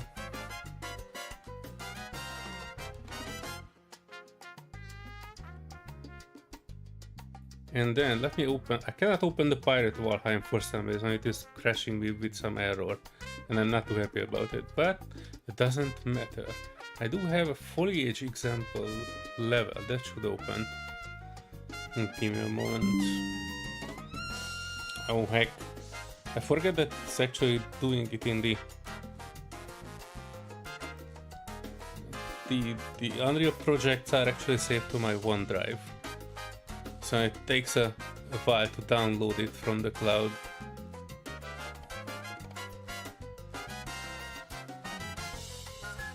I can't remove the window, it's 86%, 93. Nah, the problem is not loading, the problem is loading from OneDrive.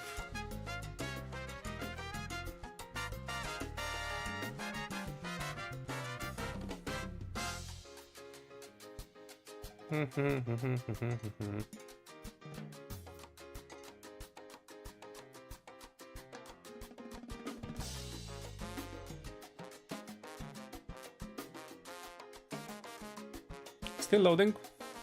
95%.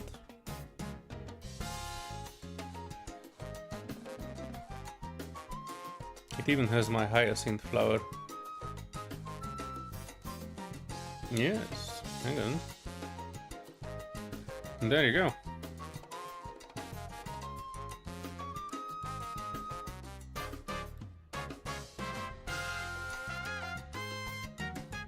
New folder. LARP sword. And I am pulling in there.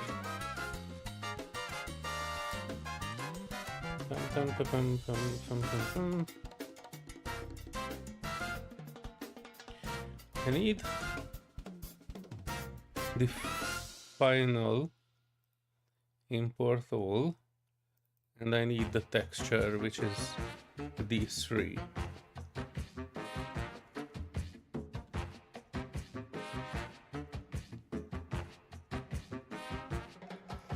Right, so this one is kind of, oh, it looks like it's a bit big.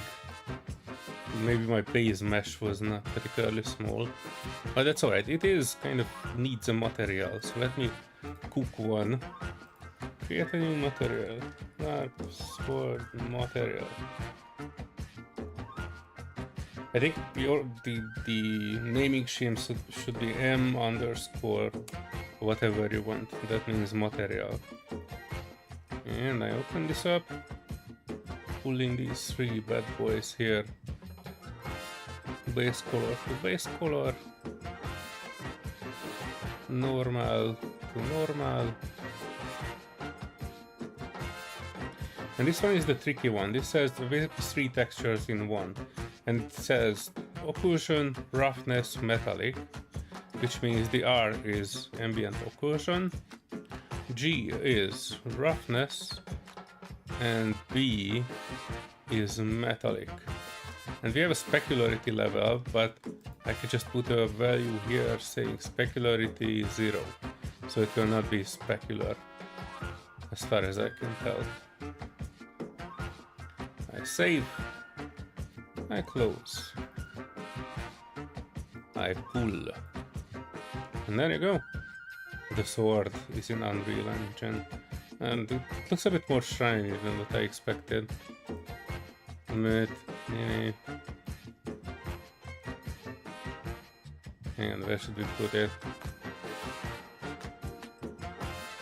We can put one. Oh, jeez, Louise, that's a bit big. Hang on, let me make this a bit shorter. And if I switch off the scaling, I can actually scale this.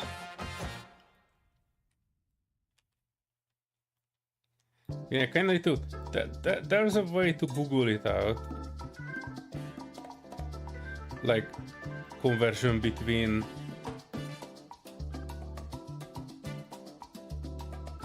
Blender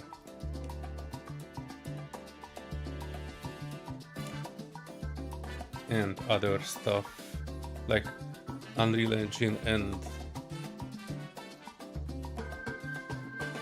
hang on. I need to find it. Alright, it's still bigger than me. That's alright. The thing is, it's kind of working. They even have collision. So if I could add it to my character, I should be able to. You know, the colors don't look the same. But overall, I'm quite okay with this.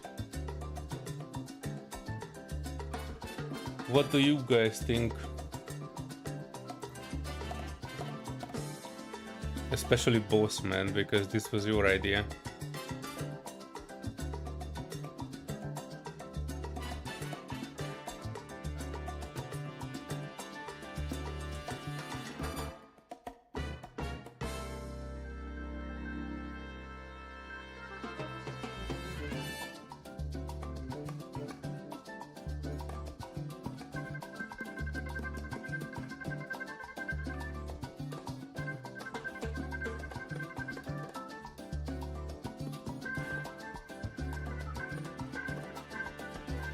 No, this is still too big.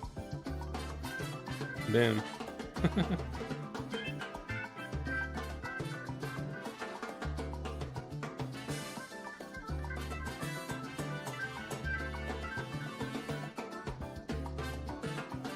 I can stand on its edge.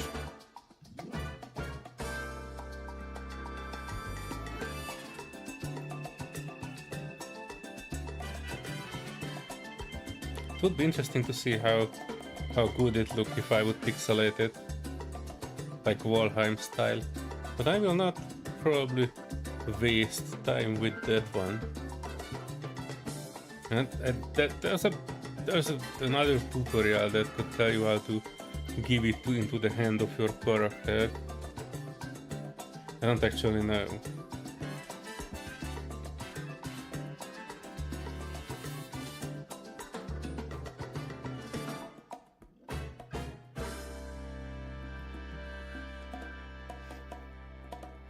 I think there's like third person blueprint, third person character, and in the viewport you can kind of add mesh character. I'd probably not here though, but I can add the static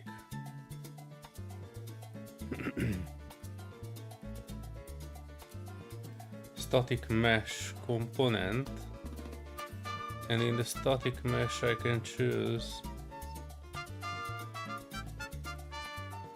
the sword.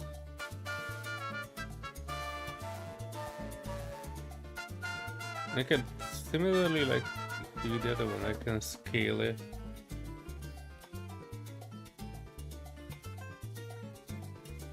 Or at least I'm supposed to be able to. And there you go.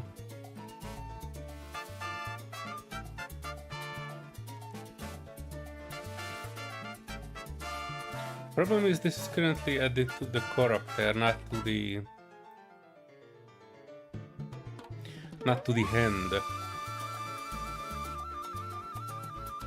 So if I would have this would just float around at my race level.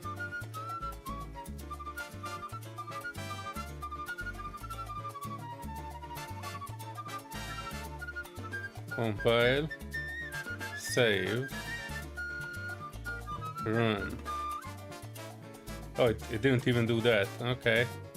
Oh, there it is. But yeah, it's static to my entire model, not to my hand. I can probably remove this,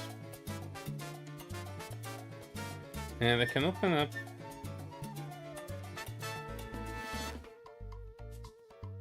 I need to figure out which one this one is using, because I think it uses a skeletal mesh. Skeletal mesh asset. And then I kinda need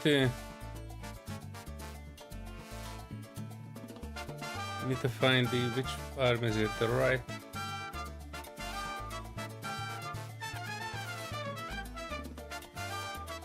The right hand.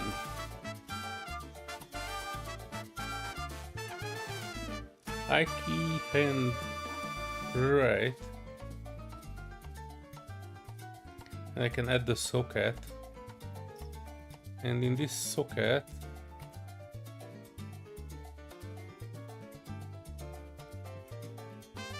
And create a mesh socket. Yeah.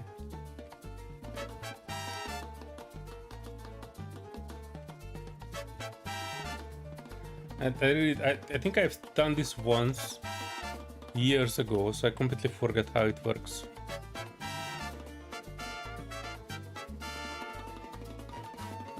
IKEA hand socket mesh. I can just rename it, I cannot add things to it. There's probably a way to like add it, but I think this is specifically where you need to add it. And if you add it to the hand, then you know.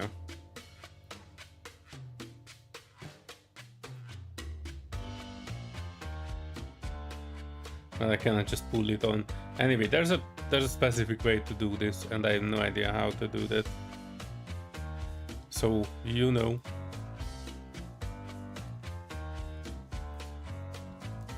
If you figure it out, let me know. There's probably a ton of YouTube tutorial. But yes, here we are. The sword from concept to Unreal Engine.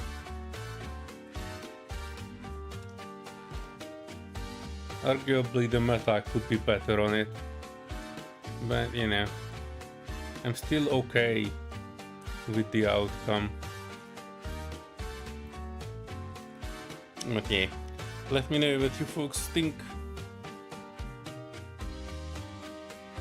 Other than that, I think I'm closing this stream. It was productive. I was a bit afraid because this was kind of like a big task, but I'm pretty happy that eventually I didn't manage to make it. It could be better, but also overall I think this is an acceptable outcome. Do let me know if it isn't though. Oh shit, top chat! Hacking YouTube. Oh, luckily I have not missed anything. I thought that you guys were answering to me for an hour and I am not seeing it because of YouTube top chat. But not. Anyway.